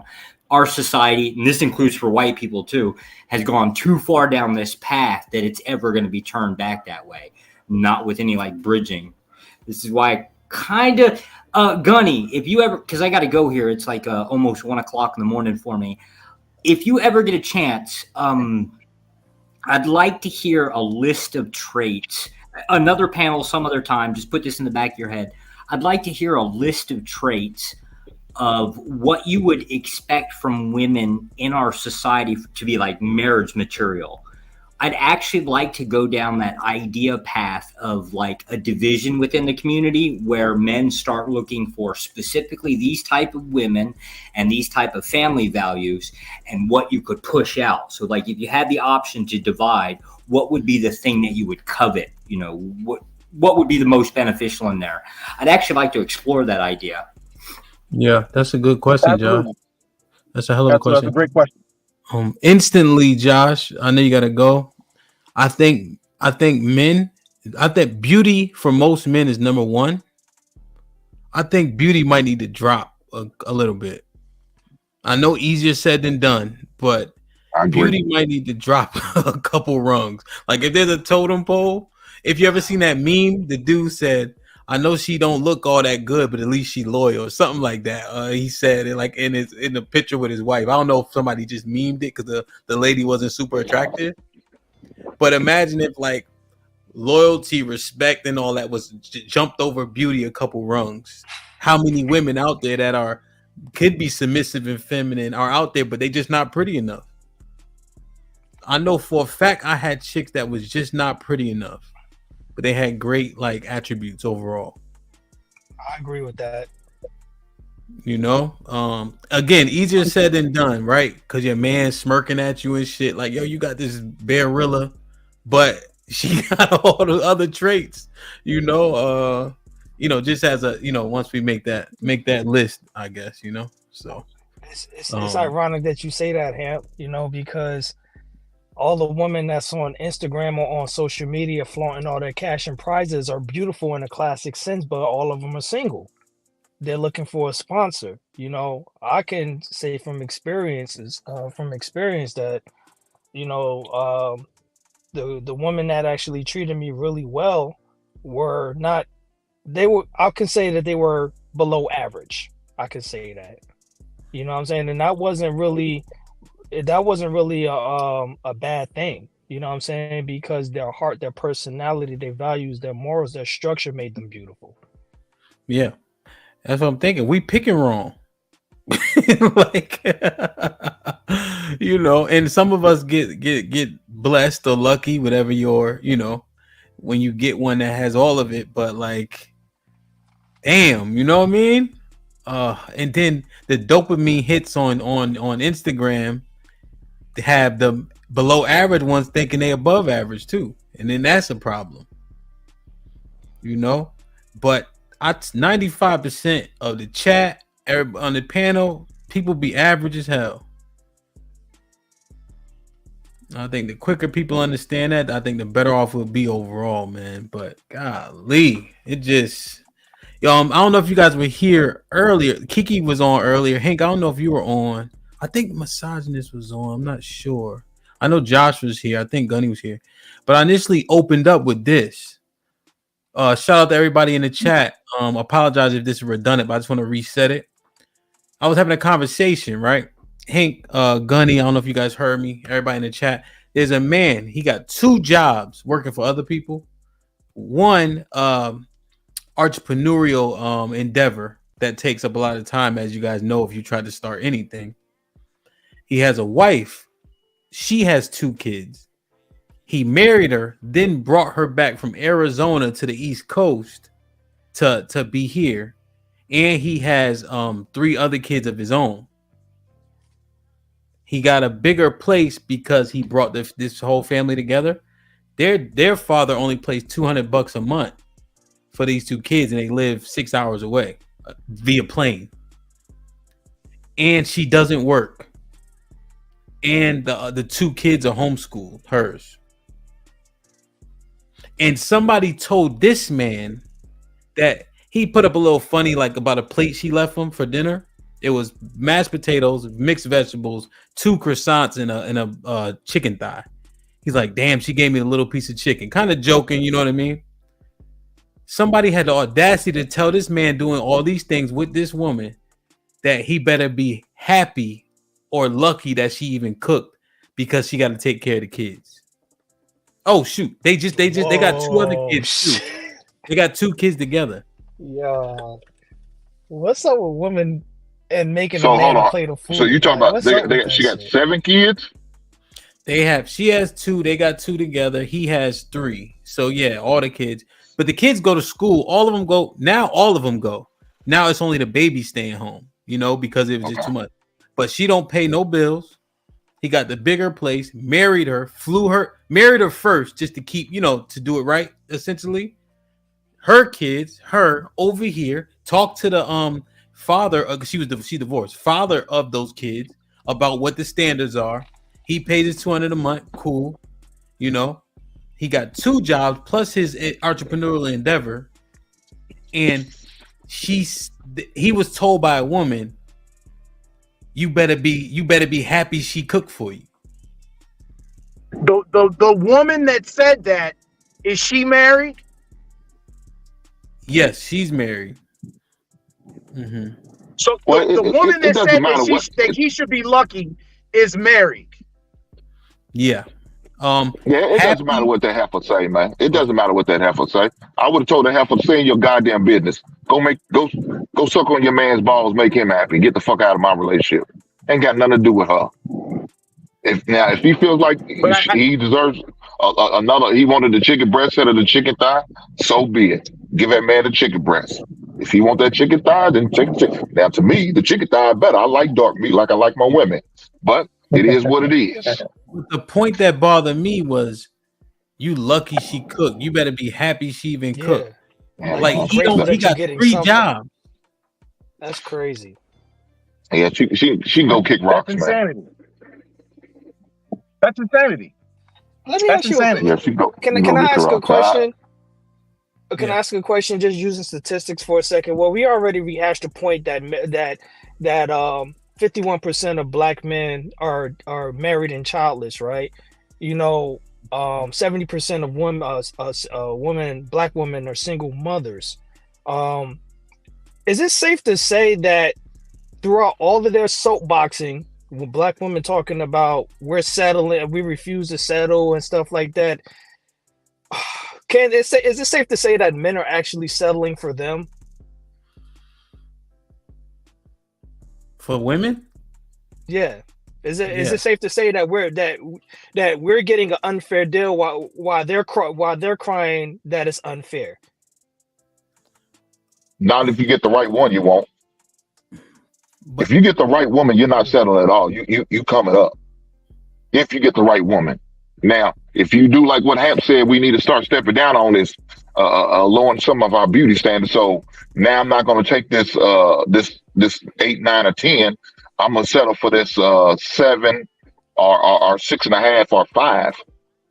You won't be settling because now you're going to see the fruits of the labor that you may be looking for and getting. She's respectful. She's agreeable. She's willing to get on your team and follow the directions that you have, not only for your family but for the whole situation. You know what I'm saying? She's financially where you want her to be or where you need her to be. You know what I'm saying? If she's willing to go to work and do a 9 to 5, cool. If she's willing to stay at home and if that's what you need her to do, she's willing to do that. No, hell no, you coming up. You really benefiting. But the results don't really reflect reality. You know what I'm saying? Because you hear a lot of men complaining that women are lazy, women are obese, women are single mothers, women don't have no ambition. They want sponsorship. They want subsidies and set asides for doing absolutely nothing but just being present in your life. So when you talk to a lot of these, when you talk to a lot of these women and you ask them what do they bring to the table, which is a question I really don't like. They start hashing off things that it's automatically supposed to be bred into them as a woman. You know what I'm saying? And some of the things are basically non sequiturs, something that they just regurgitated hearing from somebody else. I don't need my woman to motivate me. You know what I'm saying? I don't need my woman to support me. These are things that they say, and they pat themselves on the back, thinking that they're actually saying something profound. And it's like, well, that's what you're supposed to do going into a relationship. You're supposed to support your man. That's why it's called a relationship. You know what I'm saying? So if But you then heard, again, we use. But then we hear these no, women if you, use, you know, these trigger we got words to hit like that plane. We got to hit that entanglements plane. Ham. you know, we hear women make up these stupid new age buzzwords like situationships and entanglements. This is like, what are we doing here? You know what I'm saying? But in terms of settling, I think if you looked at both sides, though, right? If you compare men and women, and you had to absolutely say which side is settling, who would it be? Let me read these real quick. Black America with $2. Unattractive women are definitely a problem. Gunny with the $5. Having connection issues. My bad, panel. Salute to y'all checking out. Damn, Gunny, I was hoping you were gonna get that shit right, but I saw you start driving. Black America with the $2. 6 and 7 don't settle. They think they are too good. If we lined up both sides, is he talking about black what, men or women? Who? He's talking about women. I just wonder if you lined up both sides and you say, this is what I want, this is what they want, who would be considered settling more, I guess. Which maybe is how you can answer that question. Like, are women today as agreeable? Are they willing to cook, clean? Do they even want to? Do they think that they should honor and obey? Or do they think it's more like, you know, a 50-50 thing? And men, are men still willing to protect? Are men still willing to provide? You know, all those stereotypical or historical tenets. Who's holding up their end more this day and age? I guess that's the question in terms of settling. Well, the thing about it, if I'm the man, I'm the one choosing, correct? So if you choose for that type of woman that you just explained, my man, then that's on you. You chose to accept that bullshit. Leave her ass at a goddamn restaurant, dog. Nobody sit there and tell you that she talking like this and act like this, then move on. But you probably in there because she got big titties and big ass, and you can't get away from that because you so locked into her beauty, you don't know any better. Me, I'm gonna get up from the goddamn table, keep it moving. I don't care. I'll leave a woman at a restaurant. If her mind is not where I need it to be, or where I want it to be, or expect it to be, I don't want to deal with you. I'm not gonna waste your time or mine. I'm gonna keep it moving and move on to the next. Why do we look at them like they the greatest thing going? No. If you the prize like you should be, then you need to move like a dude, like you are the prize. You moving like you like she's the prize, and you just got to do what you got to do, shuck and jive for her. Hell no, she got to prove her worth to me. I don't have to prove nothing to her. I'm coming ready made. I just wonder. I think Hank's right in a perfect world, but in these real life scenarios, how are people actually navigating? Because lust and love and and all these other things. They not. That's the problem, man. That's why you had to say what you had to say. Maybe we need to lower the beauty standards because they so enamored by the beauty and the lust. They lusting after it. They can't think clearly. Yeah. Guys got to start moving differently, man. Mm-hmm. Do you know what you bring? I'm not going to ask her what she brings because she could tell me a lot. Show me what you bring. Yeah. What do you think about natural things? Like I wonder, does respect automatically come with physical prowess? So like amongst men, let's say like for instance, strength, things of that nature, people kind of like lend to that person in given situations. A fist fight or having to move something, you know, whatever the case is. Physical prowess matters amongst men and is respected. Should women also respect that? They do to a certain degree. But I feel like their mouths don't reflect that they respect it. They do also, inherently. This is the. Oh, go ahead. I'm sorry. So that's one, men, right? Also, what about women actually carrying and birthing children? Should we revere that? Because one of my sentiments is, well, it's my child, right? Because the sperm, I don't care where you plant an apple seed, it's still gonna be an apple. So the sperm, it might look a little different based on the catalyst, based on the incubator, but it's still gonna be my seed, right? And she's manifesting my child inside of her. That's what her body's made for. But that can seem like it's just like whatever. You're a woman. That's what you made. That's what you're supposed to do. Or should we come to, approach it with a little bit more reverence? Or maybe people do. But I feel like I hear more of the talking point, and I'm also seconded that talking point was like, listen, after 20 weeks, you could put that baby in an incubator and do the same thing. But should we show more respect to some of these natural causations and reverence for them? I wonder.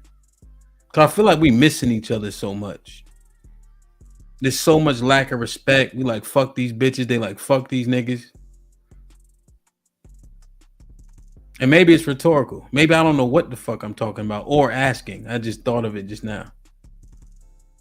Because a woman said if a man came up to her and he continued to bother her in the middle of a bar, she would say, oh, get the fuck out my face. Because there's no respect for getting punched in hers. Because if me and Hank talking outside, whatever, let's say we having a discussion. You're like, nigga, get the fuck out my face. That's going to turn into a physical discussion. Just hypothetically. Well, let me drop the link. Which I think, I don't know, maybe my question is incoherent. It's just so much disconnect. You know what I mean? If I look at it like this, if a woman tell me that, she did me a solid already. Because that ain't the type of woman I want to be around. Thank you, baby, for doing me a goddamn favor. Like that, shit like that.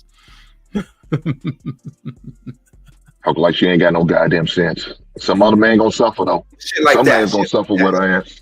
Shit like that. But my thing is, if he was attractive, she wouldn't have did that.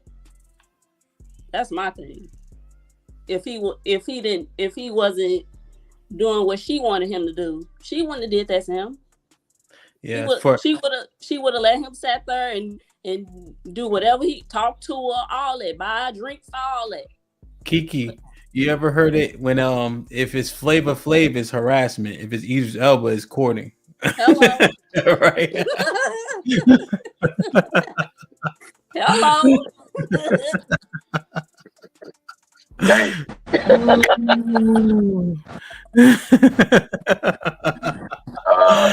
Uncle Rick, what up though? Hank said, Hank said all shit when you hit the link. Everything is everything. What's good, Hank? What's good, my bro? Big brother, I'm doing good. How about yourself? We're gonna have Truck Chronicles today? Yeah, man. No, tonight. What's today? Friday? Yeah. No, tonight we on Twitch. We do Feel Good Fridays on Twitch, where we listen to R&B and we just vibe up the music. That's what we do on Fridays. See, I'm not hip to Twitch. I'm gonna have to get hip, big brother. Yeah, Twitch.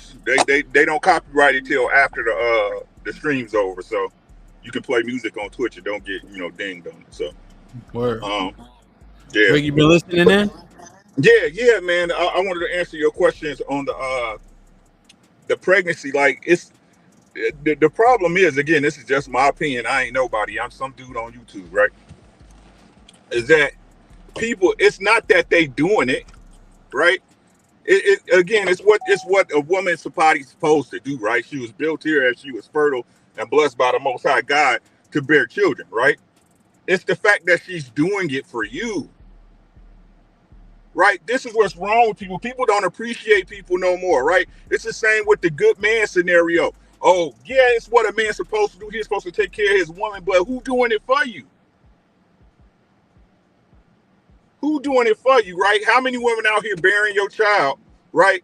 And raising the way in your image, right? The way you taught her and the way, how many doing it? You got to appreciate her for that, right? Same with the dudes. If a dude out here, he taking care of you, yeah, he's supposed to take care of his woman. Every man's expected to take care and rear his woman, right?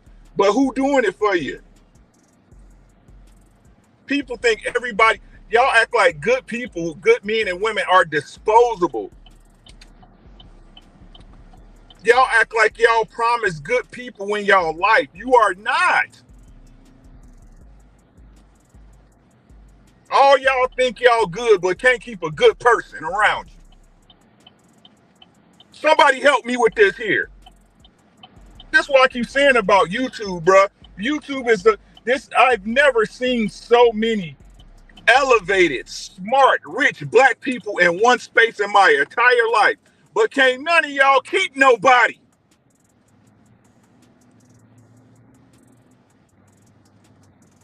You such a good and great person. You got all the boxes checked. Hey, I'm wrong all the time. Ricky can never get it right. You know what I'm saying? OG, they just be talking out his neck. They got it wrong their whole life. They the reason we in this spot. You know better than me, but you can't find nobody to love you the way you want to be loved. Somebody lying, and it ain't me.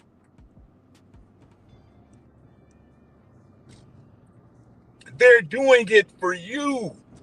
You are not special. Who cloned Tyrone? It's one of you in every city. You're different, but you ain't unique. Let me say that again for you. You're different, but you are not unique. Love those who love you. J. Cole, since you always want to put it on the rappers and the celebrities, J. Cole told you to love yours. Love the ones who willing to love you back.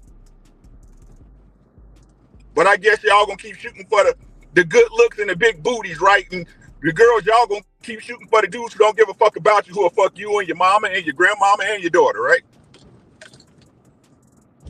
But what do I know? I don't know shit, bro. What he said. Yeah, you gotta make certain sacrifice. My man, Black American, he said I was wrong though. What was I wrong about, my brother? I'm just curious. Well, what I think, can you hear me? Can you hear me okay? Yes, sir. Yes, sir. Yeah. What I think you wrong about is the fact that so many men, especially young men, not young like him, but younger than him, these men is out here begging for women, bro. Like they don't have the full beard and the waves on top, you know, and can come on the panel and make love go change their panties. Like, you know, like them brothers that was here the other day. Don't do it, bro. You know, have all the bras swooning on them. You know what I mean? We had some young men on here the other day that were admitted incel, and it's not because every man wants a woman. And when you get to that point to where you're calling yourself an incel, it don't matter what that woman looks like at that time, bro. I'm tell you something. When I was in the joint, those women correction officers was fine as hell.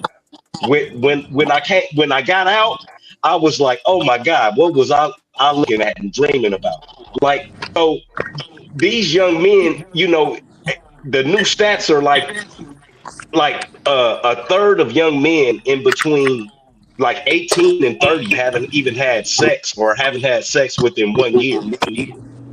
18 to 24. It's a lot of background noise. And so, you know, it's hard for some young men to even garner the affections of a woman. That's why men be out here doing this goofy shit. I agree with you. The brothers are goofy, but it doesn't have any all to do with the looks. It has to do with the women not accepting, you know, a 6 and a 7. I mean, I live in Vegas. I don't see 6s and 7s accepting niggas. They think they too good for people right now, bro. But how y'all wait? How y'all get back on that so quick after what Uncle Rick was saying? He was yelling and all that. We went back to the I wanted him to say they're liars or whatever that is he be saying. That should be cracking me up. Y'all lying. You know what I mean? But yeah, I mean, I was just addressing what Hink was asking me a question about. Oh, all right. Real quick. Man, I didn't mean to change the subject. I'm sorry. No, it's the same subject, but because he said so much. Because I had a quick phone call and I was listening. I'm like, yeah, you know what I mean? Like, Savage with the $5. With childbirth, how do women respond when we say we protect and provide him with childbirth? How do women respond? What is he saying? Like, oh, this is what you responded to, right, Hank? With the $2, Hank is wrong. Yes, Most sir. men are begging for cat. Do y'all know what Savage is saying here? No, I thought it was maybe for something you said earlier. I don't know. Yeah, this one he kind of. I don't think I was too late. This is 12:55, so this was fresh, kind of. He sent that. I don't know what he's trying to say. Uncle Rick, I had it turned down a little bit. What? Say it again. I know you said it for longer than 30 seconds, but the synopsis of what you were saying, because I felt like I was catching it, but I was also on that call.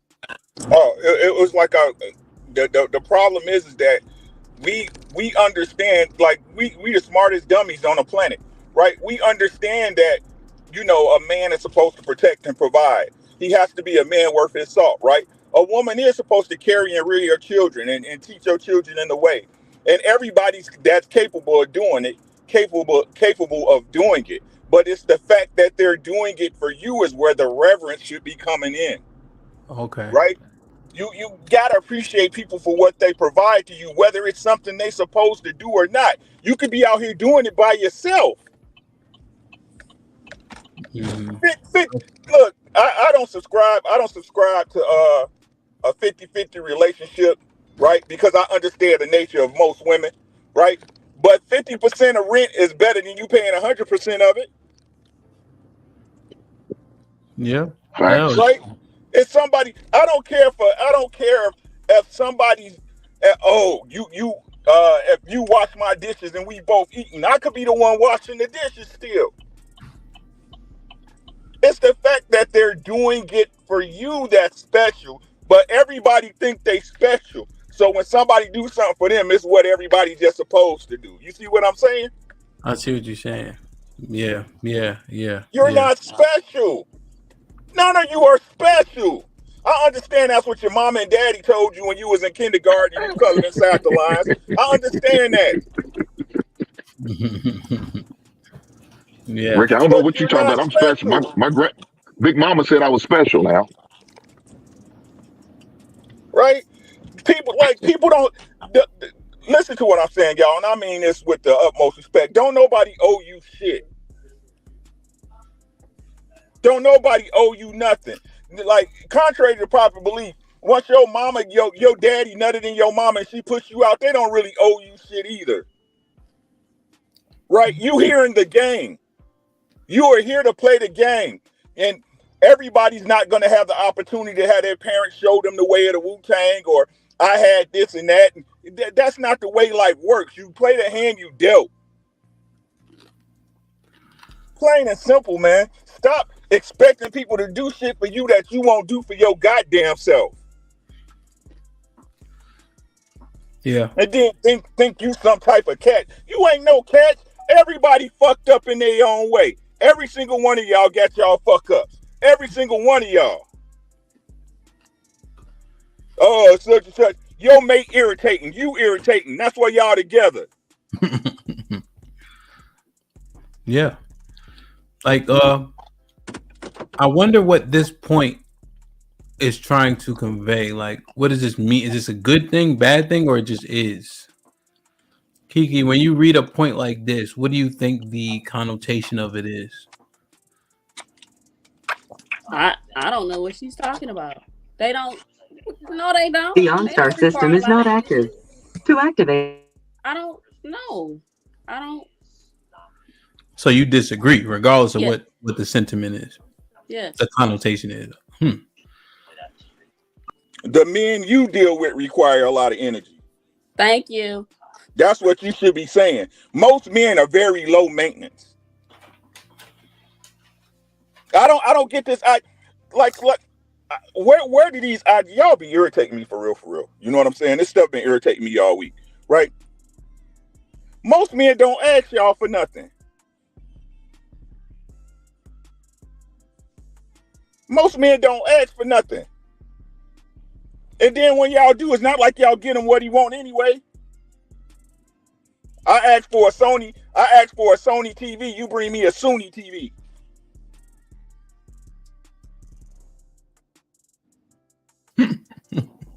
Like, y'all know this is fact. Wow. That's why men don't bother y'all for nothing. And the true point, if you got a man that's about his salt, when you ask him if he needs something, he be like, "Don't even worry, I got it." He done went and picked it up already. Men will require a bunch of effort because you don't understand your man. That's just the truth of the matter. Stop putting stuff off on. The problem is you. I done said this, I don't know how many times on this space, and people can't seem to get it, right? The reason why you can't figure it out because you can't figure you out. Wow. Keisha, what up, though? Hello. Welcome. Now the Black America, he always come up here, but fellas got to get on camera. Keisha, what's popping? So I just pulled up that comment, but there was some other comment. What you think? What you think about the conversation overall? You can comment on whatever you want to. Yeah, I was kind of hopping in and out, so I was trying to listen in, but I do think that men require a lot of energy, and what Ricky was saying, I think, is false. A lot of men have requirements in relationships, and it can drain your energy as a woman. So that's what I think. What do these requirements look like, or how do they like? Can you give us a few examples of what makes them so exhausting? Yeah, so you're gonna have to cook more. You're gonna have to clean more. You're probably gonna spend more money in groceries. Your sexual requirements. So yeah, it can become draining. Absolutely. Then the process, you could get pregnant. So your life is going to shift as well. So yeah. Do you enjoy cooking for your man? All of that is laughable, bro. Okay. Do you enjoy cooking for your man? Why are you asking me that? I'm just asking a question. Let me know. If I can't ask you a question, it's cool. Just say I can't ask you no question. You can't ask me a question. That's correct. Okay. I can't or I can? You cannot. Okay, great. Thanks. So again, the point I be making is this, right? You're not special, right? You're willing to, you cook for yourself, but making another plate is more energy for you, right? But nobody considers this stuff when that man got to work more because he got bills to pay, right? I got to make sure you got a place to stay and I got a place to stay, right? Again, I understand, and it is more energy for you to do. But again, in your life, if you have a man that's with you, that's looking to take care of you, he's going to pay you back in spades. He sets a space for you to be able to do those things while taking away from the other stuff in your life that will take that time, that will require you to be like, ooh, this is so much work. So how is he creating the space for for instance, Keith, let me ask a question. So if the give and take is like you don't have to cut the grass anymore, would that resonate with you, or you think that's not enough? I think physical activity is needed for women. So, I mean, if you're outside and if you garden like I do, I don't mind cutting the grass. Okay, but I know that's more anecdotally, but let's say like he's doing like yard work and stuff, and then you cook. So technically that would be a burden off you. You know what I mean? Would that make sense? Yeah, I just think for me, like when I had to enter a relationship, my diet had to change because I had to accommodate the diet of men, which is different for women. So like I eat 2 meals a day, but when you're in a relationship with a man, you might have to cook 3-4 meals a day. Yes, that's more energy. So question, Keith, is for you exhaustion, does that qualify for you as like something you like, is exhaustion bad, or are you just saying it's more exhausting? Or are you saying it's preferable not to be exhausted because it's not worth it? I'm saying that the points that Ricky made were false, and that the whole idea that men don't require anything. Like, no, they require a lot. So I didn't say they didn't require anything. I said they require very little. And that's false. It's not very little. Okay, so hold on, let me ask one question. Do you see? Is it still worth it to you though? Yeah, I do think so. As long as like the man is doing his part as well. It's reciprocal. Yeah. Or you think it's largely has to be transactionary for you? Well, I think currently men are making it transactional. So I think when women are just adapting to the environment that men are setting. So if we're gonna make it transactional, we can make it transactional. That's fine. Okay. But I mean, I heard y'all say that you believe that childbirth. Well, maybe you were implying that childbirth isn't really like a big deal, and maybe we're, even though that some women die giving birth. So if we're gonna make it transactional, then I do think we can make it transactional across the board. Yes. Well, yeah. Just to be clear, hold on 1 second. Just to be clear on my point, I was making an inquiry because I was trying to see like how we should place it. To at what level should we revere it? You know what I'm saying? Because a lot of the sentiment is that's what y'all are built for. That's the sentiment. So I'm saying, should the sentiment change? As in, well, like you said, like there's this thing called like a push gift. I never even heard of that shit before.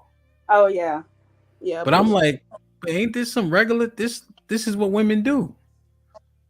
So in a relationship, if a woman, let's just say, I can jump in. I'm done too after she's done. Go ahead, Keith. Just to entertain the idea, let's say that we are making it a bit transactional, just to see how much energy is being given on both sides. If a woman is carrying a child for 9 months and birthing that child, what is a man giving that's equivalent to that energy? Can I answer that? Yeah. I'm stepping back. I just want to ask Keisha a couple of questions because I wanted to click the link. Keisha, I appreciate you hitting the link, my G. Not a problem. Go ahead, Black America. So the equivalent of that is a man with many children who works 6 days a week, and I believe Help has children and Rick has children. The equivalent to that is our blood, sweat, and tears, and us working to provide a better, safer, and more economical life for you.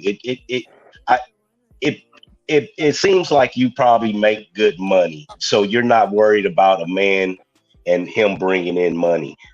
But most women probably don't make as much as you do, and most women do need help with their bills, and most women, if they have children, they do need help with those children, and we hold on, and we do take off some of that stress from you as a woman, as far as you have to go to the grocery store. So you're saying that you go to the grocery store and a man don't hand you a credit card or a debit card and say, here, baby, get whatever you want?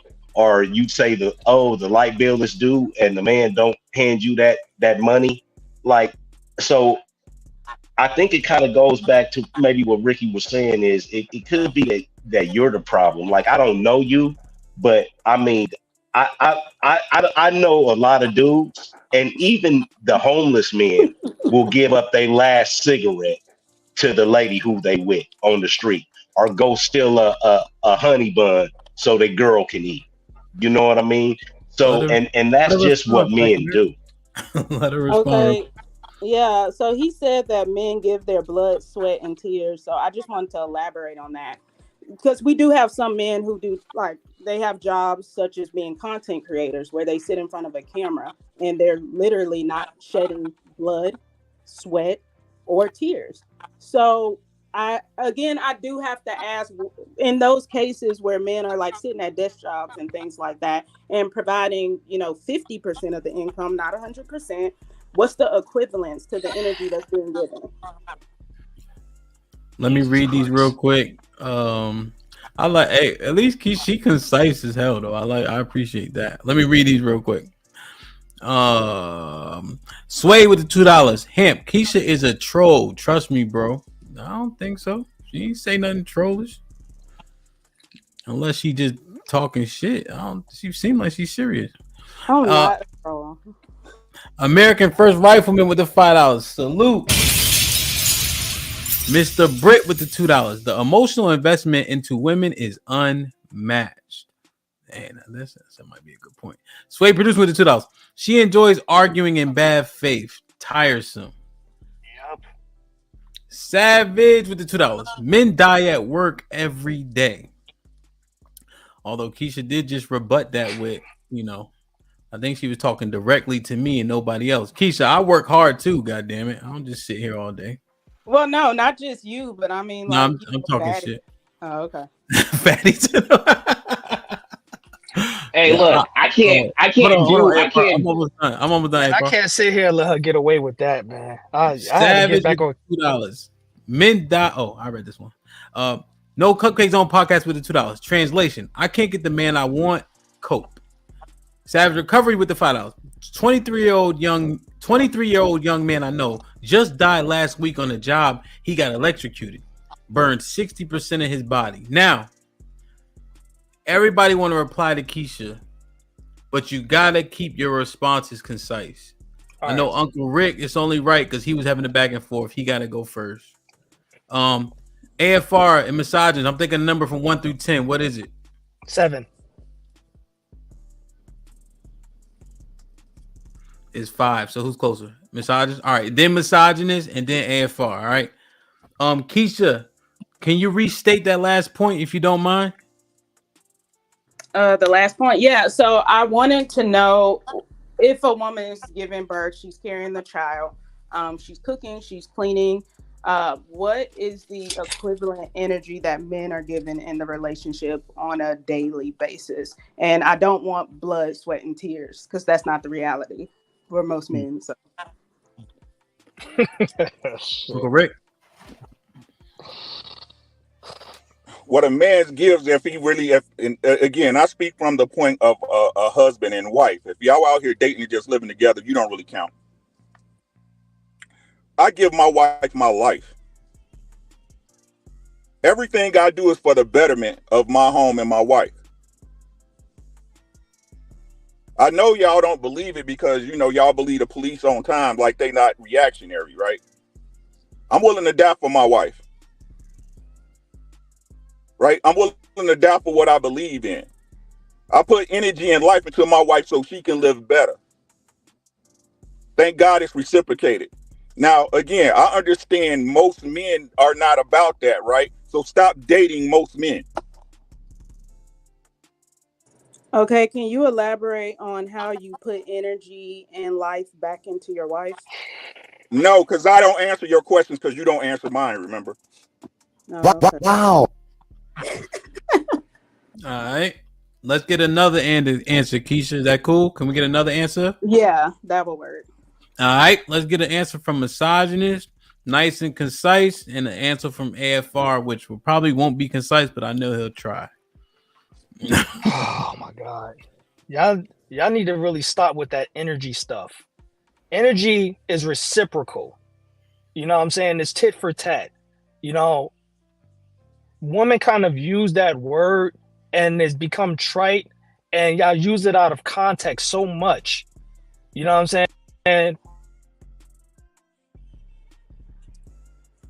yeah, so maybe energy is the wrong word. Maybe just like physical and mental, emotional effort input into the relationship. What's the comparison? I don't see how it's confusing, but okay. My bad. AFR? I just want to say real quick, the job shaming you did was kind of deplorable in my eyes. I really did not like that because, and I will be very concise. What Risky does on a daily basis, he provides not only entertainment, but information, dialogue. He provides a lot of things and he adds value. So he should get paid for that value. He operates at a high level. Me, AFR, has no experience doing this. I could not do this. I'm in charge of a security team. I'm good at that. I have experience. So some men are better at other things. Sometimes it's natural, sometimes they gain experience or whatever. So you shouldn't even come out saying just because a man sits at a screen or whatever. Just if a man brings home what he kills, you should be happy with it. And I pass the mic. Nice. Keith, do you want to respond directly to that? You want to get one more response? I'll take one more response. All right. Lou, what up though? What up, man? How are you? Regular, bro. Everything's everything. So you heard Keisha. Yeah. Fella's been responding to it. What you think? I think that if dude was paying 100% of everything, none of that would come up.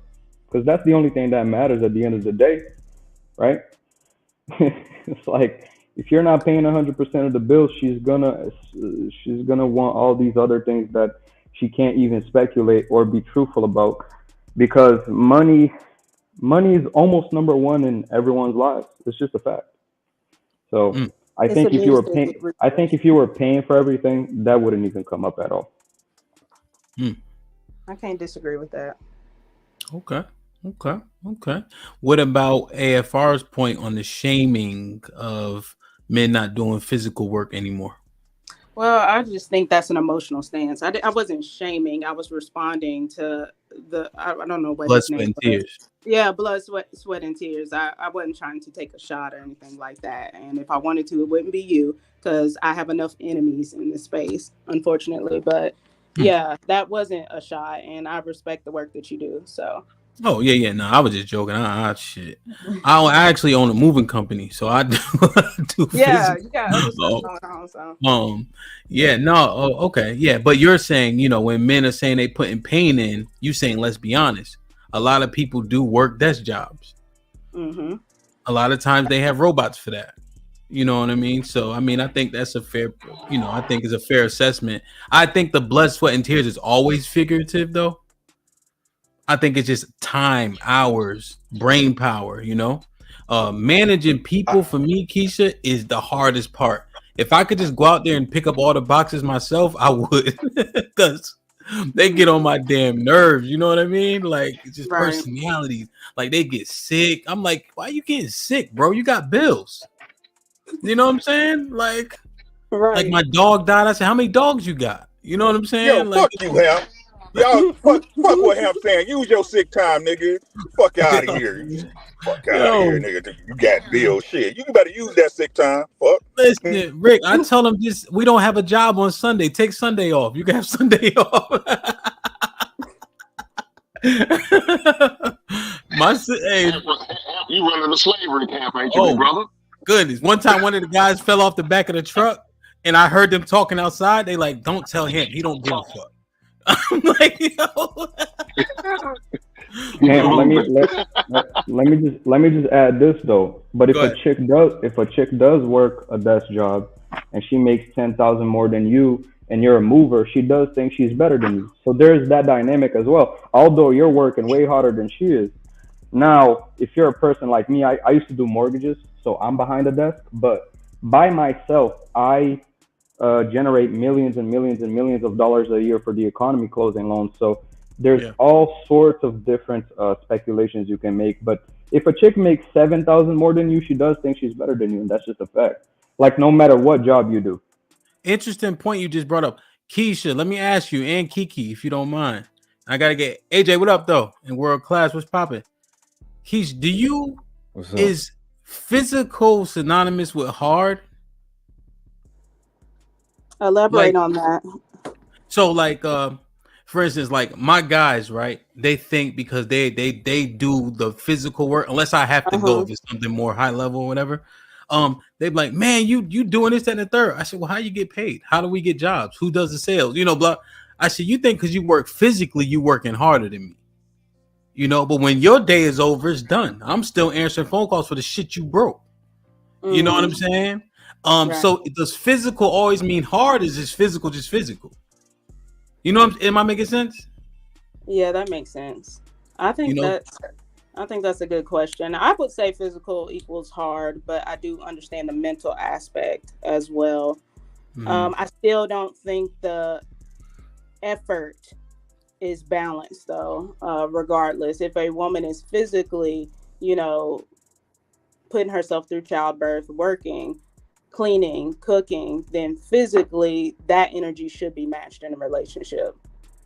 Okay. Kiki, what's your thoughts on that?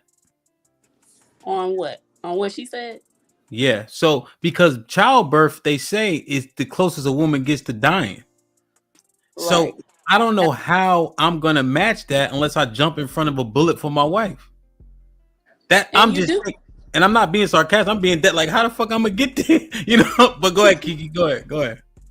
I've had two, so I mean, it balanced itself out. I don't understand why I don't understand it that a man has to balance out the woman having a baby. No, you have the baby, he do what he gotta do, and that's it.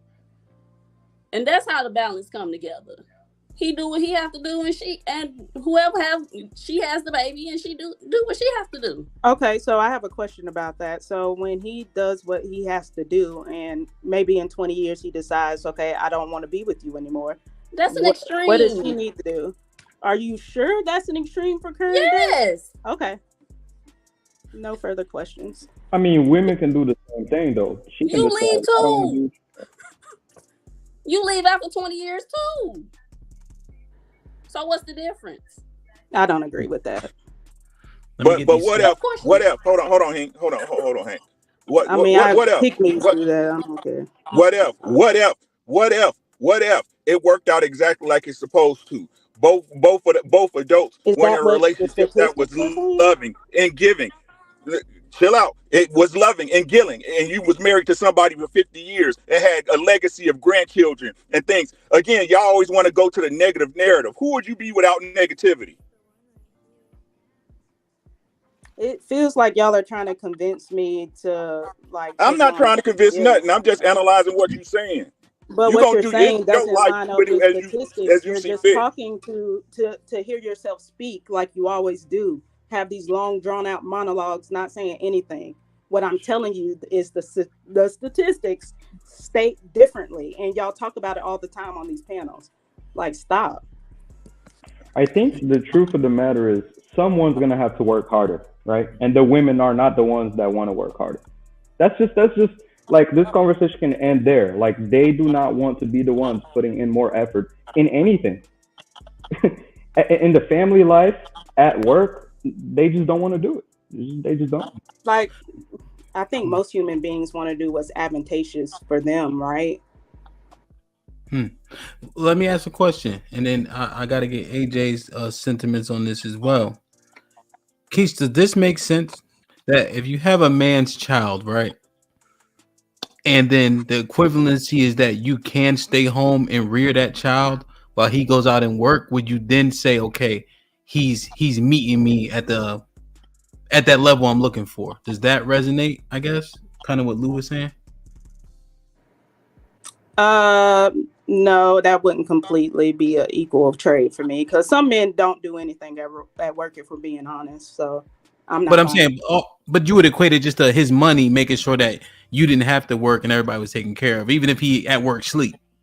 Yeah. You know what I'm saying? Like, yeah.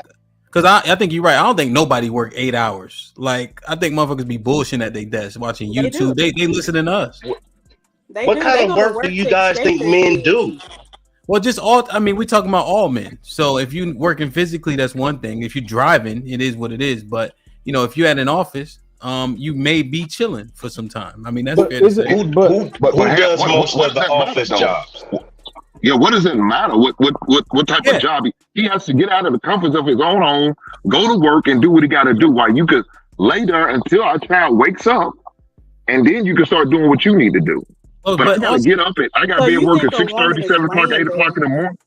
Ma'am, you're gonna lay there until your child gets up. Yes, you are. More than likely, you are, because you're probably tired. Hold on. Okay, ma'am, I heard what you're saying. But more than likely, you probably go ahead, bro. But just real quick, she when I just re-articulated it, she agreed though. She like it doesn't sound like she is. Yeah, she said if he bring in the money, if he sleep at work, whatever, as long as he taking care of everything. She just kind of conceded that just now. But the most of what she's been saying is like she's judging men on the type of jobs they do about sweat blood. I don't think it really matters if a man has to leave his home, or even doesn't have to leave his home. He work from home. He has to get out of comfort of what he could be doing. Instead, he's out there doing his work, whatever job he's doing. He's still getting out of his comfort zone. He might want to relax and drink a beer all goddamn day, but he can't because he has to go to work to make sure his family is well taken care of. You got to give a man for credit for that. While you get to relax. Not, eventually, hopefully you're going to get up, like I said, when that baby gets up. But what if that baby's a late sleeper? She's Usually then what? mothers are doing other household chores while the child is asleep. I understand that, though, man. But you're not getting up as early as you probably would have to if you had to go to work. Well, real quick, let me read these real quick. Marcellus gifting the membership. Now, when they get gifted, that means it hits somebody randomly. But also, let's make sure that it does, right? Let's make sure that person also maintains the goddamn membership. You know what I mean? No, that's right. You feel me? Little plastic spoon, okay, with the $2. We're gonna work on your name too. That ain't intense. Women irresponsible with a box. Men gotta pay. Savage with the $5. 45% of men hold infrastructure jobs, man. Based on Keisha's question, she's saying that there is no benefit for women to have children. Well, we can ask her. Sway with the $5.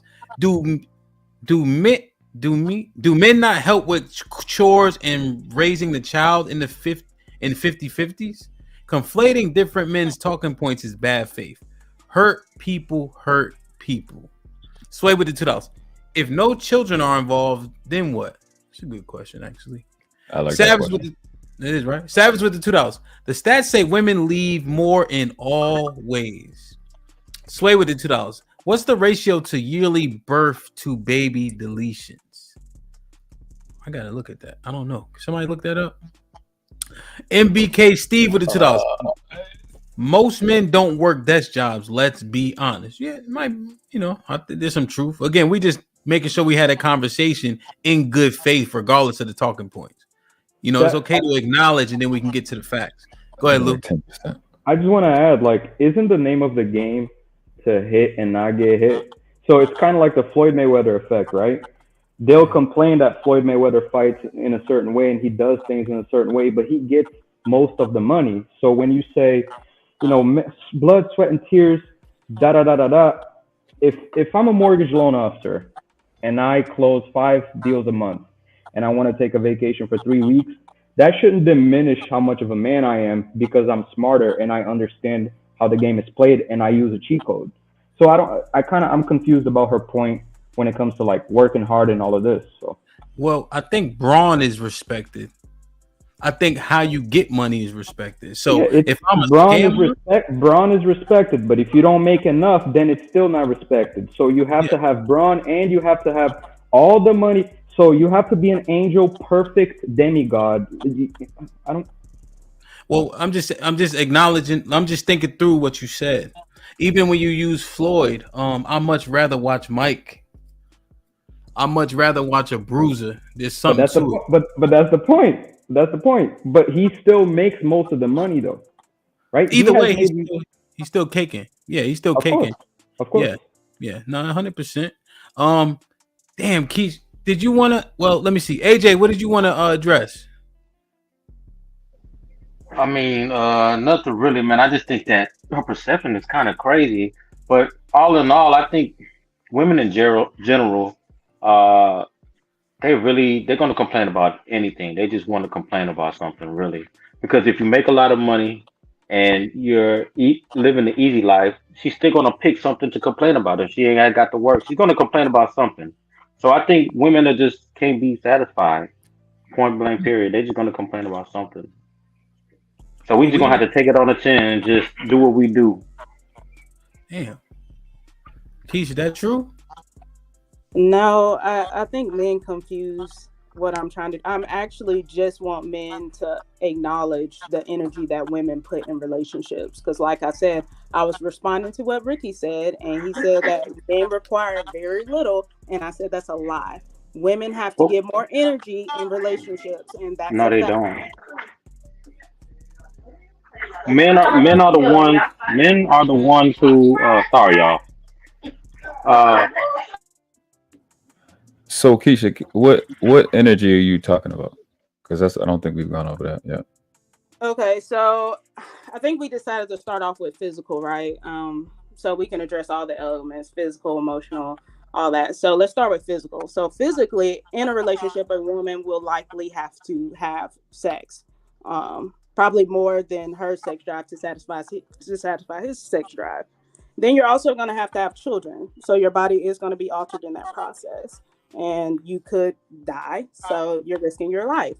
You're also going to have to cook daily, clean daily. And I mean, like, I'm just, for the sake of the argument, I'm just making it transactional just so we can kind of line out so y'all can understand how much energy output women are giving. So on the flip end, I asked physically, what are men giving in that scenario? And I was giving like blood, sweat, and tears and stuff like that. So okay. Let me answer real quick. Men give way more, starting from having to learn how to talk to women, having to have money, right? There's money involved, then having to court you, take that's you not out in a on dates. relationship, right? That's still energy given prior to the relationship. To get to the relationship, we haven't even got there yet, and he's already expended a lot of energy. Then when we get to the relationship, then we have to continue what we did before to get you, right? We still got to woo you. We still got to be emotionally there for you. We have to listen to you, still making money, living life, right? Giving you the things you need so you can so we can marry you. And then on top of marriage, there's so much there. Women don't have to give that. Women don't have to give any of that. They don't have to give up they don't have to give up the money. They don't have to give that much emotions to the man. Because men are not emotional, so we really don't want that from you. So I'm kind of confused how you're saying that women giving more energy, because when you were explaining it, you took a big gap from I think it's from marriage, emotional marriage. I forget what that was, but like I said, it's nowhere close. So I'm kind of just confused at all of this. I mean, Yeah, I can't help with that. All right, so Keisha, you also said that you just want men to acknowledge what women have to go through in relationships. But I think even in this country, Mother's Day is 10 times bigger than Father's Day. I think that's kind of a standard that the sacrifices that moms make is acknowledged. So what more could men do in terms of that? Just in that aspect of acknowledging the energy you put in. What more can men do? Originally we were talking about the energy output that women have in relationships and the energy output men have in relationships, and is that balanced? And basically everyone's saying that men are giving more in relationships. And when I say energy, I'm talking about, physical labor, time, things like that. Indeed. So, and I'm saying that women are giving more and men are draining women's energy. So that's what I'm stating. And I'm explaining it starting physically, and nobody's like providing any counter as to how they're equating physically what a woman is providing. Well, I'm gonna have to harken back to Sway's comment. Well, no, it wasn't Sway. It was forgot the guy. He said that 45% of men in this country, their jobs is infrastructure.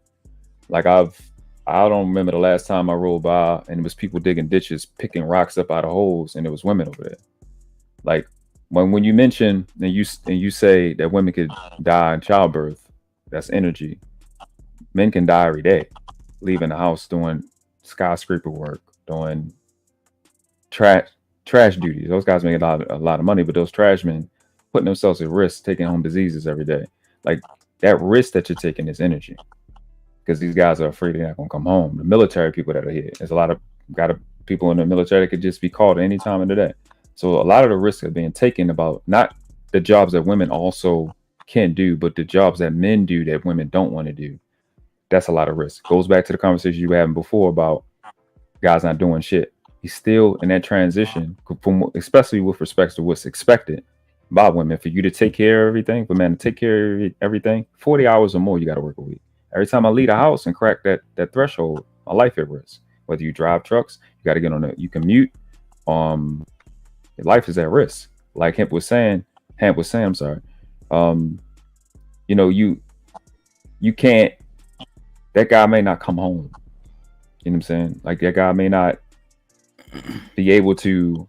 That guy may not come home. It's like, and then the other thing that I think Lou said, you come in giving credit already. You expect him to have everything in the same position. It's a great issue. You said mortgages, because you got to have credit, you got to have a house, you got to have a system to protect this woman. So that energy balance, like Kiki was saying, you may have a lot of energy when the baby is born and energy thereafter, but everything he has to put up in there, you know, up front, he already starts with a lot of energy. Whereas, like we say, y'all could be working at Checkers or at McDonald's or anything, and we'll pick you up, but y'all don't have that same thing. And niggas really got to work. Like a lot of energy has to go into it prior to pregnancy and relationships. Let's ask then, Keisha, does any of that resonate? I had some questions regarding that actually. So I know that you mentioned that those men risk their lives every day when they leave the house. So in the instance of a woman who has a child, let's just say she takes her child to the park or goes to the grocery store, do you believe like her life is at risk at all? Yeah, absolutely.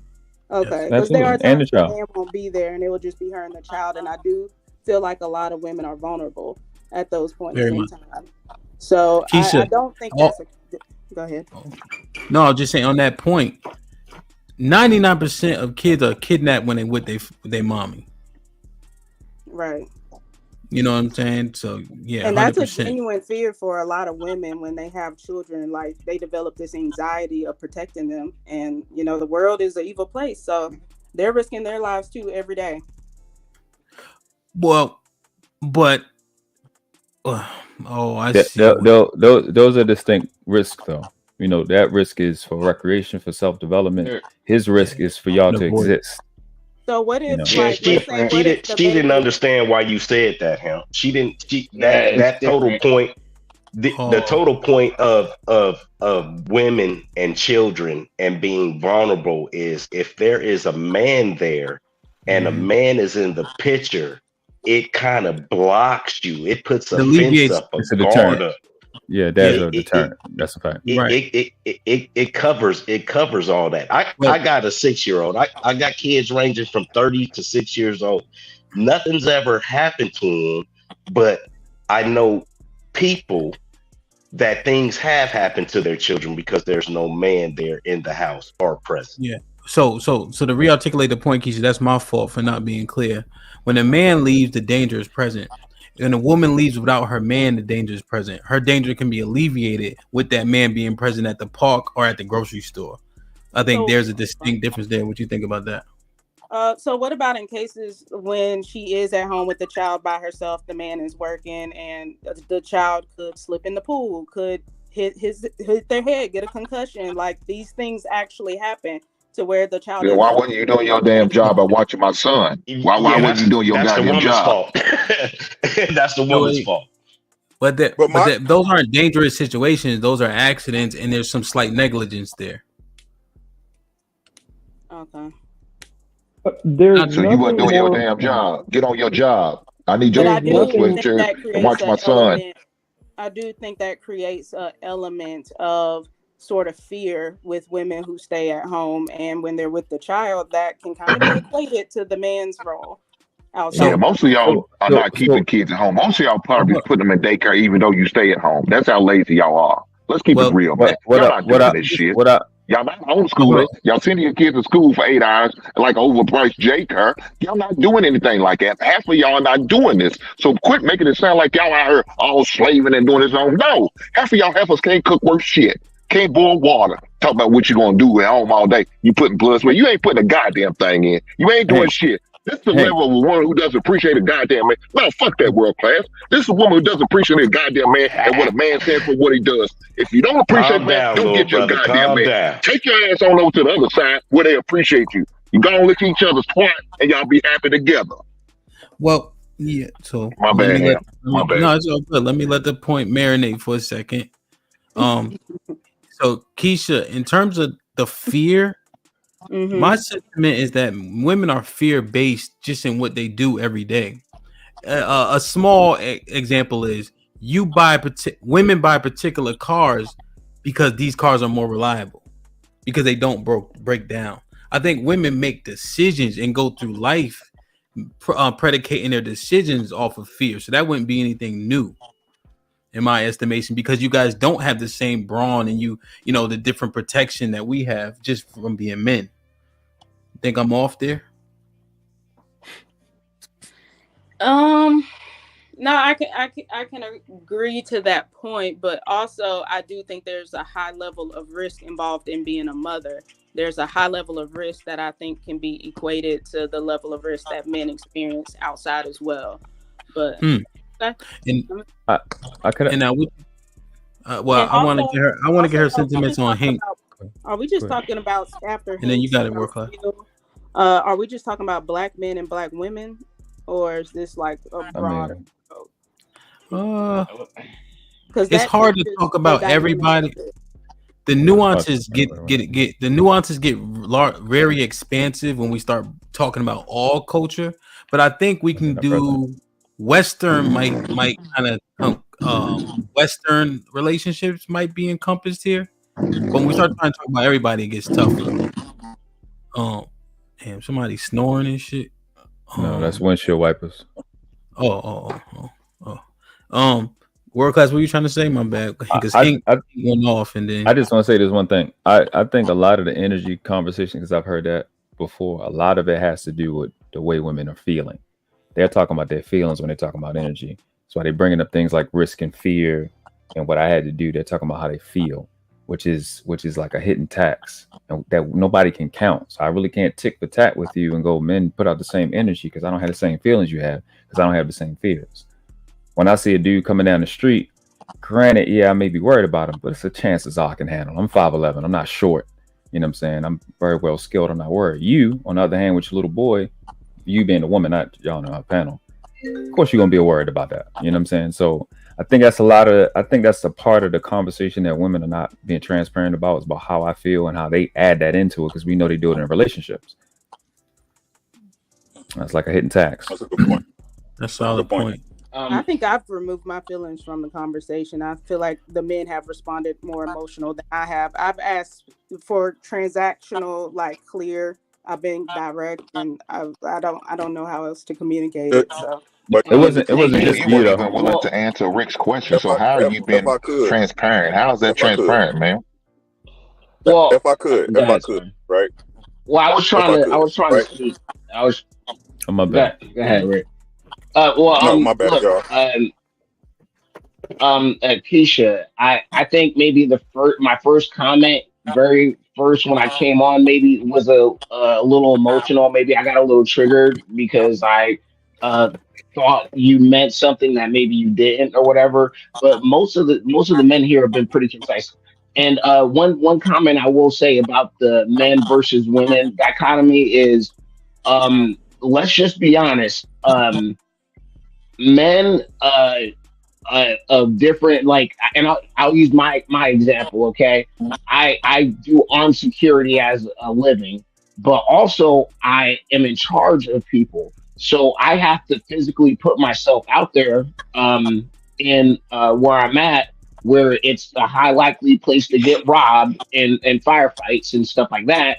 And also on top of that, I have to go and expend mental capacity doing schedules for people and leading people and stuff like that. And so that comes with its own stresses and everything. And also men and women have different burdens to bear. You have the burden of childbirth. You have the burden of rearing home and make sure that it's secure and beautiful and nice. My burden is really just to physically, proverbially break my back to provide that for you and the children.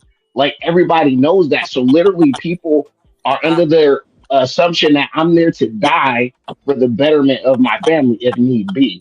You are there to be preserved for as much as possible under any circumstances.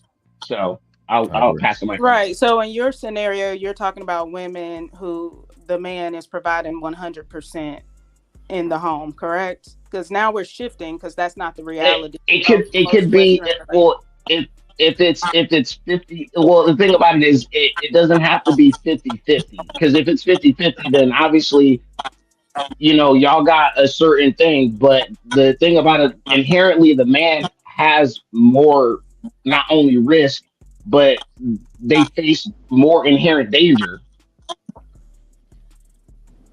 at all times. Even if you don't have a child, say if you don't have a child, you just go to work and you cook at home and stuff, the man still has to protect you and do certain stuff that is more dangerous in the, I guess, relationship or the burden of responsibilities. So just at the end of the day, men are going to have to, they do more.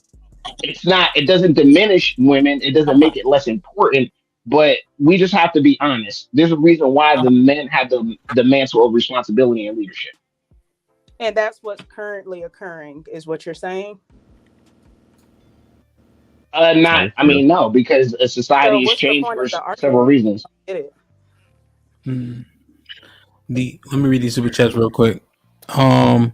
Savage with the $5. I'm sorry, 2 children in 30 years relationship don't add up to women doing more. That's a solid point. Sway producing with the $5. Keisha, you ever live with a man? Sounds very hypothetical or based on talking points. Men are forced to acknowledge women's frustrations. Loud as fuck. Is that what that means? Yeah, that's what he wrote. I don't know what it means. So emotional. KP from the KC with the $5. $2. Hamp tag. Mark G with the $5. The things modern women complain about, men do it easily. I work 12 hours days and then come home to cook for my girl and kids. I never complain. Y'all selfish. Savage Recovery with the $5. Men have made dishwashers, robot vacuums, dryers, washers to make women's lives easier. Those things are substantial. Yeah, now, we gotta let that die though, for real. Like they don't care about that. Like that's like, don't even bring that up, bro. Well. Let's. Is Kiki still here? Keisha, Kiki. And somebody is going on there. Everybody mute real quick. Who is that? Might be Ricky. Is that Ricky? Hold on. Let me check. Is there any acknowledgement of the inventions that have made household duties easier for the people that are responsible for them? I think that the men that I'm currently talking to didn't create any of those inventions, and it doesn't apply to this conversation at all. I don't even understand why it's brought up. I think it might be pertained in terms of doing more. So if there's robots that can do it, that would take away from the more part. Does that or is that irrelevant still? Okay, I get that point. Yeah. I think that can shift some things. Is that the reality? Do most Black women, since that's who we're talking about, do they have iRobots in their home? I do, but when it comes to, let's say, like a washer or a dryer, most people that are worth anything, if you make $50,000 a year, you can have a washer and a dryer in your home. You're not like, I don't know one chick, especially even in Brazil. I'm in Brazil now. My mom has a washer and a dryer. I mean, I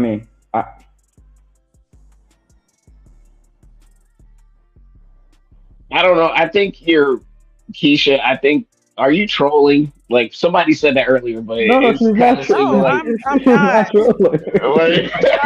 She's not trolling. You're not getting it. She's not trolling, bro. But So because these inventions exist, I guess you're saying that when I said cooking and cleaning, I was referring to hand washing like clothes. No. I just think that a washer and a dryer takes. When I was 10 years old, living in South America, most people didn't have a washer and a dryer, and I think women would spend. I think on a Sunday, everyone would go to like the wash bank. We call it a wash bank, and the women would spend 2-3 hours washing all the clothes of the week, right? You're not doing that anymore. I don't think you've ever actually done that. We're just saying that it makes these new inventions are making the things that you're saying is so hard to do, which I'm not taking that away from you. Obviously, cleaning the house, looking after the kids, organizing things, that's a job that should be revered, but it's not as hard as you make it sound. No, I'm not so much hard. It's repetitive and it's continuous. I'm not saying like some people watch The goalpost just shifted just now, but go ahead. No.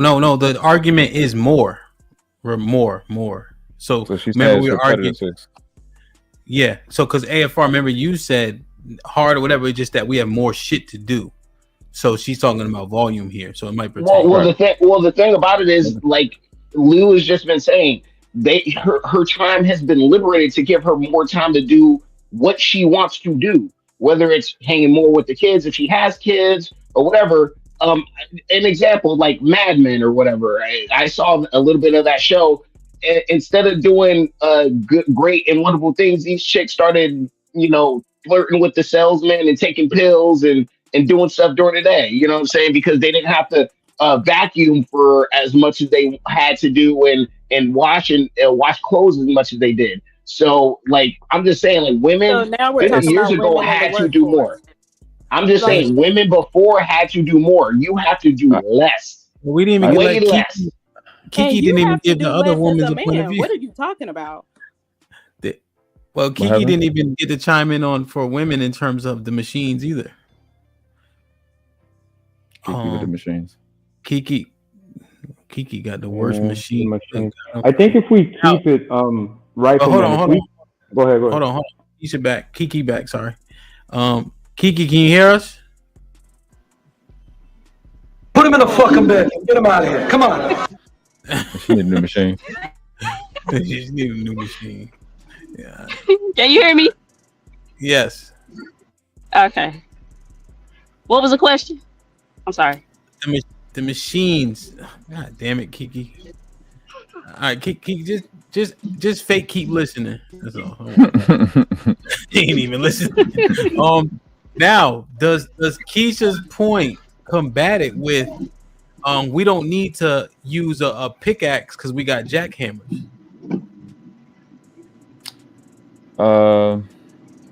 Okay. We got bobcats. Cool. That makes sense. Cool. Yeah. That makes sense. Like we're not fighting against that. We love technology over here. We're not. Yeah. Exactly. Why do men go to the gym? Because life don't require them. Because if you look like a simp, you're not gonna get any bucks. I mean, Because less physical activity is being required. So depends on where you work. I've been sitting at home for 4 years. Other men have not. It just depends. Yeah, work on a highway for 16 hours and see how you feel. We got bobcats and we got jackhammers. See how you feel after that day. Something about being outside for sure. Uncle Rick was popping. What's good? Sorry about that, man. I had a call pop in, y'all. Good. I'm gonna say this and lead this along, right? Now, when Keisha say relationships making a transaction, no matter what y'all say, at the end of the day, your relationship is transactional, right? You with a person because of what they do for you, and they're with you because of what they do for them. But I'm gonna tell you, like I said earlier, and give you a long diatribe. Again, it's that they're willing to do it for you. It's that they're willing to do it for you, right? So everybody that's been in a long-term relationship and or marriage understands that sometimes you're going to be doing more, sometimes they're going to be doing more. It's the nature of a relationship, right? But the problem is you enjoy and want to do it for that particular person. So the question isn't what you is and isn't doing, it's why you can't find a person that's worth doing that for. You can't find a man that you are willing to do that for. You can't find a woman that you're not willing to do that for whatever reason. So again, it's not a them problem, it's a you problem. It's a you problem. If you can't find it within yourself to compromise, understandable. If you can't find it within yourself to sacrifice for someone else, understandable. Or you feel that you're too special, you're too great, you're too much of a gift to this world that no one can provide you what you're looking for. That's a you problem. Aren't you repeating yourself? Like I'm gonna keep repeating it until y'all get it. You don't run me. That's you what do y'all this don't every understand. time I come on a panel. No, I don't need care. a monologue. When Like, I come on here, you talking about the same stuff. So we in the same spot. I You do appreciate this you. every single time. You are so. But man, like, can you at least let So the man what finish difference without does it make interrupting him, then? brother? So what difference does it make? And you still didn't answer my question. You went into trying to shoot shots at me about what I say every time. Why is it that you always go to the negative extreme?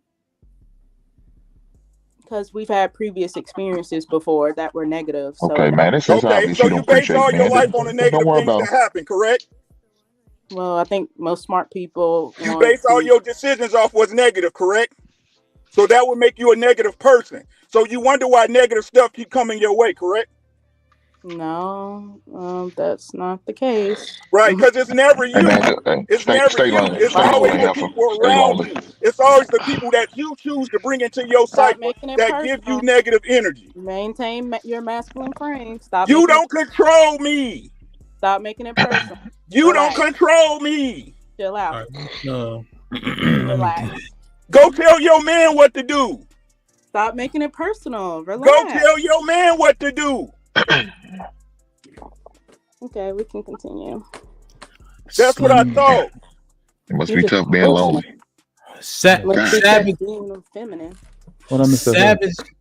Savage with the $5. This isn't 1940. Women are not cooking everything from scratch and washing clothes by hand and cleaning the carpet with a broom. Savage with the $5. Women don't make all the clothes for the family anymore. We buy it. Women are not helping with the farm. We buy our food. Black America with the $50. Shit like that. Shit like that. Shit. DJ Ham does it. Black America with the $50. Appreciate you, my brother. Pooh Keisha is exhausting. Wow. I work and come home to cook and clean and educate. She acts as if women are doing the lion's share of anything in a relationship. We can only pray for her and let her go. Wow. Get a life, lady, because you won't have a man. Facts. I'm putting cases on all you bitches. I'm putting cases on all you bitches. Damn. That truth hurts, boy. That truth hurts like a motherfucker. That's interesting. I never brought up my relationship status. We understand why. We understand why. Notice who's emotional right now. Always something to complain about. We understand why. Here's the thing about that comment, though, guys. If Keisha looks good enough, none of the rules apply to her, so it doesn't even matter anyway. I think like a lot of the things that we try to put on these women, if they look good enough, you got to realize, bro, the rules don't apply to them, right? Like whatever you think she needs to do, her reality says otherwise. So we kind of got to lay off on that a little bit, I think. Well, I mean, you might be right. Sorry. Well, just real quick. That would, you saying it doesn't apply, wouldn't that be based on her results? And are you saying because she's getting the results she thinks she wants, she don't have to listen or heed to what's being said? Yeah. So if we're you should do this to keep a man, Keisha, right? You should clean or you should cook. If she lives in a reality where she's getting men without cleaning or cooking, nothing that we say matters. Well, Keisha says she's talking to a couple of guys. I understand what he's saying. A sucker born every day, though, Lou. But we got you. I definitely understand. Yeah, I never introduced my relationship status. and No, also- that's in it. Said that, Keisha. I'm just saying. Nobody. Like, Yeah. you can try to become personal if you want, but it's just. Well, Keisha, I'm not making it personal because I don't know you. I don't know you, Keisha. But one thing I will say, He was using an example like, oh, if she's good looking, you know, a lot of this stuff don't I apply. mean, I really don't care what You white know, men think. So well, I got you. Yeah. No, no, hold on, I got you. But the thing about it I'm is, half. there's My a mom lot is of, black. My mom is black actually. So Hey, this heifer ain't shit. you know, well, you already know women try to pull all types of cards, and she's not trying to act like she's not emotional. But anyway, look, there's a lot of I'm literally baddies not. out there. There's a lot of Man, just baddies because you out say No, that there in a that that's calm your voice fault. men. don't mean you ain't emotional, man. Exactly. Thank you, Hank. So a lot of baddies are out there on the market because they had some simp that was able to take high levels of financial pain and psychological pain until they couldn't anymore. And then they're on Tinder, they're on Bumble, where I'm at right now on Bumble, and they're hitting me up. Okay. So, you know what I'm saying? So yeah, so you can get that guy, like Hank said, a simp is born every day, but they're gonna take their pain and they're gonna walk away. I That's thought it. Tinder was the gay one. What? God damn. Say it ain't That's so. grinding. Am I confused? Oh, right. Okay, I was wrong. No, what'd she say? What'd she say? I I wasn't missed taking a the shot. I just comment. don't know. I missed the That's comment. grinding. What was said? I missed it. What was said? The last. that's kind of tough work, Les. I don't No, know. he They've said he was been. on Tinder and the other one. I thought Tinder was the gay one, but I don't know. I'm just saying, like, is it fair? Is what I'm saying fair though? Because when we try to push these standards Bumble. on these women, and their reality is something completely different than all of these standards. Well, Is Risky that said, what's their outcome? That's the main thing that really matters. Let's do this. I think we assuming. Keith, are you a millennial or Gen Z or Gen X? I don't know. I'm 31, so Okay, so 90s, you baby. are. What year is 90s. that? that's still millennial though, right? 92. Yeah, it's Good night. Oh millennial. yes, you made it. I Then. don't. She I was. just do Still 80s, 90s, millennial. 70s. I don't be knowing Yeah, the shit. you're That's right. what 80 to 96 and Yeah. 97. Yeah, so she. that's fine. Yeah, She's a late she was. millennial. She's a late millennial. Yeah. Okay. So 92 is a decent year. Same year Juice came out, right? Okay. Not bad. Not bad. Is your goal to be married, Keith? Yeah, that's the end goal. Okay. And you're 31. You successful in terms of work and such? Like where you think you should be at this age? Yeah, as far as like providing financially, Yeah, yeah, for I yourself. still, yeah, I think so. Okay. You come from a nuclear family? Yes. All right, cool. What part of the country you in? Like you just like region? Yeah, LA. Okay. Okay. Okay. And the men that you come across, are they meeting your standards or are they using these same talking points? The men I'm coming across aren't really using the same talking points, to be honest. And they're more open to the idea of having more partnerships and the fact of living in reality, unlike some of the men on the panel. So yeah. They're a little bit. They're a little bit different. You said out in California, right? That's where you said out in San Francisco, California? Yeah. Because that's what it sounds like. We say partnerships. There you go. So you saying so you saying those men are open to the like you working 50-50, making joint decisions, et cetera, et cetera? Well, they're open Have to they- pulling more weight in the relationships. Yeah, Like, have they sound like they open a whole lot of ways too. but I mean, there are also men who can provide 100% as well. So it fluctuates. Yeah. Now, and one thing I want to, so you said they're open to pulling more weight, and what does that look like? Just so we're absolutely clear. So yeah, like let's just say we're having a discussion about like children, and if I'm working and you're working, we're both going to be getting up in the middle of the night. We're both going to be cooking. We're both going to be cleaning, and we're going to be putting an equal amount of effort. So, and just someone who's open to that.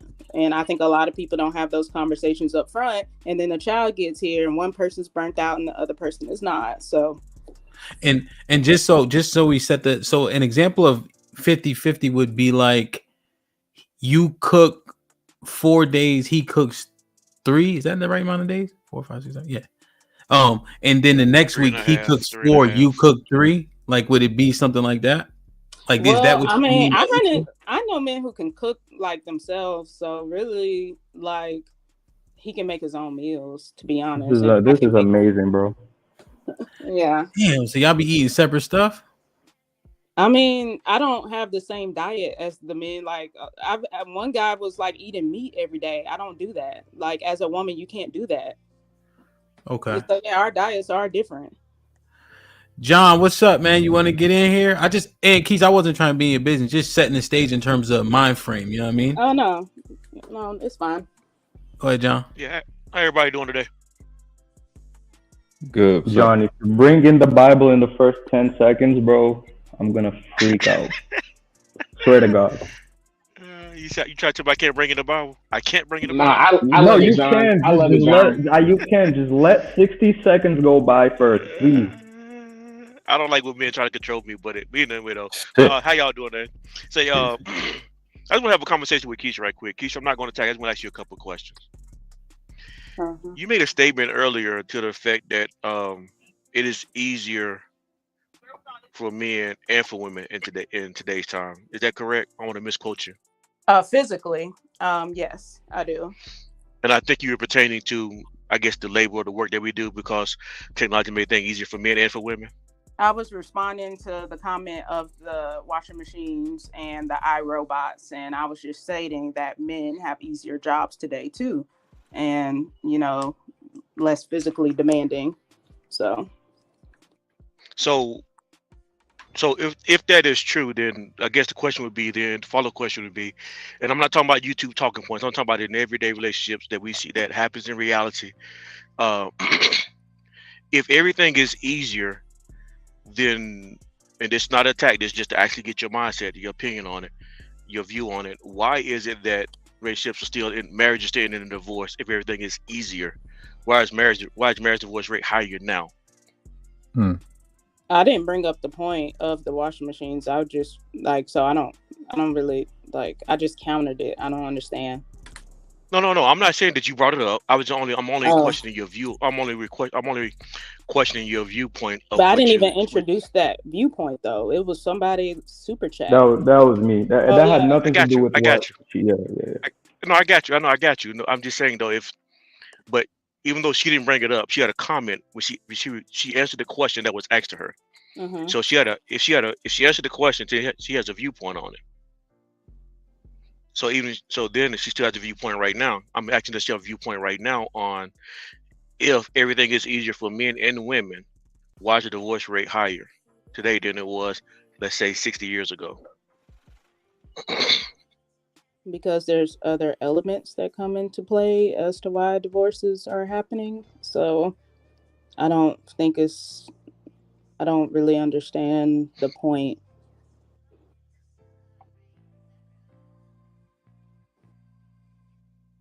Oh, it's not. I'm just trying to get an understanding of I'm trying to understand your viewpoint because I don't want to. I see a lot of guys are attacking you, and I don't want to attack you on your how change that your emotions. But I've never correlated divorces to physical effort. I you're trying to push some ideology on me that I didn't even say. I don't think I was only asking a question. I'm only asking a question to gain understanding.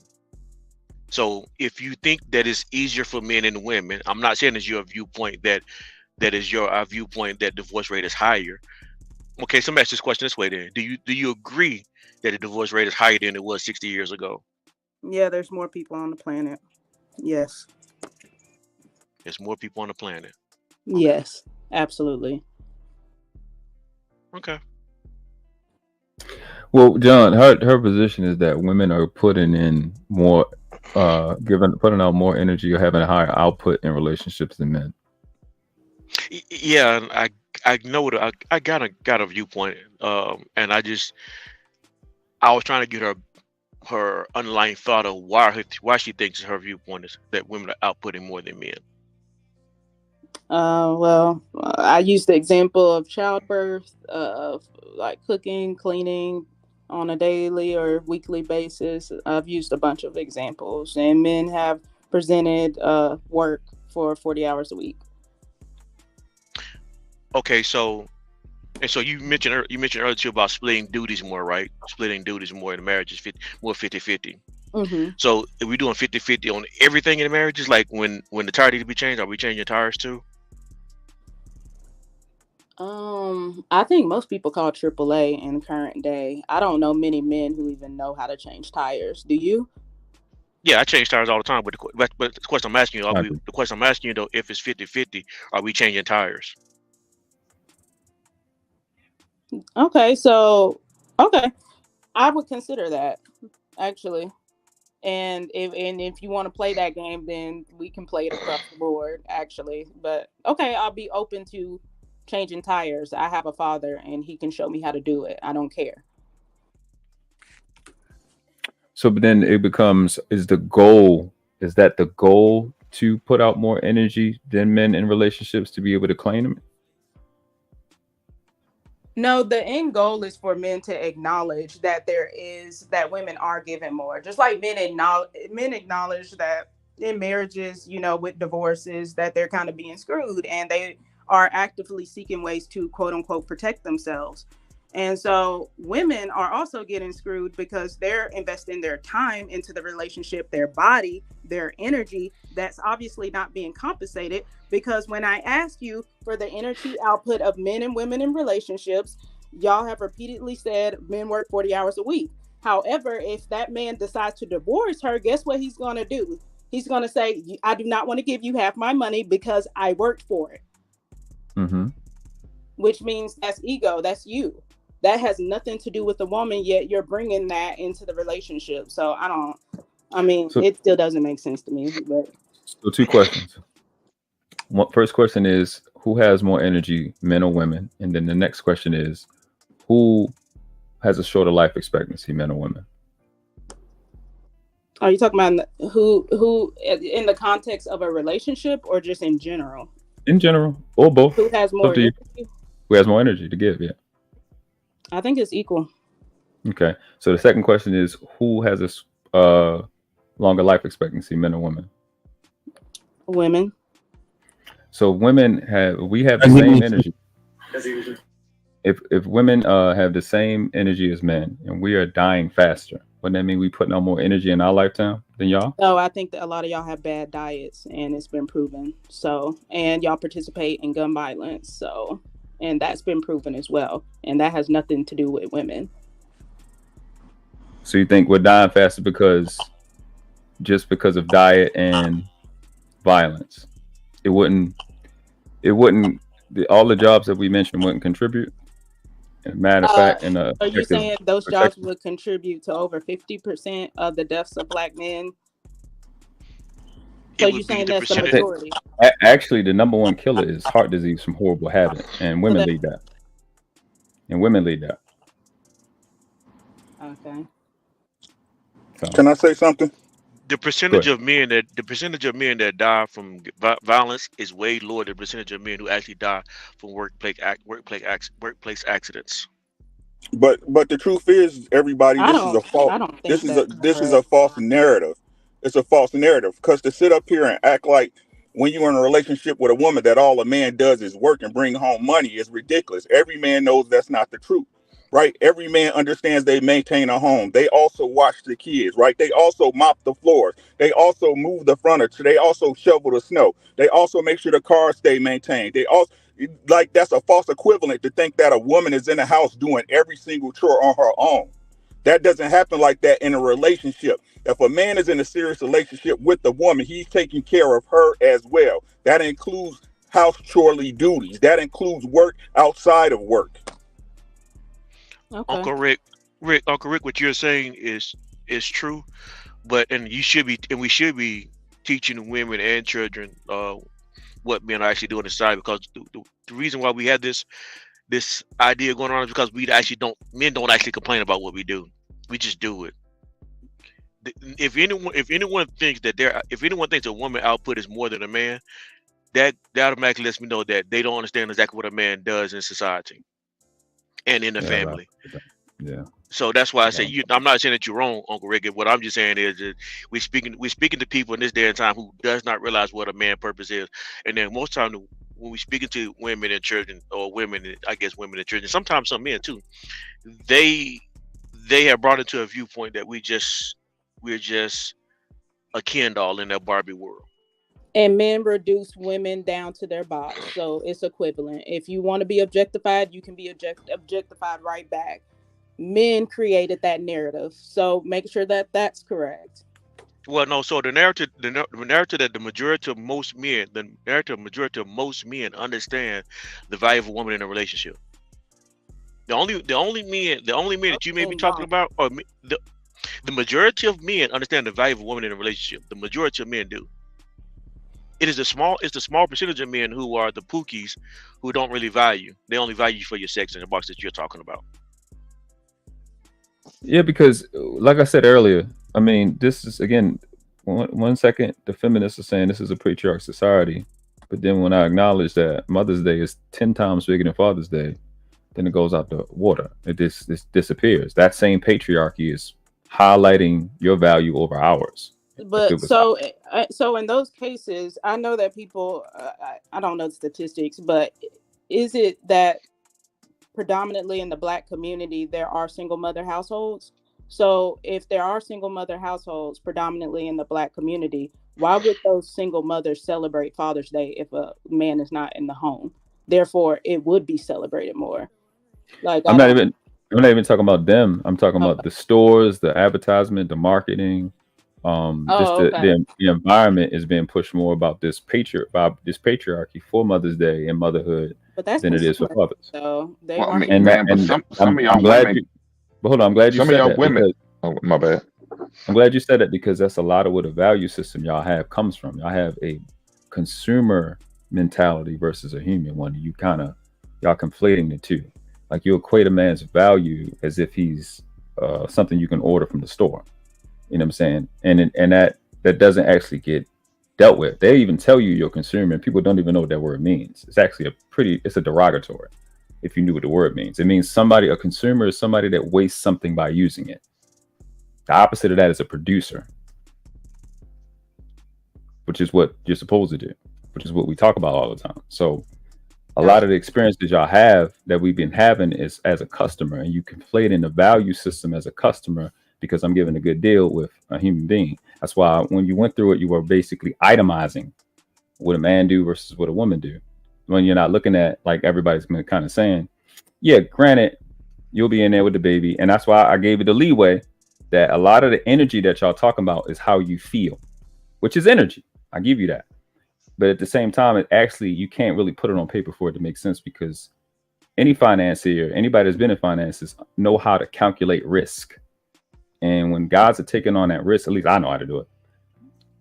When guys are taking on the risk, it's equivalent. Like that guy's going through stress. Same way you have the stress of I got to pick this baby up again. My back is hurting. That stress of day in, day out, that I got to deal with this load. I got to take care of these people. A lot of these men are responsible for people's lives. A lot of these generals, a lot of these sergeants and these police officers, I don't like police officers, but these police stations are responsible for this guy getting back home to his mom or back to home to his wife. That's a lot of stress that these guys are dealing with. This foreman takes on this job, this contractor job. I got to make sure these guys get back off the pole, get back out of these high beams and get them home. Like that's a lot of stress too. Now your stress is in the house, but a lot of these men's stress is on earth. Like you got that one part in the house and going to your grandma's house and going to the store. But a lot of these men are dealing with 1,600 other families. And I think the same way you want us to acknowledge it, and we will, I want y'all to acknowledge it as well. And then we can meet there and we don't have to continue the gender war around 6,720,000. I can acknowledge that. I can agree to that. And the average man doesn't. I don't think the average man works 40 hours either. I don't know the statistical data behind that, but just looking at the general society of men, I don't think men work 40 hours. I think it's probably closer to 60. It depends on who you're talking about. It depends on who you're talking about. Like the depends on what income. Like you dealing with guys that's like 80,000 and up. Yeah, we're putting in 60. We're putting in about 60. But the average guy is probably doing 40, 32 really. What is it? What is it? Stats are actually saying people are working less now. So yeah. But if you want to get on a totem, if you want to make 50 and above, my friend, you're putting in a few extra hours. That's a fact. So that's probably what I was looking. I'm probably looking at my career field, like doctors and lawyers maybe too. But you're right. Yeah, I guess if you're working a factory, I guess if you work in a factory job, then you probably are working 30 to 40 hours if you think about it that way. people on salary the men and that that, are sorry, not to interrupt, but the men that are working more, they help the average number. But those men are actually a very few minute. Like people are no longer willing to work 70 hours anymore. They don't want to do that anymore. We're moving towards the European 4 day a week work week type of thing. There's all sorts of weird shit going on now. And nurses work like doubles, which yeah, is dominated by women as well. So yeah, that factors into 12-hour shifts. But I will say to your point though, Keisha, to your point though, Keisha, I think nurses are probably the only job that females do that may be labor hour intense. That would be comparable to what a man probably does on average. And the thing about those, it balances because you work long shifts and then you're off 2-3 days. So, right. And so that's how it works. COs work similarly too. They work 12 or 14 hours and then be off for 3 days straight, something like that. I wouldn't say though, like depending on the desk job that you're doing, man. I mean, I've, like losing a client's down payment of $50,000 will keep you up at night, and that stress in the office is completely insane. So although we're not doing that, that physical labor, that mental labor is very, very tough at the end of the day as well. It's huge, especially deadlines, all types of stuff. Especially when you're closing on mortgages, man. Yeah, you got commitments, you got all this other. You got call. I mean, I answer on during the busy season. I will answer anywhere from 100 to 200 emails a day and probably over 50 calls a day. So, yeah, there's give and take with all of them for sure. Savage with the $5. If giving birth was so taxing, why are women paying $3,500 for unjabbed sperm to have babies with no man around? What's unjabbed? I think he probably trying to like YouTube talking, like YouTube flags. Gotcha. I guess he's the sperm bank. I don't know. Gunny with the $5. Ku Klux Keisha promoting the emasculation of black men. She's a part of the problem. I resent that. Reese Anderson with the $2. Lou, your mama ain't black. Stop it. This happens every time. Then I have to pull up pictures and do all this other weirdo. Come on, man, just stop. You don't have to. That's your mom. You have to prove it to us. That's your mommy. Black America with the $2. I pay everything that gives. I pay everything that gives me shut the fuck up power. Black America, you weren't trying to kick Keisha off earlier, were you? Think so. MC Heavy Tits with the $5. I'm mostly carnivore with red meat and I'm losing weight. We can eat meat. Savage with the $5. She's be having kids or getting married. She doesn't have to worry about the taxing energy of childbirth. Black America with the $5. I'm glad I'm the only man who thinks women are only worth the cat they give and how quiet they are. and who only work in 40 hours a week. Ridiculous. Savage with the $5. My wife is asleep when I get up for the day, and she's asleep when I come home from work. Sway with the $2. What's the average work week for the men they want? The men, I think you guys discussing that. I was on the phone. MC Heavy Tips with the $5. Most men I know work more than 40 hours a week. Yeah, I think so. If you want to get shit done, let me drop the link. If you want to make money, you're gonna have to work up more hours. What was the last? What's up, Trey? Did Trey get in? Still Trey get in? Yeah, no, you can. But the last thing we kind of said was we just, we was acknowledging the energy output. You got guys, like I said, you have foremen, and like women all acknowledge the stress of children, the monotonous stuff, the repetitive stuff. But guys have that same aspect when they're sergeants at police stations and stuff. So, like I said, me and Keisha, we conceded to the point that both need to acknowledge the effort and energy of the other. Okay, Keisha, go ahead. Huh? Go ahead. Good. Keisha, question. Do you concede to the point that men are the leaders in their households? Currently, like in 2023? Should they be? Sorry, that's a better question. Yes, yes, I do. I do agree. Men should be leaders in the household. Okay. And so when you're referring to the men, you're saying they're more open to like partnership and 50-50. How does that manifest? So let's say there's a situation in the house where you guys cannot agree. You're going to concede to him and roll with him and then support his decision. Is that how that looks as well? Well, usually we have a meeting of the minds. He explains the reasoning behind it, and if it makes sense, yeah, absolutely. No, so in this hypothetical, we can't come to a conclusion. So in that juncture, he's gonna say, "All right, babe, listen, we're gonna roll with my decision." Is that how you? Because you're saying the men lead. So would that be what would happen in that type of hypothetical? Yeah, I would go ahead and let him have it. I'm not super triggered or emotional anyway, so I will let him have it. And whatever comes from that, I mean, he has to take accountability for. So Okay, but you ain't gonna hit him with the "I told you so," are you? no. Okay. He is. Thank you, so. Trey, what up though? What's good with you? Ain't shit. What's popping? What you want to talk about? No, I just came up here to address this comment about men sitting around with their feet kicked up like they King Tut in the house and not doing nothing. That's not a real thing. I don't know where that comes from. I've never seen that of any black men that I've been around. They have always been helpful around the house, not only with the kids, but with the chores, while maintaining the 50, 60-hour work week and paying majority of the bills and still taking y'all spoiled asses out on dates every other week. I watched all of it. I was a part of it. I cooked, I cleaned, I did laundry, I cut grass and shoveled snow, washed cars and did more shit. I don't understand this. I think we get on YouTube and we get devoid of reality.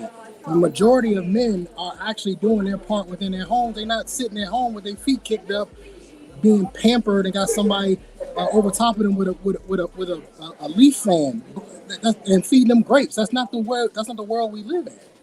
So I'm trying to understand this because I hear this a lot on YouTube. It wants to make it seem like these men want to be chilling, and that's not the real case. Most men on the weekends when I go out to go cut my grass, I can look down my street and I see nothing but a bunch of men out there cutting grass and raking leaves and washing cars. They're always working. So I'm just a little bit curious, Keisha. Is this just your bubble? Is this your world that you live in that you see this? Or is this something that was told to you? Maybe you saw it on social media. Where exactly did you get all of this from? That men are putting out as much energy, if not more. So I'm trying to figure out which point to address first, because originally the conversation started about the energy output of men and women, and it just seems like it's becoming like like people are trying to personally evaluate my relationship, which I never disclosed. I'm just speaking about the facts of the energy output in relationships, not really like my experience. So if you have questions regarding that, I don't really understand the question. Well, then let me ask you this then. Do you think that the man that you choose would not match the same energy that you put in and or give you more energy? Yeah, I do believe the man that I choose, we will have equal energy output, and there's certain contingencies I put in place, and I vet men properly to make sure that doesn't happen, because the reality is that most men want to drain your energy when you date them or in a relationship, and you're going to have to put up boundaries as a woman and tell them, hey, no, that's not how this is going to go. That's the reality of it. You think men wake up to drain your energy? You think of all the shit that we got going on in our life, you think draining your energy is what we're looking forward to doing every morning when we wake up? Let me find a clever way to drain her energy today. Yeah, okay. No, I don't understand how to answer that one. There is no answer. It was rhetorical. The fact of the matter is that we don't do that. Men don't wake up thinking that. A lot of us are thinking, how are we going to pay our bills and how are we going to take care of our family? I know y'all aren't thinking that. That's what's on our mind. The reason we're having this discussion. No. Maybe the men you deal with aren't thinking that, but responsible adult men with families and kids, that's what we're thinking. Trey, the problem is you can't pay 100%, bro. Like, I don't know if you were watching before. If you can't pay 100%, Your arguments don't matter. Let her respond. She's about to respond. Keisha, go ahead. I actually lost it once. No, damn, that's what yeah. I was like, That's yeah, my I bad. had My bad. responses. I had but I lost it. Sorry. You said Said, say what you said again just now, Trey. About the men she's dealing with. That men don't want to drain the energy. Is that what it was? Yeah, but men don't wake up thinking that. Like, Right. oh, how can I drain my lady's energy today? How can I be a burden to her? Most men wake up, majority of men, especially responsible adult men who have jobs and families, are waking up thinking about how they're gonna continue to provide for their family. They have other things to worry about, not draining their lady's energy. If anything, they worried about thinking about getting more money so that they can do more things for their family. I don't understand. Like, to me, Let her reply though. Did it come back, Keisha? Yeah, I think it came back. So, what I was stating is, I do understand that men wake up and don't think that way because y'all don't understand women. But the reality is, from the aspect of a woman, y'all are energy draining creatures. Absolutely. The requirements that y'all have will drain your energy. And she has to put boundaries in place to make sure that doesn't happen. Absolutely. Okay. So, Keisha, what does that do men do that drain your? Oh, go ahead. Yeah. So nah, John, we're on the same page. So, Keisha, like when he want morning sex, and then you orgasm and all that shit. Now you can't get up, your legs fucked up all day, like that type of draining. Oh, is that the reality for most relationships? Women are orgasm. Hey, I believe in my brothers. That's all. So go ahead. I don't think that's the reality of most relationships. But is that of a draining portion, like that morning, like just the sex aspect? Is that would you consider that draining? Do women consider that draining? From what I discuss with women in relationships and marriages, they tend to have sex when they technically don't feel like it. That's a requirement in a lot of relationships and marriages because we have different sexual libidos as men and women. So that could be a thing. But I mean, then again, some of these men date 304s. They could be in a relationship with a woman who is like that. I don't know. No, I got you. But in terms of draining, would this be one of those draining factors? Damn. Yeah, if I have to do something I don't feel like doing, yeah, that's draining. Okay, and then you saying cooking additionally is draining? Yeah, that is a draining. If I'm giving you energy and it's not benefiting me, yes, that's draining it. Oh, okay, I see. I see. Okay. Hey, at least this is what she has no level of appreciation of a man. No, she but has at least No. Actually, what she's I think saying more is women should protect themselves. So, like, actually, Keisha, I'm not finna attack you when I say this. Let me get John real quick, and let me get Savage. Go ahead, John. Actually, Savage had his hand up first. Go ahead, Savage. Okay. Well, she just tore on herself because what she's conveying is everything is draining. So she's holding men to a standard of her not wanting to do things. And unfortunately, if she's going to use that standard, men put in more energy because after a 14-hour day or an 8-hour day of having to manage 35 guys, I don't want to come home and talk about Chanel at work and how she's petty. I don't want to get Damn. I'm putting cases on all you bitches. So You still what going? I was going to make, I say this real quick. Then I think that if anyone who shares this point of view, and not just Keisha, I'm just saying anyone in general, men or women, if you share this point of view, you really shouldn't be married. Yeah, see, Because this is what marriage, I was. Oh my bad, John. I thought you were done. Go ahead. Because marriage itself is a give and take of energy. And so therefore, if you share the view that anything that your spouse does is draining your energy, trust me, please don't get married. But the thing is we're having a conversation about the energy output that men have and the energy output that women have in relationships. I don't know why y'all keep making it personal. Hey, Keisha, or what. Keisha, I no, we're just not want making it men personal. to acknowledge that Somebody's women getting are emotional. putting out Somebody's energy getting in emotional. relationships. Yet men Keisha, I'm not somehow won't actually. acknowledge it. They just want to tell me I'm selfish, but I'm acknowledging that most women are putting out more energy. That is the but that's what I'm trying to reality of the situation. Somebody get the motion. The point I'm expressing to you is that, and not even just you. I'm saying because I've heard men have to share the same view that you're saying. But I'm take saying that in down, general, bro. what I'm saying general I to mean, you, what I'm saying I in general, keep having to repeat myself. what I'm saying in general is that anyone who shares that view, because what I've said before is that most women don't understand the things that men do for women and for kids. So therefore, you think your output of energy is greater than a man, because you really don't understand what the purpose of a man in society. If you truly understand the purpose of men in society and in relationships, you would make that comment. And so what I'm saying to you, anyone who shares your point of view, whether it be male or female, should not ever get So married. we're That's all I'm shifting saying. to men in general, or are we still talking about black men? Because y'all keep changing the context of the I'm saying though, based on what you just so said, what black based on men what you based. contribute to society is what you're Yes, saying? what black men contribute to society and Okay. family. Yes, correct. 13. Okay, cool. 13%. Okay, got it. Yeah, so like I said earlier, the thing that's missing, the thing that I like, she's not what she's bringing up they've been saying this for like 6-7 years, and it's two factors. Like I said earlier, it's the energy that they're speaking about, and this is the point of saying it, because you have young ladies that's coming on the tail end of a conversation and they're taking it at face value. They're talking about their feelings and how much energy they're going through, how they feel, and the value system. And the value system that they have on how I'm on, if something is benefiting me, is from consumerism. And that's really what the problem is, because if you every time she's stating something, you can easily counter it with the same thing. And that's the problem. We're never gonna get to an end. That's why I said just acknowledge. But I'm gonna say this, so you can go ahead, Keisha. Acknowledge what men are doing. That acknowledge the things that men have been doing that you aren't acknowledging, and we can do the same. But like I said, I think we have a better track record as men, as a so-called patriarch society, even though it's not, of acknowledging the value of motherhood and what women do. Go ahead.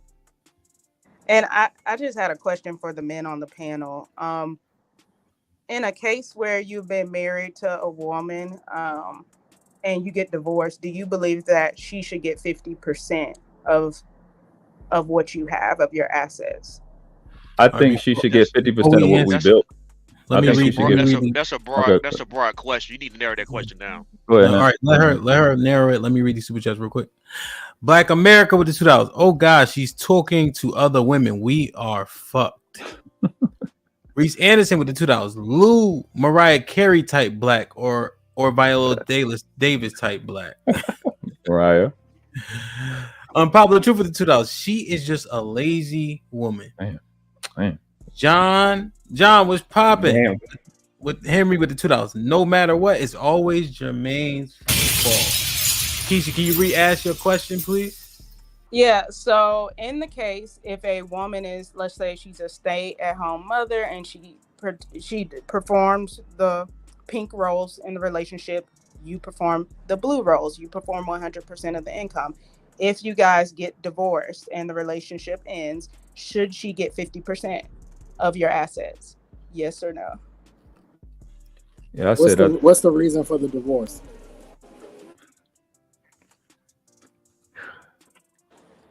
That matters. Yeah, it does matter. That's why. Yeah, it does. It does. Okay, so let's say that infidelity. Who committed infidelity? It doesn't matter who. No, it does. It actually does matter. It matters. It really doesn't. Who did the cheating? Him or her? Infidelity, it would matter who it is. It matters. Okay. Keisha, you got control over this hypothetical. So it's infidelity. Who committed it? Okay, let's say the woman. Okay, let's do this. Yes or no, she should get 50%, and then we'll get some context behind a few people's answers. Ink, yes or no, she should get 50%. No. Hold on. Hink says no. Trey, what did you say? No. Gunny? He said no, he on mute. No, yeah, mute. Lou? Hell no. Iki? Fuck no. Shit. World class? No, I would expect that. Keisha? Yes. Shit. Savage, no. John?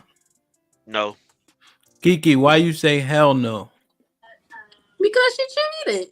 Why she deserve half? Even though she is the housewife. However, she created that problem, so she has to deal with her consequences. So you're saying because she created an issue that nullified everything they built, she has to sacrifice because of that decision she made. Absolutely, or you stay. John, what say you? If she cheated, I don't think he's gonna stay. I don't know if that's an option.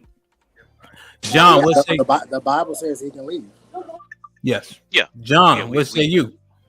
Nah, if she cheats, she does not deserve half. She broke the vows of the contract of the marriage. Therefore, she decided she wanted to be independent. She wanted to be single, so let her go be independent single of what we created. What we created is for the family, not for individuals who want to break the contract. So the foundation that we built is for the kids and the person that actually stayed faithful. The person that broke the vows, you didn't want to be independent, so go build your own life on your own. Okay. Gunny, what's your contact? Why you say no? Yeah, I agree with John. Absolutely not. She deserves nothing. She broke up the family. She doesn't deserve anything. Does anybody have a different reason why she doesn't deserve anything?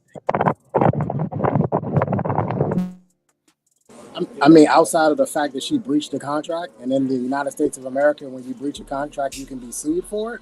So outside of that, no.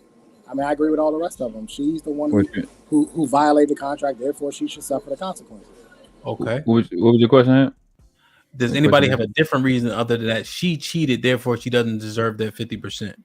I mean, socially and fundamentally and generally speaking, that would incentivize dishonor. All I got to do is fucking get half of this person's shit. Fuck somebody else. You know what I'm saying? So I can get dick and yeah, that was incentivized. She did it on purpose because she knows 95% of men cannot stay after that, and so it was almost like a tactic to get out of there and still get out rich, so to speak. That's wild. I can get dick and half your shit. That's crazy. Damn, that's also crazy. In general, women don't. In general, in my humble opinion, they don't want to help build or anything. So I mean, did she actually help me build? Did she actually? I don't know. You know what I'm saying? So. Well, if she had, one of the things in the hypothetical is she stays home, but the home is kept, the children are kept, so that you can go out and work. I guess she's taking care of your greatest assets. Yeah, so, I guess that's an indirect. I guess that's an indirect consequence of me making money. Yeah, I can think about giving her something, but it would be under my control though. Even if she gave the box up to somebody else? So if she stayed home and she did everything she was supposed to do in order for me to go out and make the money that I've made, even if she cheated, under my control, not the state's control, I would be willing to say, hey, here's something, because actually, no matter what you did after that, I can say that you indirectly helped me build this thing. So I guess. Okay, so you saying even though she still contributed, and her infidelity doesn't define all of her contribution? Not because you have to judge people based on their past as well, right? So the history is important. So although she did this one thing, if she has that great history, I think she deserves something. Okay, so what just happened there was Lou actually changed his perspective mid-conversation. And I like to see that shit because at least motherfuckers is actually listening. Not to say he should have. I think he wilding, but at least he was able to hear some other shit. So I commend him on that. I don't even know why I said that. Actually, that wouldn't be my original thought, but I changed my mind. Lou, it's good though. That's what I'm saying. Hold on, Ham. Do you really commend that? Come on, man. No, Lou is drunk, but I like the fact that he can see some shit. That's all I'm saying. No, I'm not drunk. Come on, Ham. You can't do this, Ham. You can't. It's 105 degrees right now, so. That's what it is. He's exhausted. But Hamp, I mean, to be honest, there are a lot of guys out here that would agree with me. There are a lot of guys out here that would say, "Hey, hold on. I gotta ask half regardless of what she did." Yo, Trey, that's the thing. I'm thinking when Lou said it, it doesn't seem. I'm saying he drunk, because it's funny, but it doesn't seem as like outlandish as it came out. Yeah, you feel me? Like I'm like. You gotta think about it, bro. Yeah. Keisha, why should she get 50%? Yeah, so I think that when you come together in a relationship, you agree on terms in the relationship, and there's an energy output that women have, and there's an energy output that men have. And so when I ask the question and the men say we work 40 hours a week, that was compared to what a woman brings, which is childbirth, the cooking, the cleaning, taking care of the home. So in the cases where the relationship doesn't work out and we go our separate ways, all these men are saying is that I'm going to be able to recoup my energy, which was the 40 hours a week. I'm going to be able to keep my money, keep my assets, but the energy that the woman inputs into the relationship will not be replenished. And that's not fair. And I'm pointing out that that's inconsistent and that's not fair. Women are losing. But that is a loss. Okay, but there's more than 40 hours in a week. So what? Well, hold on. Not even the hours though. Let's talk about the breach. Keith, you said the breach is moot. Yeah, the breach is mute. So if we decide to go our separate ways, you're able to get back, like you're able to get back your money and I can't touch it. But all of a sudden, like I can't get anything back that I contributed to the relationship. That's not regardless of the breach. Yeah, regardless, that's not fair. That doesn't make sense. Well, question. It does make sense though. Well, question. Well, let me ask this question. What's the inverse? Let me ask this question though. Yeah. So, Savage, if you are the one that created the breach, do you leave with nothing? So this is. I'm sorry. You asking somebody else? Yeah, Savage. So if you create the breach, and she's been doing what she's supposed to do at home to allow you to go out and work 80 hours a week, do you leave with nothing? Well, you would usually in court, you only get about 20% of your income if you are the male and you cheat. You give 80% of your assets and 80% of your future income to a woman in divorce if you cheat. Okay. So you're saying yes? I'm saying yes. But also, do you think that's right? Yeah, well, I think it's. I'm sorry. But this is the issue. We have to define something because the person that brought up the hypothetical earlier stated you going out and working doesn't mean nothing. When you come home, you better do half of everything because that's not fair. So in one aspect, we're still supposed to come help in the house, and our energy outside the house doesn't count for nothing. But now you want us to take in your energy at the house as meaning something. All right, let me clarify one thing. Keisha, if that man is paying 100% of the bills, you would still expect his output to match yours in the home? That's a good question. No, I don't. Okay. So now that's a, go ahead, Savage. That's a lie. Is it possible? Well, if she's acknowledging it right now. Yeah, she could. Yo, like I mean, Lou started wilding. Keisha might be coming into some sense. I mean, but no, really, in this conversation, y'all been jumping like the context has shifted so much. 1 minute we're talking about a woman who's not working. Next minute we're talking about a woman working 40 hours. Like, please be concise. You can't jump back 2 hours. We've literally shifted the conversation since then. So please be concise. God. Ham. Yes, sir. You pay 100% of the bills in your house, right? Mm-hmm. Does your wife ever ask you to help with anything in the house? Hell yeah. So that's my point. Like this is the problem. She's saying these things as if this means something, but the fact of the matter is all she's doing is putting a bunch of extra points on what she does, but she's not taking account when you break your hand and still go to work.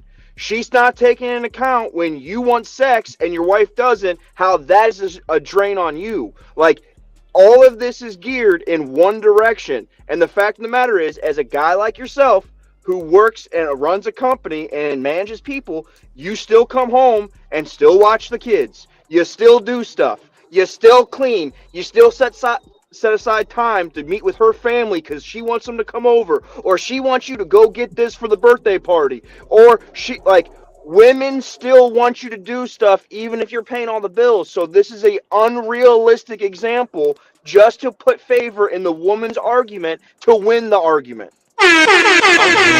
Savage just said a word. Hold on. See, That was the point I was Yeah, making. he Where ate just are then. these men Nah, with their Trey. No, feet kicked Trey. up? No, I'm Trey. saying where That's the You're not Savage gonna men steal point. his. Nope. That's Chill out. Savage. I'm giving Savage all the credit for that point. So anecdotally, I've Wait, been trying to get John, this. I want to let Savage point marinate because it meant a lot Okay, to I me got you. because it resonated. God damn it! On YouTube, too many times we walk over each other's points. Shit like that. Now, Savage, don't get me wrong. Savage will fuck somebody point up in a heartbeat. Don't get me wrong. He the main person, but I just wanted to say that. Go ahead, John. Actually, you're right. With Savage, you did cook on that. But anecdotally, I was actually going to say 5 minutes ago, but it slipped my mind. Anecdotally, I worked 70 to 80 hours for like almost 20, 30 years. Right, almost 30 years. Yeah. My wife worked the 35 to 40 hour work week. Now, when we in the heat of raising our kids, when our kids were like younger, she was, she would get so upset because she would have to spend another 15, 20 hours outside raising it, doing the homework, cooking the meals, but it still didn't come to 80 hours a week.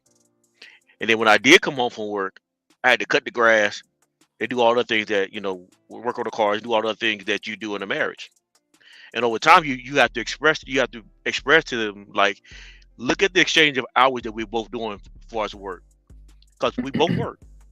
But then you have to do more because you have to do more with the kids. You're doing more with the kids because you're home during that time period. But then even with you're doing with the kids, still don't equal to the 80. And so to wrap this up, and I wrap this up right here.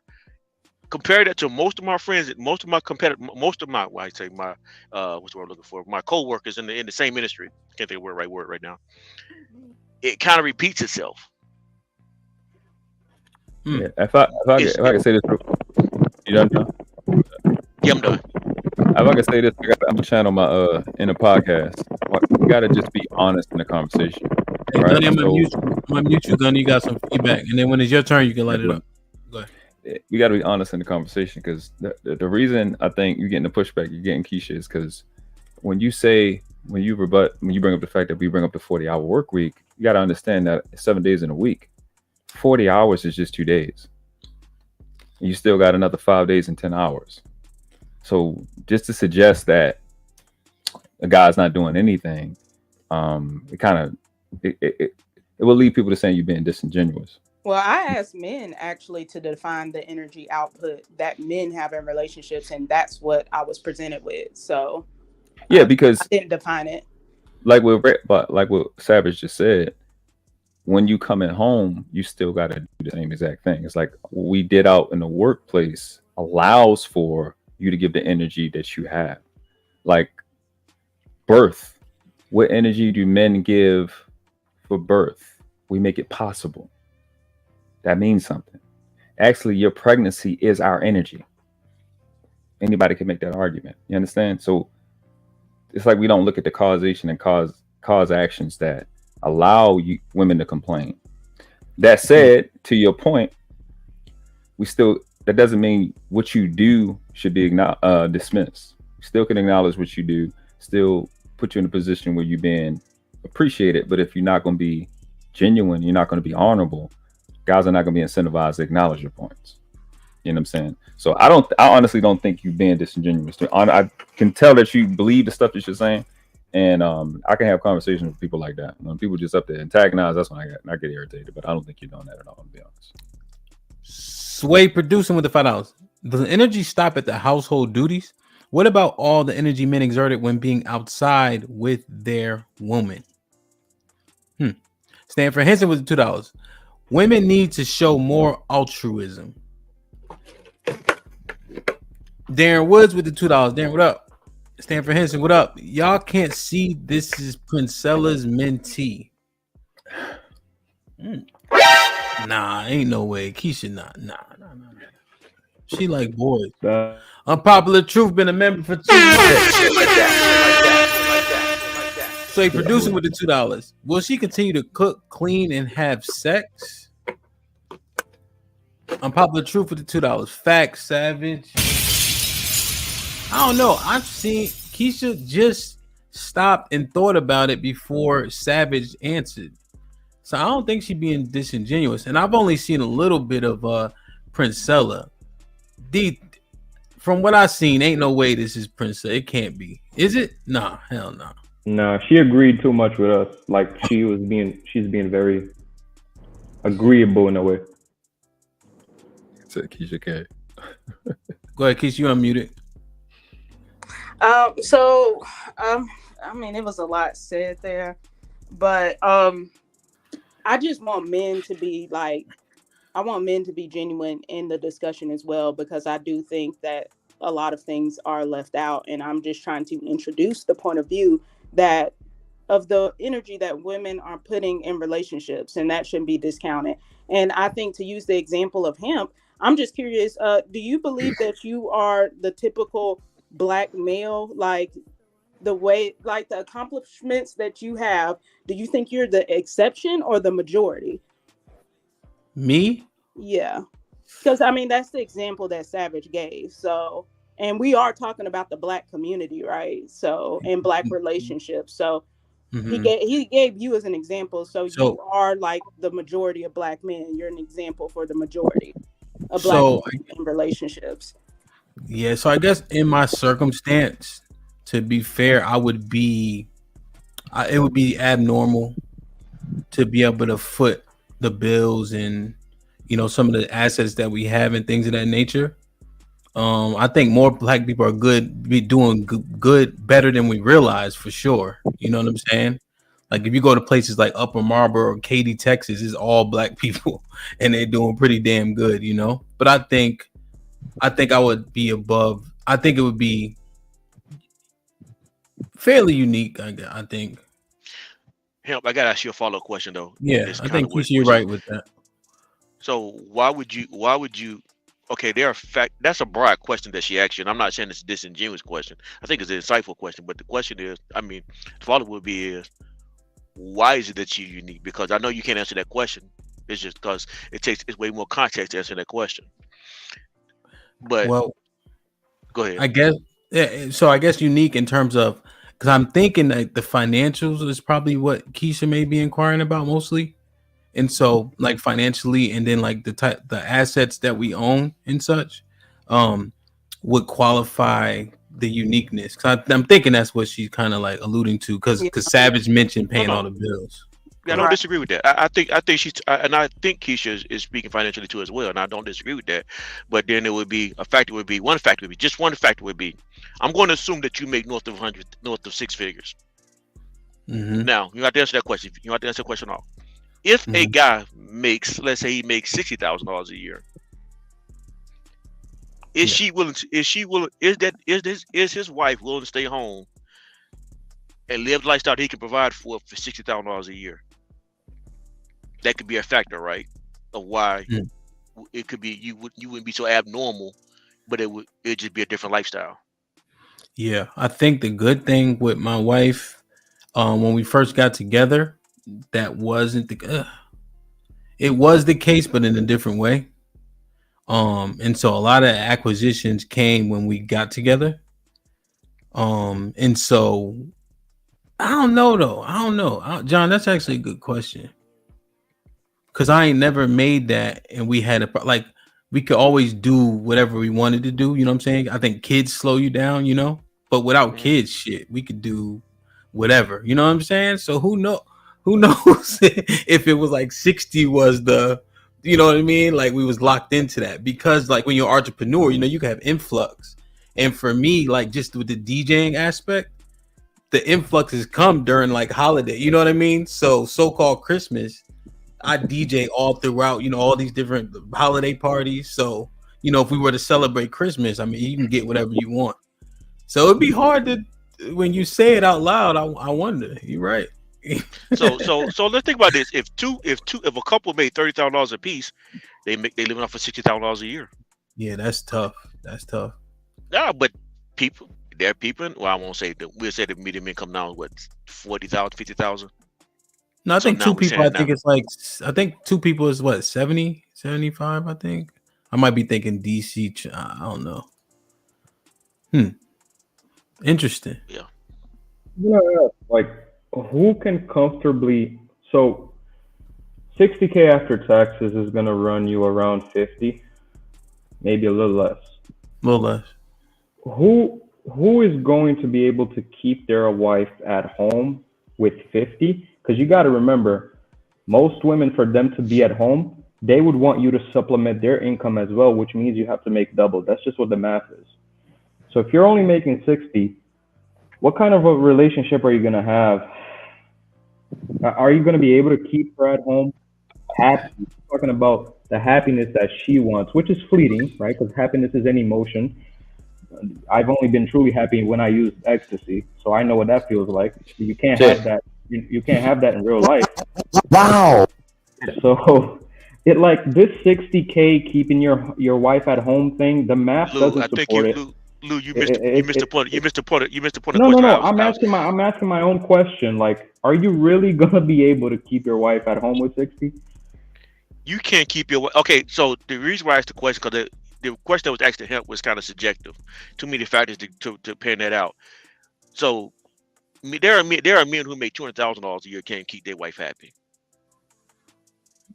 Happiness. I understand that. That's why I said happiness is fleeting. However, 200K. Not just fleeting. Go ahead. 200K pays his salary and it pays her salary. That's why they're able to keep them at home. Now, whether the wife is going to be happy or not, that's another question.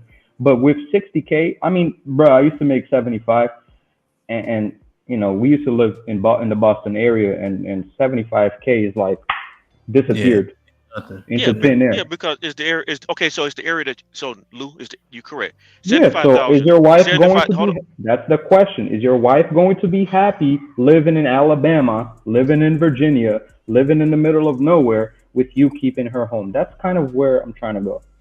No. I get you, and so the point I'm making is I'm saying is that I think anytime you're working to make somebody happy in a marriage, you miss the objective of marriage.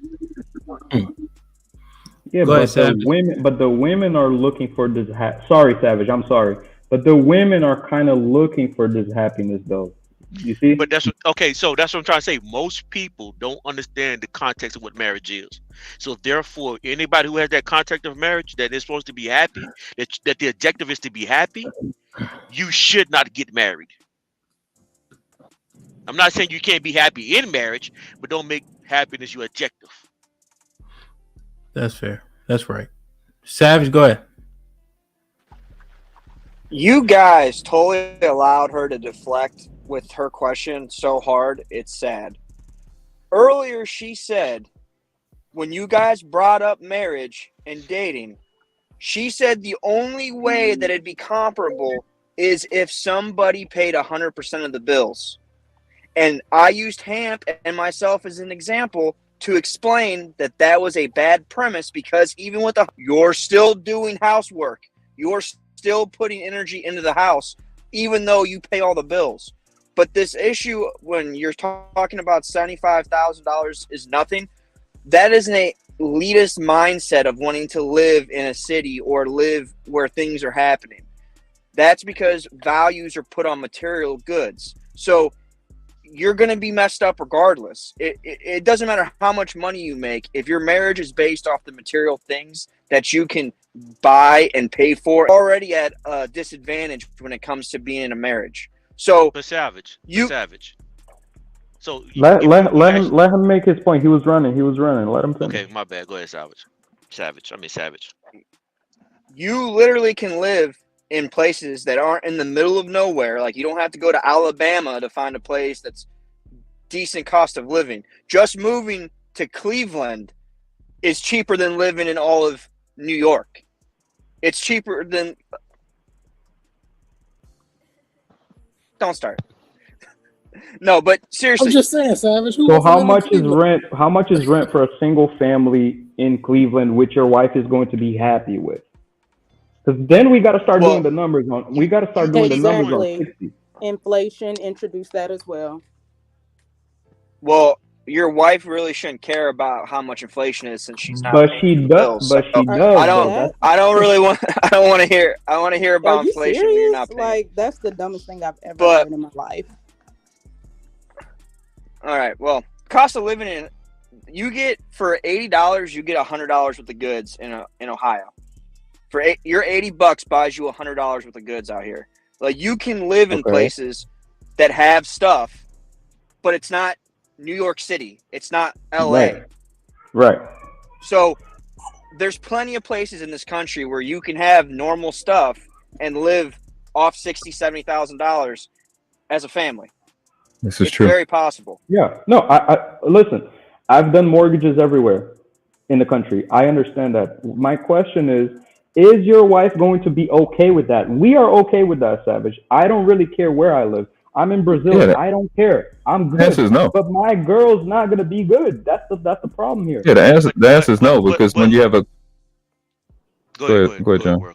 No, you go work. There's a reason why the women say 100K, and the reason is I was literally up the other night thinking about why they say 100K, and I finally figured it out.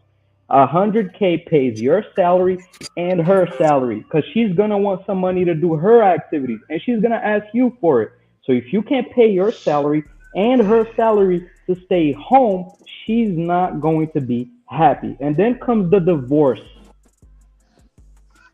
But sir, the average income for a man is about 40 to 50K, and a woman's is about 37. So 100K is more than their salary and your salary. So again, They it's just a don't talking care. point because women are looking. I understand. So my point, it's great. They don't care and they want happiness. So you're never gonna fulfill this. That's the I point. agree. No, I agree. Yeah. I agree. Yeah, I'm with that point. I think that the standard is consumerism, which is basically a one word for keeping up with the Joneses, and whatever come across the TV, they gonna want it. So it doesn't really make a difference what the number Yeah, is. they're always going to want that increase, right? If it's not 100, it's going to be 200. If it's not 200, it's going to be 300. But like 50K, even I don't want any girl living with a guy that makes 50K or 75K. I'm sorry. Like, Okay, can I ask? Lou, what you're doing though, Lou? Even me, I'm wilding, right? Even me, I don't want. But Lou, you know the Hey, Keisha was trying to say something. Keisha was trying to say something too, for real. Y'all just cut her off. Go ahead, Keisha.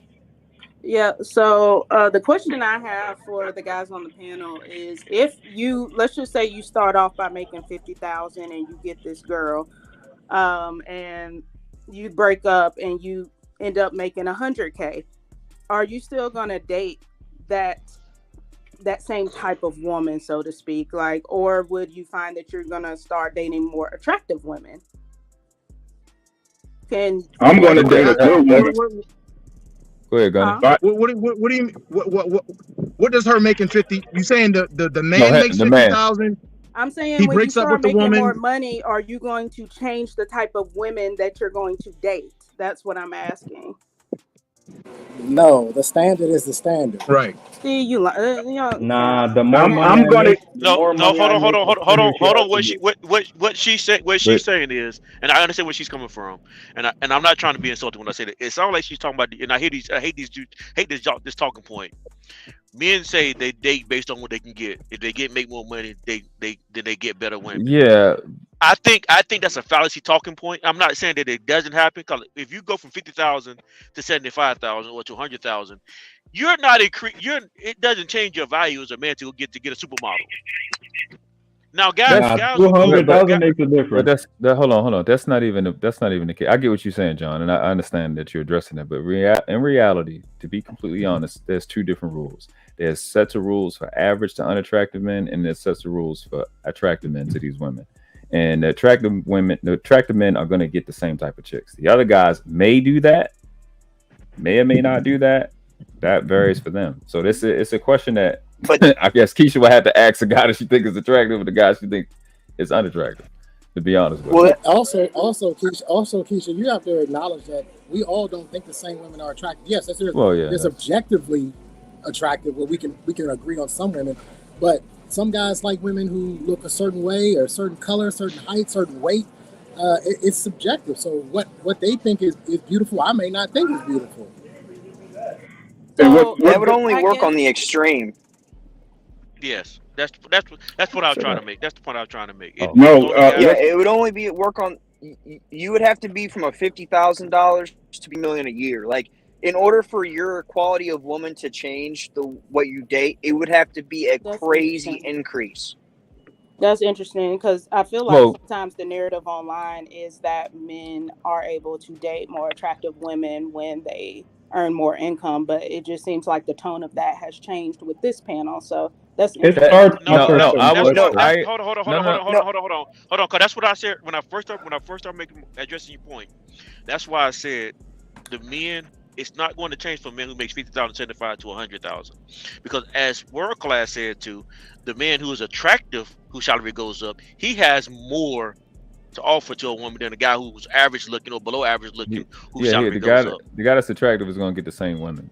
A guy that may be unattractive to women, generally speaking, the money doesn't. But to Savage, she said she did say from 50 to 100. That would qualify as dramatic. Well, right, that's double the money. That's double the money. 100. Go ahead. Yes, it's double the money.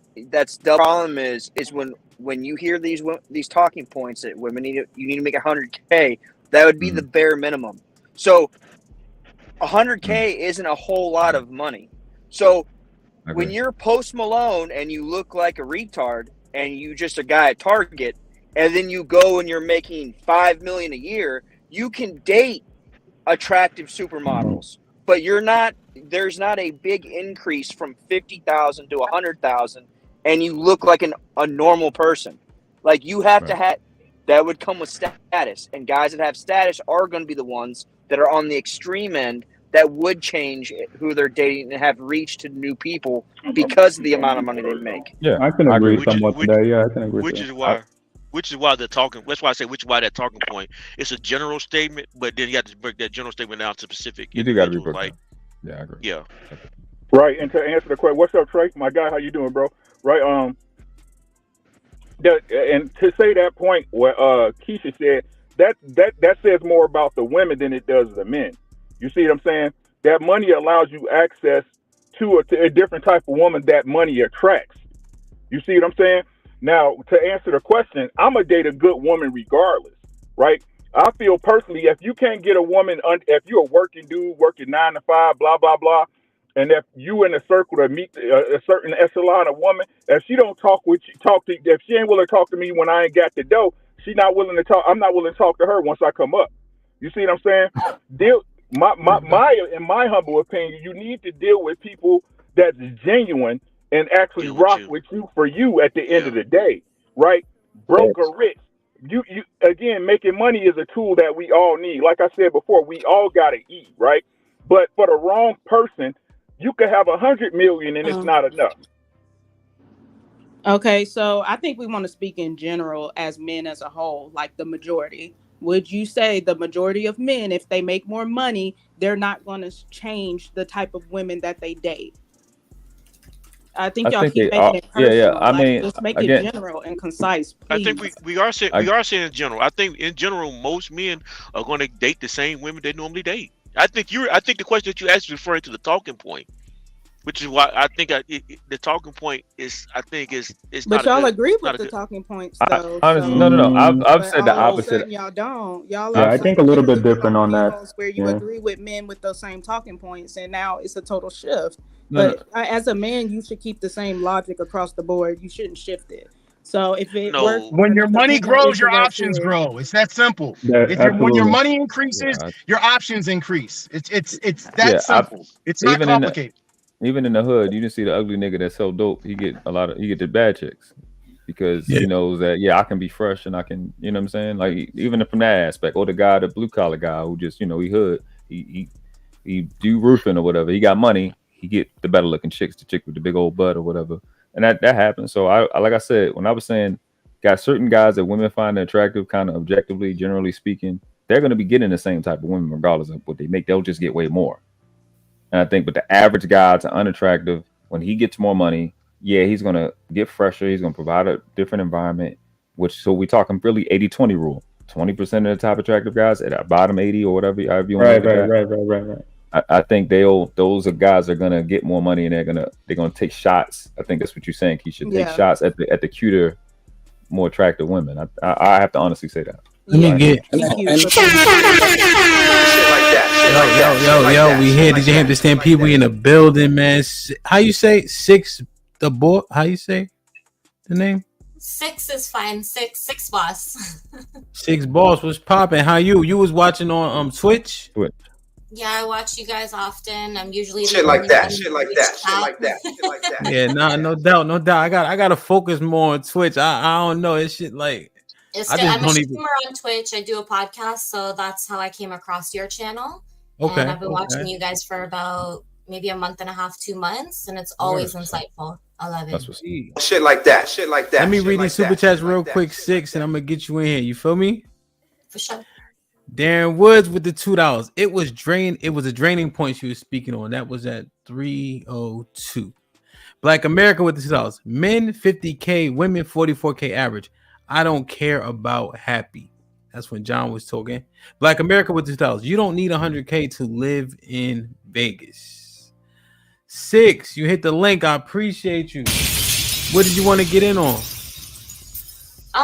I know you guys are on a little bit of a different subject. I was just more so I had something to say about the marriage thing earlier. So you guys were talking about I believe it was Keisha brought up a point, and she said that, hypothetical scenario, if a woman is the one who ended up cheating, does she deserve to get half?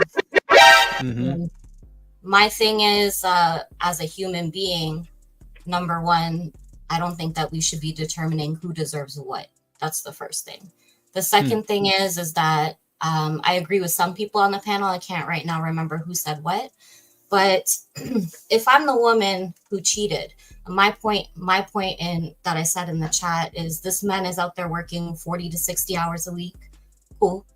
I'm home with the kids. I'm cooking, I'm cleaning, I'm doing what I'm supposed to do. But that arrangement was discussed and agreed upon when we got married, if I'm correct, right? Okay. So the man knew what he was getting into. He knew he was marrying a woman who was not going to go out into the workforce and contribute financially to the relationship.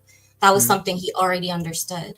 And so regardless if it was cheating, if it was she fucked up the money, I'm sorry, I don't know if I can swear on Yeah, you can curse. Fuck shit ass bitch. Yeah. I know YouTube is like a little bit different than Twitch, so with the rules and like politics, so I just want to be careful.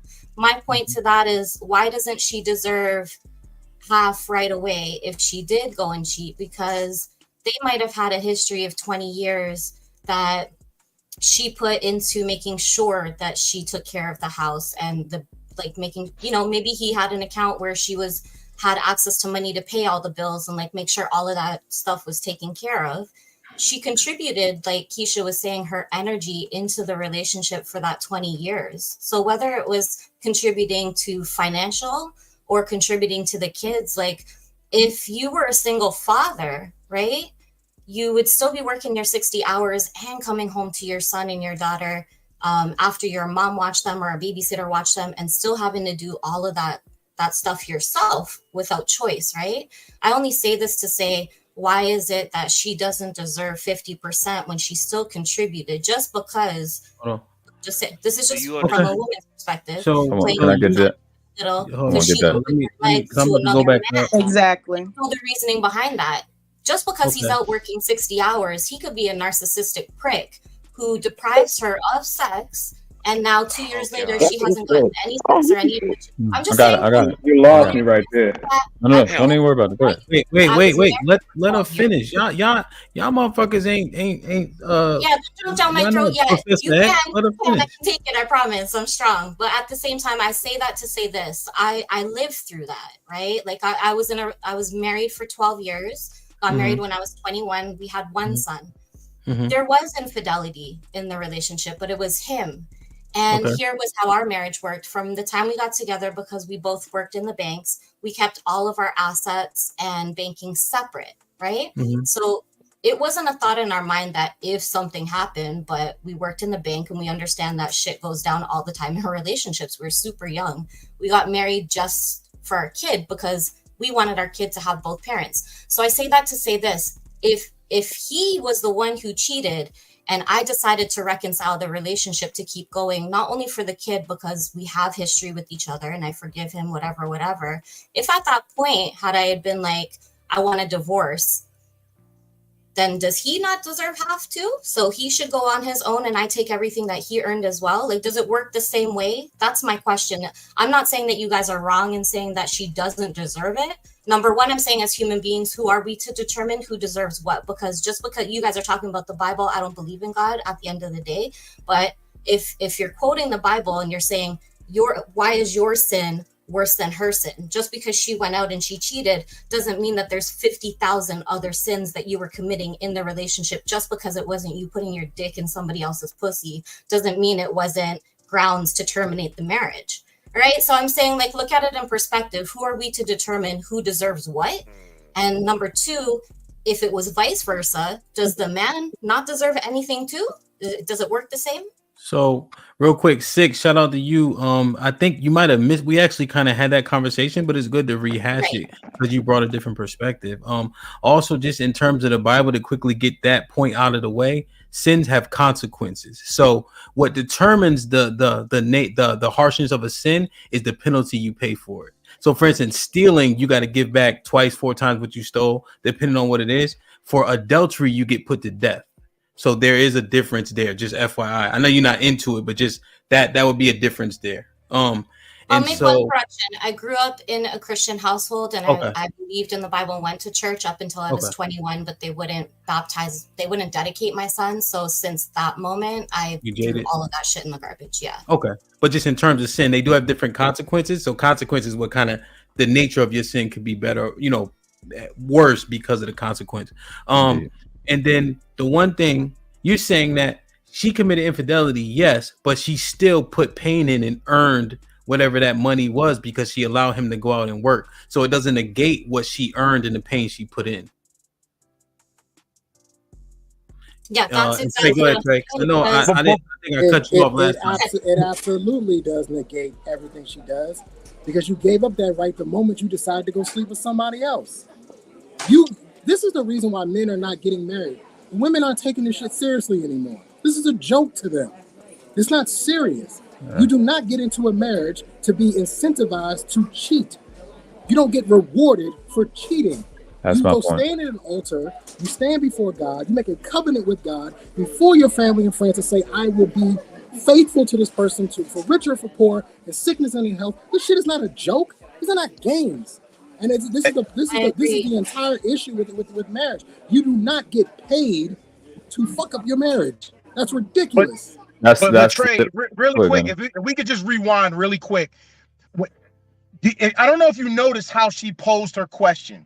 When she posed her question, she added a little bit to the hypothetical. She says, well, what if the man is a narcissist? What if the man is this or what if the man is that? Opposed to just asking an objective question of, okay, if you have a man and a woman in a relationship and the woman goes out and cheat, why doesn't she deserve 50%? Instead of asking that, she had to add that extra to it in order to make her point stronger. Six o'clock, why did you do that? Why didn't you just objectively ask the question? I said that to say that when I've been through a relationship like that, I didn't finish my statement. So that's why I asked you guys as men. I see your point in regards to why she shouldn't deserve anything. Like, cheating is cheating. That's the end of it. That's the end all be all for you. I understand where you're coming from, but it's also about perspectives and opening our eyes to new ways of thinking and seeing things, right? That's the whole point of these discussions. My point to you is, it's a very simple question. Take that exact same scenario, take out the narcissism and everything else I said, just go back to the basic question. If it was vice versa, right? Can I ask you guys a serious question? Because I have always been the breadwinner and I'm a business owner of 3 businesses. I always rake in the money in all my relationships. Question?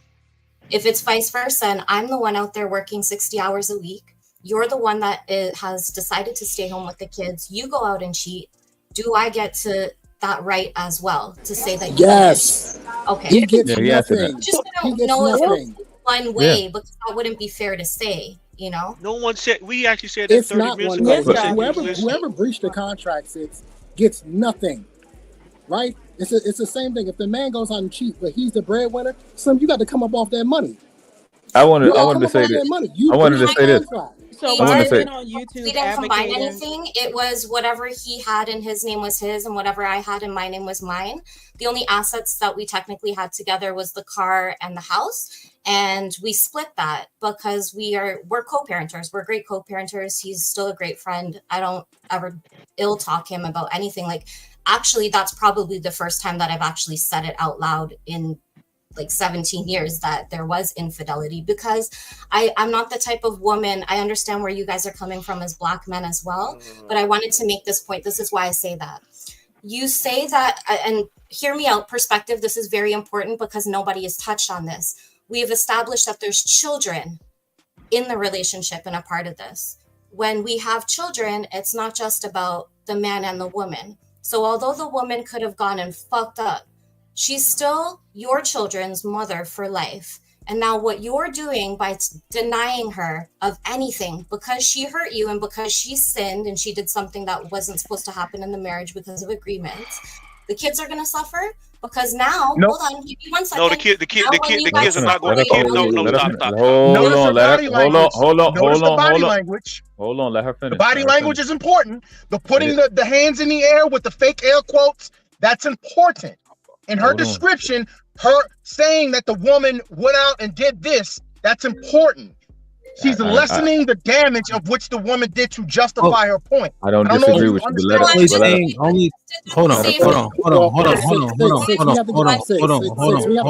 have to get some things factually. Hold on, but y'all gotta listen. Y'all gotta let her rock. Let me My finish shit my broken. point. Yeah, we hear you. We gotta get some All things right, just factually. real quick. Okay, let me do this. Trey, you're not wrong. Nobody's wrong.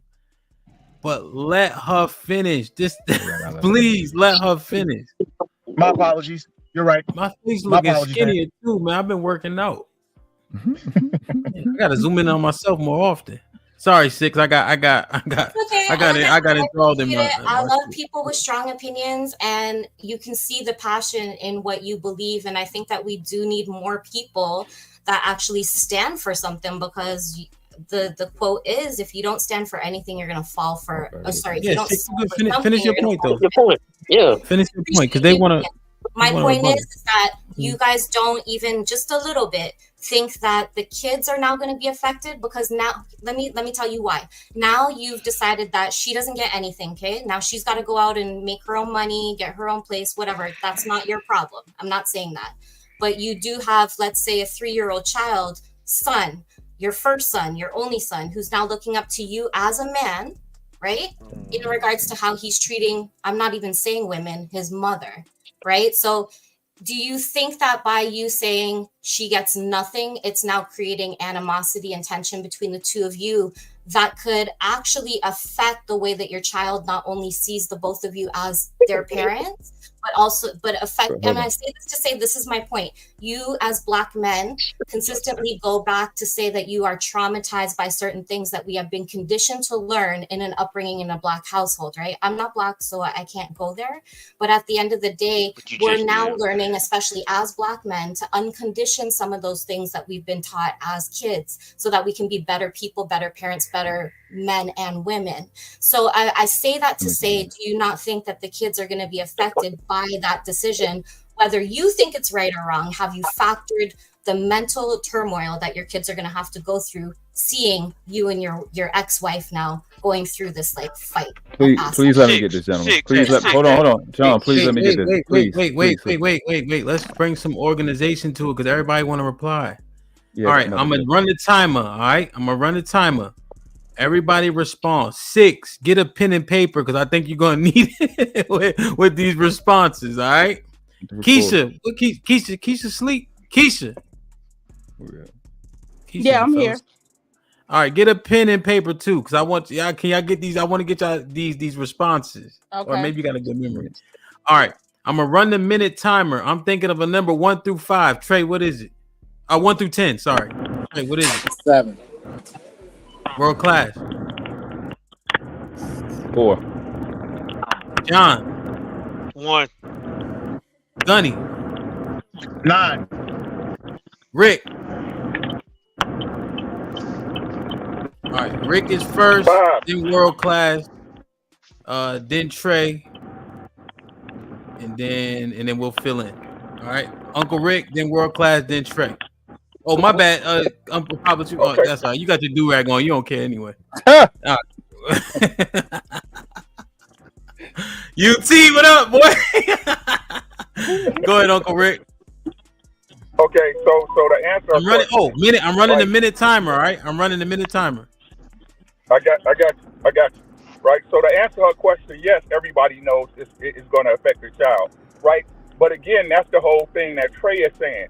This is your marriage. We should be thinking about that before it even happens, right? We should be thinking about that before you even happens. We, again, as adults, if we supposed to be grown and trying to be productive with each other, we shouldn't even be allowing these things to affect the family.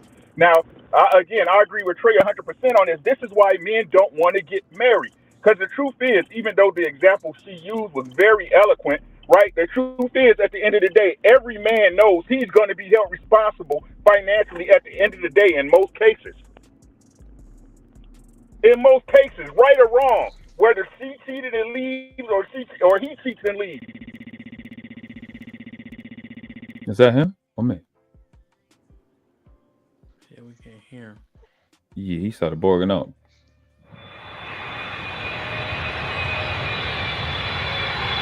He went out. World class, Uncle Rick, we can't hear you. And that was a minute too, but we heard 99% of what. And he can't. Can you hear us? Come on, world class. All right, mine's gonna be quick. So, real quick, 6 and Keisha. His point was the men are held responsible financially, regardless of who cheats, and regardless of her actions, the government still has to hold accountable, regardless of ours as well. I do respect that because there is a difference of being. Hold on, 6. Let's get everybody. Let's get everybody. Yeah, Let's so I get don't understand that part of America as well. So that's a little bit ignorant on my side, but okay. All right, world class. Yeah, mine's is pretty simple. It's as a parent. If I am the concept of the mom leaves, she doesn't get nothing. Because as a parent, to teach the children, the young men, the young women that are coming up, that there's no incentivization for misbehavior. If they work at a job, they steal from a job, they don't get to take credit for everybody that's at the same position. You cannot incentivize dishonor. I understand, like, yeah, she put in energy, she was doing X, this, and Y. If she gave a fuck about that, she wouldn't have violated the contract. You null and void, you don't really care about it because you're doing dishonorable behaviors. If you don't have to care about the Bible or whether you understand how contracts work, when you breach contracts, you give up those rights. That's a forfeiture. You know what I'm saying? So we're not supposed to teach children that it's okay to make an emotional argument and to make an emotional argument about the energy you put in, but then it's okay to be dishonorable and then get compensated for that. That would incentivize them.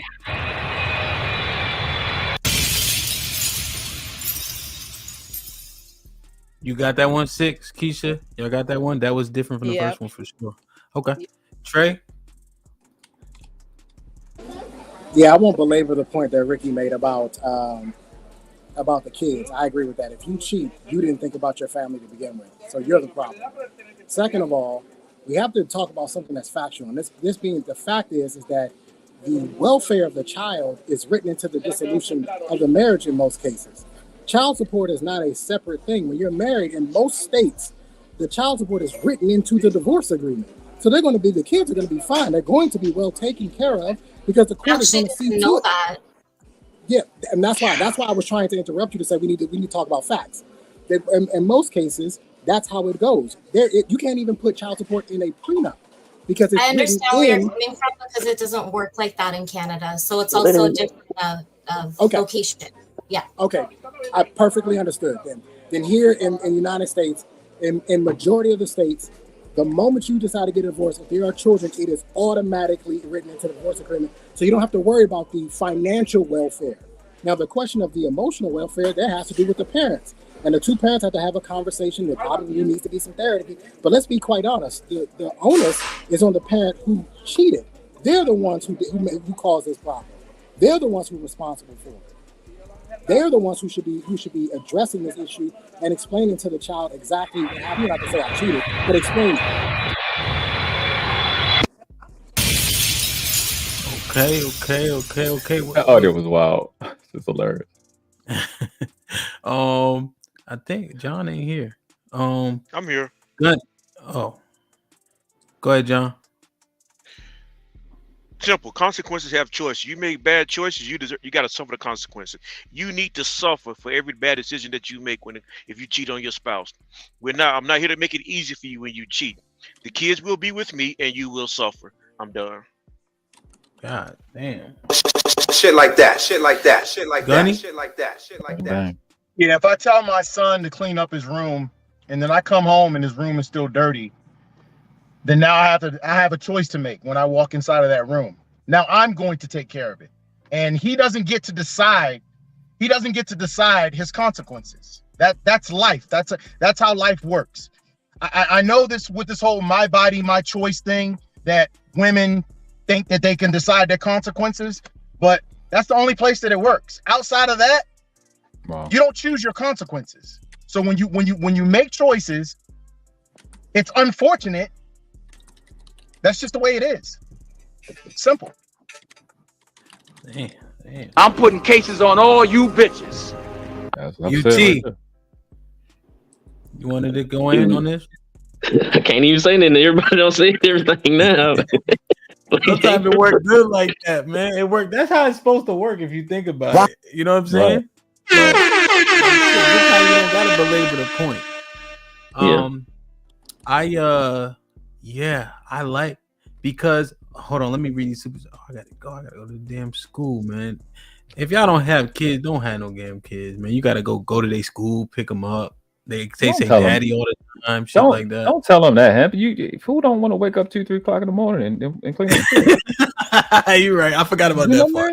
That's so fun. If they don't want to go to school pick up if you don't want to go to school pick up kids, don't get married. No, I don't even. When they say daddy all the time, it's 6 motherfuckers. Daddy my ass, man. Go to sleep. Black America with the $2. Oh crap, another feminist. TS was popping with the $10. I agree. If the man said she, Go ahead. I agree. If the man said she didn't have to work in the beginning, then he shouldn't ask her to work. But if that also means she has to live with whatever the man can provide. Lower John Henry with the $2. Thanos was right. He always say that shit.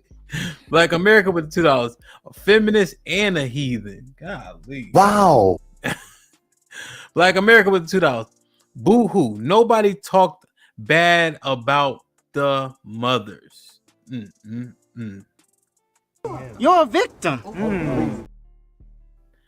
Savage with the $2. If it was about the children, you would have stayed. Black America with the $2. This is why it was okay to stone when God knew this. Savage with the $5.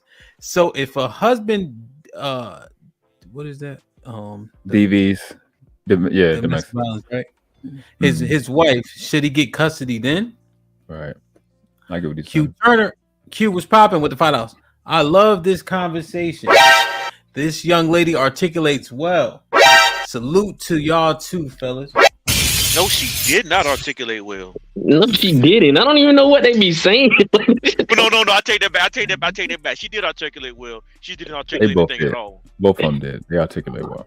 I think they no. did. I think she has a lot of points. She's trying to make a lot of points in a short amount of time. Sometimes it gets kind of jumbled.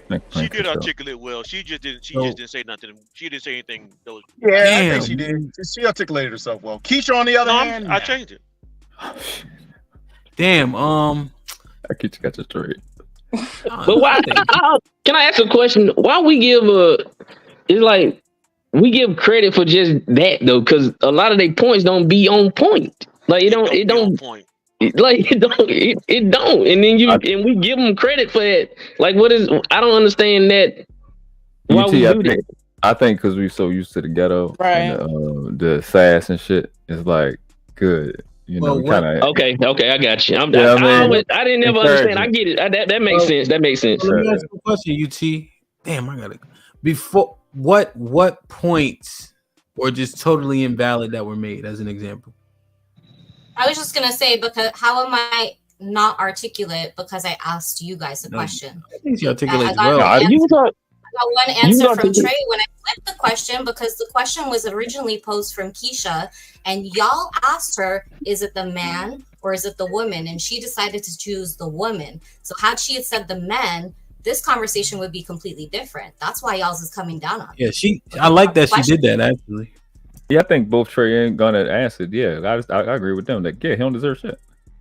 I think when she first asked the question before she put in the context, if a woman, I said a man, if she divorced, should she get half? I think they should get half of what they built. Obviously, that's like outside of dishonor and like pathetic ass behavior.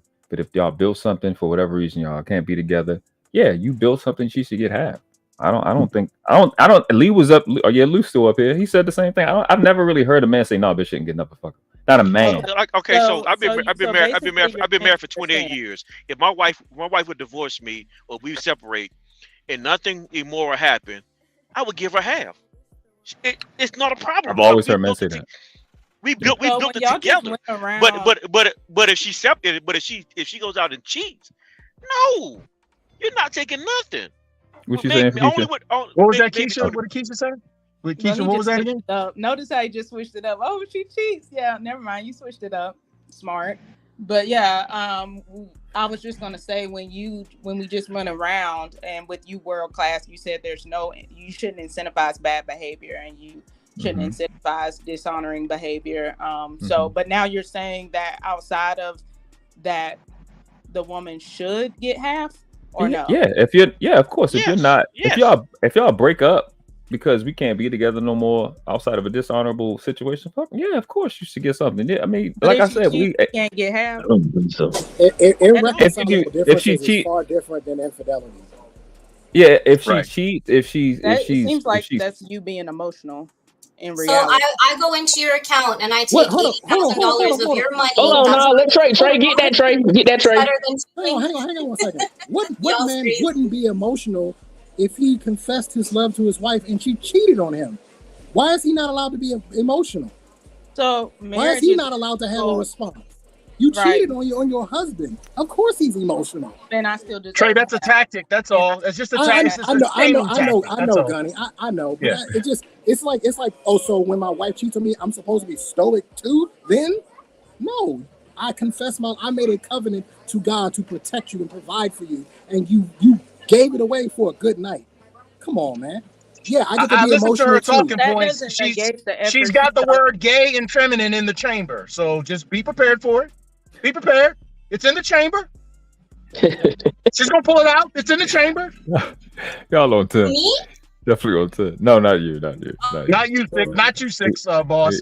Keisha. I was listening before I got on, and that's the reason I got on, because she espouses a lot of those talking points that are treasonous to the black community. No, I don't. Yes, I don't. Yes, you do. do. That on me. I'm not a terrorist of the black community, and that's slander. So, I didn't say terrorist. I said treasonous, ma'am. Yes, you have been espousing that. That's why I got on here in the first place. That is not correct. You're one of those. False. And that you're one of those. You're one of those that we need to get rid of. Shit. Shit. Which is sweet. You are. You're one of those that we need to get rid of. You espouse talking points that don't benefit black people whatsoever. And I'm not talking about violence or nothing crazy like that. Yes. I'm talking about we need to silence your voice, because your voice has been loud in our community for the last 30 years. It needs to go away. It needs to go away. 60 years. 60 years. Correction. Thank you, John. Okay, so back to the conversation. You guys went around the table, and I took some notes here regarding what you said. So at the end of the day, if we have an agreement and I put certain energy into a relationship and you put certain energy, regardless of how it ends, no matter how emotional that makes you, I'm still entitled to compensation for that. regardless. They're not.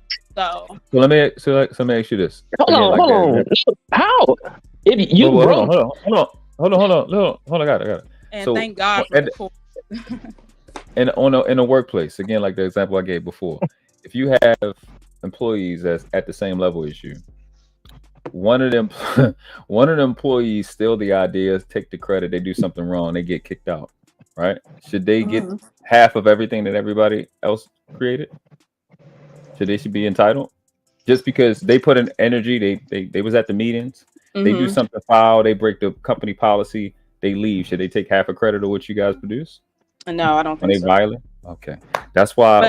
Let me ask you this one question. So you did say that you don't want to incentivize behavior because that's exactly it's dishonor. You're dishonorable behavior. So in cases like in dating, when guys actually approach a woman because they want sex and they actually start to lie in order to get that, is that dishonorable behavior too? Absolutely. And is that like the majority of men in the dating market, or no? We can't say majority. Not majority of men. And are they being incentivized for their behaviors and doing that? Are they receiving sex by operating that way? Is that an incentive? And in that situation, yes, they are being incentivized, and that is dishonorable behavior. Absolutely. So we got to be consistent across the board. Women need that respect, and we are. That's what we are. No one disagrees with that. No one disagrees with that statement. The world class. Did you hear what she said? Dishonor is dishonor. No matter if a man does it, if a woman does it, dishonor is dishonor. But all of a sudden, when a woman does it, everybody wants to make sure she gets nothing. But men do it every day. We literally when men are dishonorable in marriage, when the woman takes them to court, they lose their retirement, they lose their income. They lose their homes. They lose access to their kids. But we've been John. We've been equal on the point, though. Yeah, we've been equal on the point, though, Keisha. I think we've been equal with that because in your hypothetical, if we switch it to men, every man up here said, you shouldn't get anything. They said it doesn't matter if it's the man or woman. I did hear that point across the board from all the men on the panel. If it's the man, the answer was absolutely. He doesn't get fucking shit either. Yeah. So they were. You want to know what I heard that was very important, Keisha? Yeah, what'd you say? No, I think y'all missed it. Keisha, you said thank God for what? Can you repeat that? The court system. Thank God for the court system. That's very important. What you just said. We missed it. Yeah, very important. Gunny, you was 100% correct. I hadn't heard her talking until she said that. And when you said that, now it resonating 100%. Yep. Yep. That's everything right there. That's everything right there. That's everything. Throughout time, men understand honor and dishonor, and we understand consequences for decisions. Now, there are some men who would do dishonorable things, and when it happens, guess who punish them? Men punish them because we understand there's an honor system that has to be respected at all times. Is there anything outside of cheating for anybody on the panel, including the women? Dishonor is just not cheating. Dishonor is anything that goes. That was going to be my question. Like, is there anything outside of cheating that you would consider dishonor, where she wouldn't get 50%? Absolutely. Women ask me, they like, what do you want in a woman? I say two things: obedience and silence. Silence part is you giving up private information that don't belong to nobody else. Almost like inside trading. When you trading information that somebody else can use against us, another household, another business, that is equal to cheating to me. Like when you're trading our private information, that is betrayal. Absolute betrayal. That fucks us over. You know how often women do that? When mama call in the morning, when your homegirl call in the morning, they do that every day. You betray every time you give up private information, and I don't know what you're doing. I'm not on the phone with you. So things like that happen much regularly, and then we try to equate it to cheating. Like we all bring up cheating a lot, but you trade a lot of our information, breath in, breath out, even to the point where you dox our baby don't get good grades. You're constantly doxing the baby, giving up their private information. So there's a lot of betrayal, dishonorable things that happen in a relationship that we don't talk about. That happens 10 times more than a man is cheating. Hey, really quick. Sorry to jump in. Hey, Shanae Fulton with the $9.99 super chat. Well, unpopular truth, for someone owning not one but 3 businesses, she clearly has to articulate herself well. Don't try to play this young lady. Do your thing, sis. Shanae, newsflash, no one up here said that she didn't articulate herself well. We all said that she did. Actually, I John did. did. But I did. John said it, but he My corrected it. apologies. But My bad. I did retract my statement. But I did say And that. when I said it, I asked another question. That wasn't that. I asked another question after, so I don't know what she talking about with me. So No, it was Darren Woods with the 199 super chat. Y'all still don't see Princella's minion. yeah, oh yeah, I see it now. Calling Keisha, that's toward Keisha there. Yeah, I see it. Keisha, are you familiar with Princella the Queen Maker? Are you familiar with that young lady? Yes, I am. Of course. Do you agree with most of her talking points? You said most of her talking points? Yes, ma'am. I agree with some of them. I don't agree with all, but yeah, I do agree with some of her talking points. Okay. Exactly. What would you say some is? 50%, 30%, 20%? I mean, we don't really do some over here, but what would you say some is? Gunny came to play. But there are other times where I've asked men things and they use the word some. So why am I being forced to define it at this point? I asked about excuse me. I was Excuse met me. with the word some. Can I finish? Excuse me. Would you like to answer? You're not going to answer it or not? Why am I being asked? Why are you asking me this question? But you like that wasn't expected of anyone else. Because the super chat was directed towards you, ma'am. It wasn't directed towards the world class. It wasn't directed towards Six the Boss. It wasn't directed towards Gunny. You're just kind of doing too much. Relax. No, I'm not. I'm asking you a question. Can you answer the question? So No, Keisha, so leave me alone. Keisha, real quick. So on this might be risky. Some isn't an answer that's allowed. That's all. So you got to stand on something kind of like a debate. You know what I'm saying? Well, I'm gonna remember that next time I ask questions, and when I ask for someone to define the effort, I better get defined percentages as well. So as long as it's equal across the board, because it hasn't been. So okay. Yeah, because if I might have walked, because I was off for a little bit, but you goddamn right. I don't accept some. Some is a bullshit answer to me. So that's all. So it would have to be from the aspect that I know all of her talking points, which I don't. I don't watch all of her videos or any of that. So I guess I would say from the percentage I've heard, I would say probably like 60%. Yeah. Damn. So let me ask you one. One of them I do know. I saw the video. Keish was she's like, you take away from your value when you deal with a man. You agree with that one? She said you take away from your value if you. Yeah, like men decrease women's value. I would need some more context to that as to how, but I think so. I think I would agree with that actually. I think they decrease your value. 61%. I don't agree with that.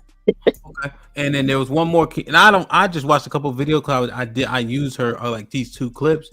She said women are actually the natural leaders of society and in nature. What do you think about that talking point?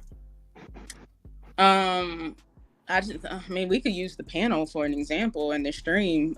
We noticed who was emotional and who wasn't. So I do agree with that. Well, I wasn't was I emotional too? If it's true, it's true. No, I think you're the exception though.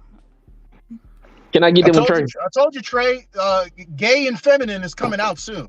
She's pulling out all the stops. More emotional that's a word. So she's pulling them out in due time. She'll use the other ones. Keisha, why men can't be emotional?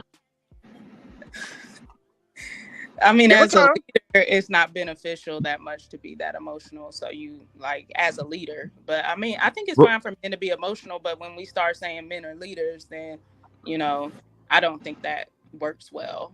So if that's the case, then women wouldn't be if by that logic, women wouldn't be the natural leaders because they always emotional. So why would you go along with that? So you are saying that women are always emotional. Yeah, they are out of men and women. Out of men and women are the most emotional. So why would you agree with Princella's point? Like, what evidence do you have that women are more emotional than men? Because, like, physically, right now in this reality, we have evidence that it's. I'm gonna tell you know the evidence. I'm gonna tell you why. Because you just said it. You the one that just used that as men not being leaders because we're emotional. So women are the most. You saying that women are emotional in that statement. Okay, repeat that one more time because I'm a bit lost. He's saying that the insult that you choose to use towards men is contrary to how a man should act. Therefore, you believe that same insult is a trait for women. Okay, that's what he's saying. Can you explain what you were trying to say, please? Thanks. That's what I meant. He said it correct. I wasn't listening when he was talking, so can you repeat it out your own mouth since you're an adult? Thank you. Okay, another one. Yeah, we ain't gonna get nowhere with that. Okay, I'm done. You ain't trying to leave. Can I ask my question now? No, you cannot. He's not gonna A answer genuine question. He's not gonna answer. Can I ask Keisha for 5 minutes, man. Damn, man, come on. Keisha, That's how you spell 6. I thought Keisha was. Yeah, that's how you spell it. That's how you spell heifer. Personally, hear the question answered because the question posed by the host. Yeah, I forget your name. Hink with the $5. Are actually like more connected. That's so electric. By nature. Y'all chill, so I can get the emotions come super from. chat out. Y'all chill so I can get the super chat out. Hink the basement with the $5. Drop this heifer, man. And then she left, man. Damn. Heifer, but okay. But him, she needed to though. Him, she's not even answering questions. Like, how we gonna have a conversation with somebody not answering questions? Could I ask a question? Yes. This is for Keisha. I know she's not here, but my question to her would have been: have you been ran through? Shit. That's my question. Have you been ran through by the streets? Wow. And the reason I ask that question is because a lot of these talking points come from women who have been done dirty by the system. And because they've been done dirty by the system, they have this negative idea of what men are, this false idea of what men are. And they put this information out into the universe as if all men are like that. So it's a genuine question. It's a harsh one, but it's a genuine one. Have you been run through by the streets? Well, since Keisha's not and here, my question was simple. My question was simple. Is she said she wanted to be married? Would her future husband devalue her since she said that men bring down the value of women? Would her future husband, as she wants, would that devalue, or would she pick?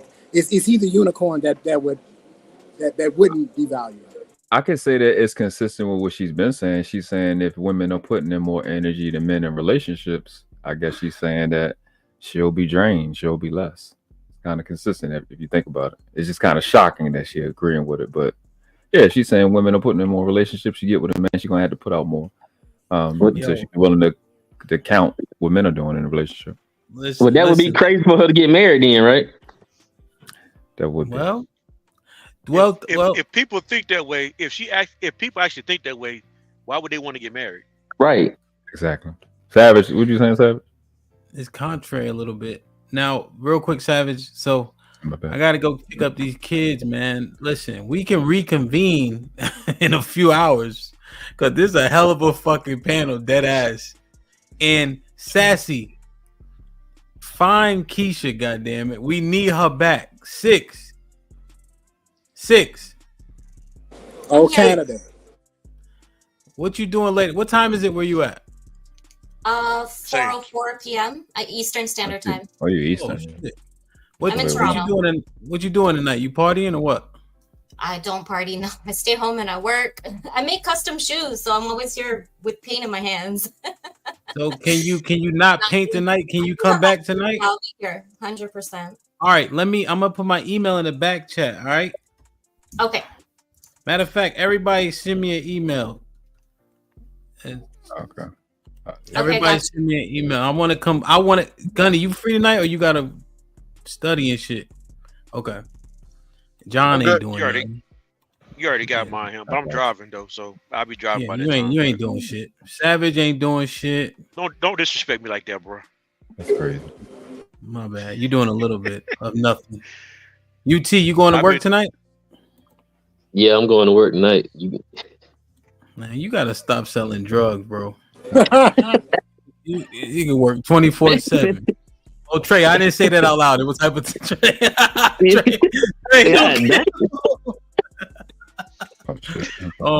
Hey, I'm about to run out. Trey ain't doing nothing. No, but I try to jump on though, him. If I get some time. Can y'all shoot me an email because I gotta run out? So can y'all? I know y'all put it in the back, but Hank, I already got yours. You already got mine. You already got mine too. Yeah, just shoot me an email real quick. Just don't you gotta say nothing. Just say your name. I want to recompile this panel. Hey, before you drop it off. Sorry, what time are you coming back? Hey, I was going. What time works for y'all? Take off my clan 8. mask. My bad, bro. 8 is cool. Well, you talking about 8 your time? You Midwest? It'll be 9. It'll be 9 for y'all then. Like 8:30. Okay, 9. Yeah, that's fine with me. Okay. KP, what'd you say, my fault? I'm gonna make sure I bring Keisha's clan mask later, bro. I got you. Somebody find Keisha. Where's Keisha? She in here? Hold on. Let me send my email in the thing. Pause. Hey, isn't it odd? Isn't it odd to be a panel full of men in America to get treatment from a woman that's out of America better than an American woman? Ain't that some shit? Shit. Can I say something real quick? I don't fuck with Canadian mans. All the mans that I like and I love, they're all in the States. It's a problem. Yeah. There's no like the grass is greener on the other side. But like truly, I don't fuck with no Canadian mans. They're all in the States. There's no. You're not up there fucking with Abba and Preach? Sorry? You don't like Abba and Preach? What? No, don't worry. She don't even know who they are, class. Hey, six. There's no real men in Canada. There's no real crazy. If Drake is an example of men, I mean, we're doomed. Come on, man. He got Iversons in, man. I will email you. All right, Keisha, I just sent you my email. I'm confident to say I can give every man a noogie that's from Canada.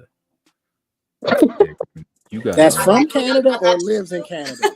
From specifically from. Because I know somebody who lives in Canada that you wouldn't fuck with. I'll be up in the air. That's the noogie lives in Canada. That's what I was gonna say. Oh, yeah. All right, everybody send me an email. Hey, Six, cool. When you come back, make sure your mic is on StreamYard because you might be new to StreamYard. Make sure that mic that you have is hooked up because I think like your standard default mic for your PC. Oh, it's picking up another mic. Might be from my camera. Yeah. Okay. Yeah. Yeah, it's probably your camera mic. All right, now what should I name the stream? Let's just make it this video to Keisha because that's what it seemed to be. What is honor versus dishonor versus dishonor? I guess something like that. But that was the last subject. I feel like Keisha and Six got smoked. That's what the name of the stream should be. Keisha and Six got smoked for y'all niggas. I'm gonna put that in the chat in the thing. It should be: can women ever think outside their own point of view? Can I ask you guys a quick question? Why does it have to be tonight? Why does it have to be men versus women? Why can't we talk about mental health as a human race? Why can't we talk about the financial system as a human race? Is it only relationships you talk about on here, or? No, we talk about everything, but this one stemmed from, I'll explain it tonight, but this basically stemmed from a man who works 3 jobs, takes care of 2 kids that aren't his, has 2 more kids and 2 more kids after that. His wife doesn't work. He married her, flew her 6 hours to the east to be with her. She doesn't work, take care of her kid, et cetera, et cetera. And people said that he better be happy that she's even cooking for him. So it kind of stemmed from like enough is enough type shit. But Six, did you email me? I did. I didn't email you yet. As soon as I come out StreamYards, I got your email here. I'll send you a quick email. All right, yeah, because if I click it off, it'll go away from the private chat. So, all right, cool. So, Savage. Well, I talk to Savage every fucking hour. Yeah. So, yeah. Hey, you read my stuff every hour. We don't talk every hour, sir. But it be in my mind to respond. At least I say that. Yeah. That was a good finesse. Yeah. Yo. But yes. What Savage? What Savage? God damn. Go ahead. Yo, TS, thank you. Great show. I appreciate you. Listen, we coming back with this one. We're gonna finish what we started. You feel me? Let me read a couple of the super chats. I think I tried. He said, "Y'all still don't see Priscilla's minion from Darren." Yeah, we seen Darren. that. Man, I tried to told y'all. Oh, I already read these. Okay. There you go. TS, emotional versus irrational. That might be a good topic. Now, 6, do you have, I know you stream, do you have any people that might share your same sentiments? 100%. A lot of my mods are very opinionated, same way I am, and have very different perspectives. Would you like Do they them cam to up? For sure. Yeah, I'll talk to them. 100%. Bring somebody with. Just shoot me an email. Let me know. We'll go. I will let you know that these women. So I know that YouTube and Twitch is very different. We don't tolerate being talked to in any demeaning manner. So they will put you in. I'm just letting you know they're a strong bunch of females. They're West Indian, and if you decide to speak to them a certain way, they gonna have words for you. They might not be as nice as me. Usually I do the cussing, but it's not my show. So I'm just giving you a forewarning. If you're inviting my friends, they gonna be strong-minded. Yeah, we definitely. But and if you watch, well, you've been watching for a month, so you know the ladies up here get crazy a little bit too. That's why it's called This Might Be Risky. Everybody free, and what I like to do is make sure everybody can say and finish their goddamn point, regardless if people agree. You know what I'm saying? I do love that you did that. Thank you very much. That made me feel a little bit more welcome, actually. And somebody asked what my channel is. We understand Western culture women. We understand Western culture women. We understand how it works. Yeah. The West Indian girls, we spicy. Western culture women. Oh, Western culture women, yes. Yeah, we used to. Yeah, it's gonna be good. So I'm gonna cook it up. I'll send it out to y'all. Like and hit the subscribe button and turn on the notifications too. That way, if for some reason I don't send you the email real quick, you'll at least get it, and I'll send you guys the link. All right, Savage, you had a final word. Yeah. So I think what you guys have to realize when it comes to giving Keisha credit, she's disingenuous in all of her statements because she's bitter. Like that was the whole conversation, is that she's bitter and that you guys were in the wrong. Like she gave the example of 100% bills being paid, and I used you, Ham, to like you're not a fictional dude, and then she turned it into, well, I was changing the narrative, or I was using an extreme example when I used her example. But it was a tangible example, so she had to deflect. Like, she's disingenuous. She said she's glad the courts are here so she can screw men over when she cheats on them. Like, she's a bitter woman. No. Well, we'll explore more, and maybe, I don't know, we'll get some good perspectives, man. I need to cook up a couple other questions. If you have a question that you think is good based on what we've been talking about, shoot it to me, and we can certainly use that as well. So, but if she ain't gonna answer them, then how we questions? She actually answers but she'll answer if I ask. Well, she'll start talking if I ask. Whether you guys like the answer is a different story. But when Uncle Rick came at her sideways, she's like, "Nigga, I'm not talking to you." Like that was it. So. But she wouldn't answer anyone else's questions. She wouldn't answer them directly. Not one time. She answered mine. She answered World Class, but I feel like World Class, you know her? Like, well, you've been in spaces with her? Yeah. Mm-hmm. And then she answered me, and then she conceded a couple times to like how I asked some questions. See, that's the other thing. I'm kind of I think what we calling disingenuous with her is a bias. She has a bias. Disingenuous. I get you. But I think she just has a disposition. But like King Ham just said, a lot of times she did concede once it's explained. So if I could say one thing in her defense, just like as a woman, I don't know Keisha and I don't know you guys, but from what I heard and I felt as a woman, if you guys are gonna come at her with a certain energy, she's gonna give that energy back to you, and that's facts.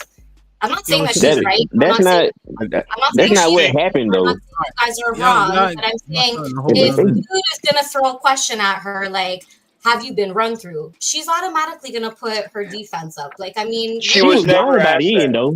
She was gone by the end. Why you go ask a woman if she was run through? That has nothing to do with nothing. You know, she was gone by the end, so that wouldn't matter. So she could still be listening, but I'm just saying that's what I'm just using it as an example of why her defense went up. But again, she had a defense the whole time, Six God, and you're being a woman, you're automatically giving the benefit. I'm definitely not a god. you're giving her the benefit of the doubt because you're a woman. But if I came up here, I'm a woman. I said that I agree with you guys, but I'm telling you where that kind of like wall from her came from. We already know that though. But it's the same with you guys. If I was to come throw something out with like a little bit of attitude towards you, and it's been shown in this panel, you would come back with the same energy. Whatever energy you give, that's what you're gonna get back, 100%. Might not. Ma'am, if I came up here and said the bees are not good at cooking, all right? It's not about what you're saying; it's about how you're saying it. That's my point. Okay. Well, clearly, you interrupting is disrespectful. So again, I'm not giving you a certain energy, but you're giving me a certain energy, but expecting me to handle you with kid gloves when you keep interrupting me. That's the part that you said that I sided with her because I'm a woman. I started off the conversation, if you were listening, saying that I sided with you guys. I was just saying in her defense. That's probably you can't defend that though. But I was talking and interrupt. You can't defend that because it's still wrong. It don't matter. You can say that by anything somebody says. In their defense, they can feel this type of way. Of course. You can always say that. Because the men did it too. That's why I brought it up. It wasn't just her. It was the energy that you give somebody. When she came in defense with her attitude, there were dudes on the panel that returned that energy, but they got upset in stating whatever their statement was. I'm saying it was the same for her. She got that energy from somebody, so she gave off that energy. That is my point. Has nothing to do with man or woman. Y'all should not listen to certain words. That's y'all's problem. No, you choosing to take up for something that's not you shouldn't be taken up for. That's what the problem be. You take up for something that shouldn't be taken up for, and you giving her a way out of her bad behavior. That's what we're talking about. Energy. She's supposed to return her answer with poise. That's some shit. Got you tonight. Yeah, so I think because I don't got to pick up the kids, but I think I actually want to stop, see who Six can get, just to get them different perspectives, and then go at it tonight. And then Keisha, she gonna send me an email, so we good. See, I'll try to listen to see if we wrong, UT. That's how I'm able to get through the conversations, because I'm trying to see if somebody says something that makes me wrong. So I'm listening for something that maybe I never thought of. Because I don't think you have to feel like you're wrong, though, especially as a man. I'm gonna say that loud and clear. Like, don't feel like your opinion is wrong. I think no. Is that people are just not considering other people's perspectives. Like, you can agree to disagree. Six. Over here. What I'm saying is that allows me to focus and hear everything that's being said, and not deflect and not get defensive. Also, because I'm moderating, so it's kind of easier for me too. I do have to say you're really good at like keeping the peace. That's cool because not a lot of people can do that. Like stay level-headed. I appreciate it. Yeah, you know what it is? You know what it is with men, Six? They know they can't beat me up in real life, so they listen. Hey, Six, this right here, Six, they don't want no smoke. All right, I like the confidence. Very nice. Very nice. Have you met me in real life? John, you don't got a chance in hell. Have you met me in real life? If you get mad at me, you better walk it off. You better treat it like an ankle sprain. Yes. You met me in real life? No. Okay, all right. That's all. Thank you. Have a good one. All right, loves. I gotta go. My son is actually on his way. I'm gonna spend some time with him, and then I'll see you guys at 9:00. Yeah. Get him out the way so we can work tonight. Yeah, it's not like that. He's 16, so I want to chill and play games with him, kind of thing. All right, make sure you do his push-ups. For sure. Thank you for having me. I appreciate everybody here. No doubt. Yes, sir. What we should do is all the men should pass our questions to you, and we shouldn't everything we want to say, we should give it to you, and then you respond everything that we think, and I bet you they'll still have the same energy, even though you won't be putting out the energy. Because you can't come up here. Yeah, because you can't come up here. Oh shit, where's that? These men suck, or these men are broke, or these men are cheating, and then at the same time be unbiased and not have that energy for any question that comes to you. It's logical. It's if logical I come up sure. here, if I come up here and say bitches are dumb when they're drunk, all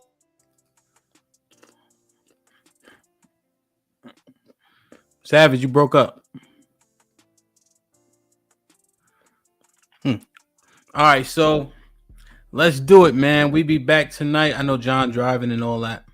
I might even get Love to come up here, UT. You might have to call out of work. Yeah, you about to make me call out of work, man. For real. Damn, man. Hey, man, like, share, subscribe. I appreciate everybody who donated today. All right, UT, just shoot me a text if you're going. Well, I'll send you the link regardless. All right. And John, I'll ping you. I'll send you the link too. Yo, man, I appreciate y'all tuning in. I started this at 9:30, 8:30 my time. We still rolling, man. Wow. I think it means a lot that y'all rolling with us, and I appreciate the fact that y'all like the daytime show.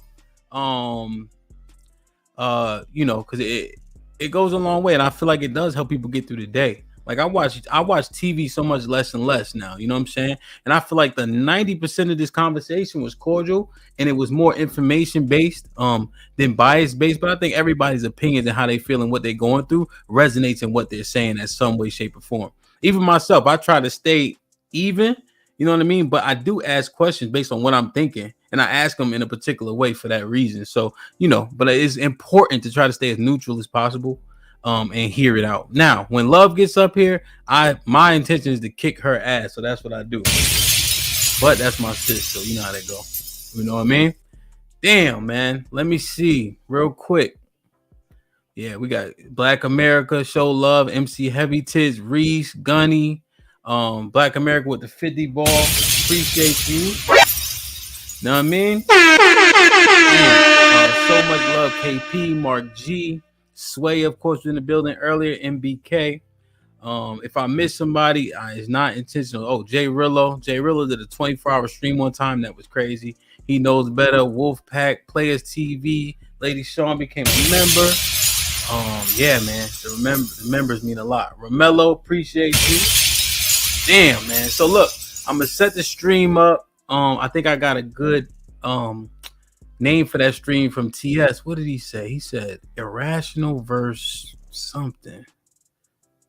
Damn. What the hell he say? Kiki, shoot me an email too. Everybody take down an email, shoot me an email. You got ideas, whatever the case is, let me know. Shalom, brethren, you already know. Kasim, thanks for rocking with us. I usually try to make everybody cam up. Sometimes the ladies have reservations about doing so. So if Keisha don't want to cam up tonight, that'd be cool. But everybody else would be on deck. You feel me? Damn, man. I love y'all. I appreciate y'all. See y'all later. Like, share, subscribe. Tell a friend to tell a friend. And we out.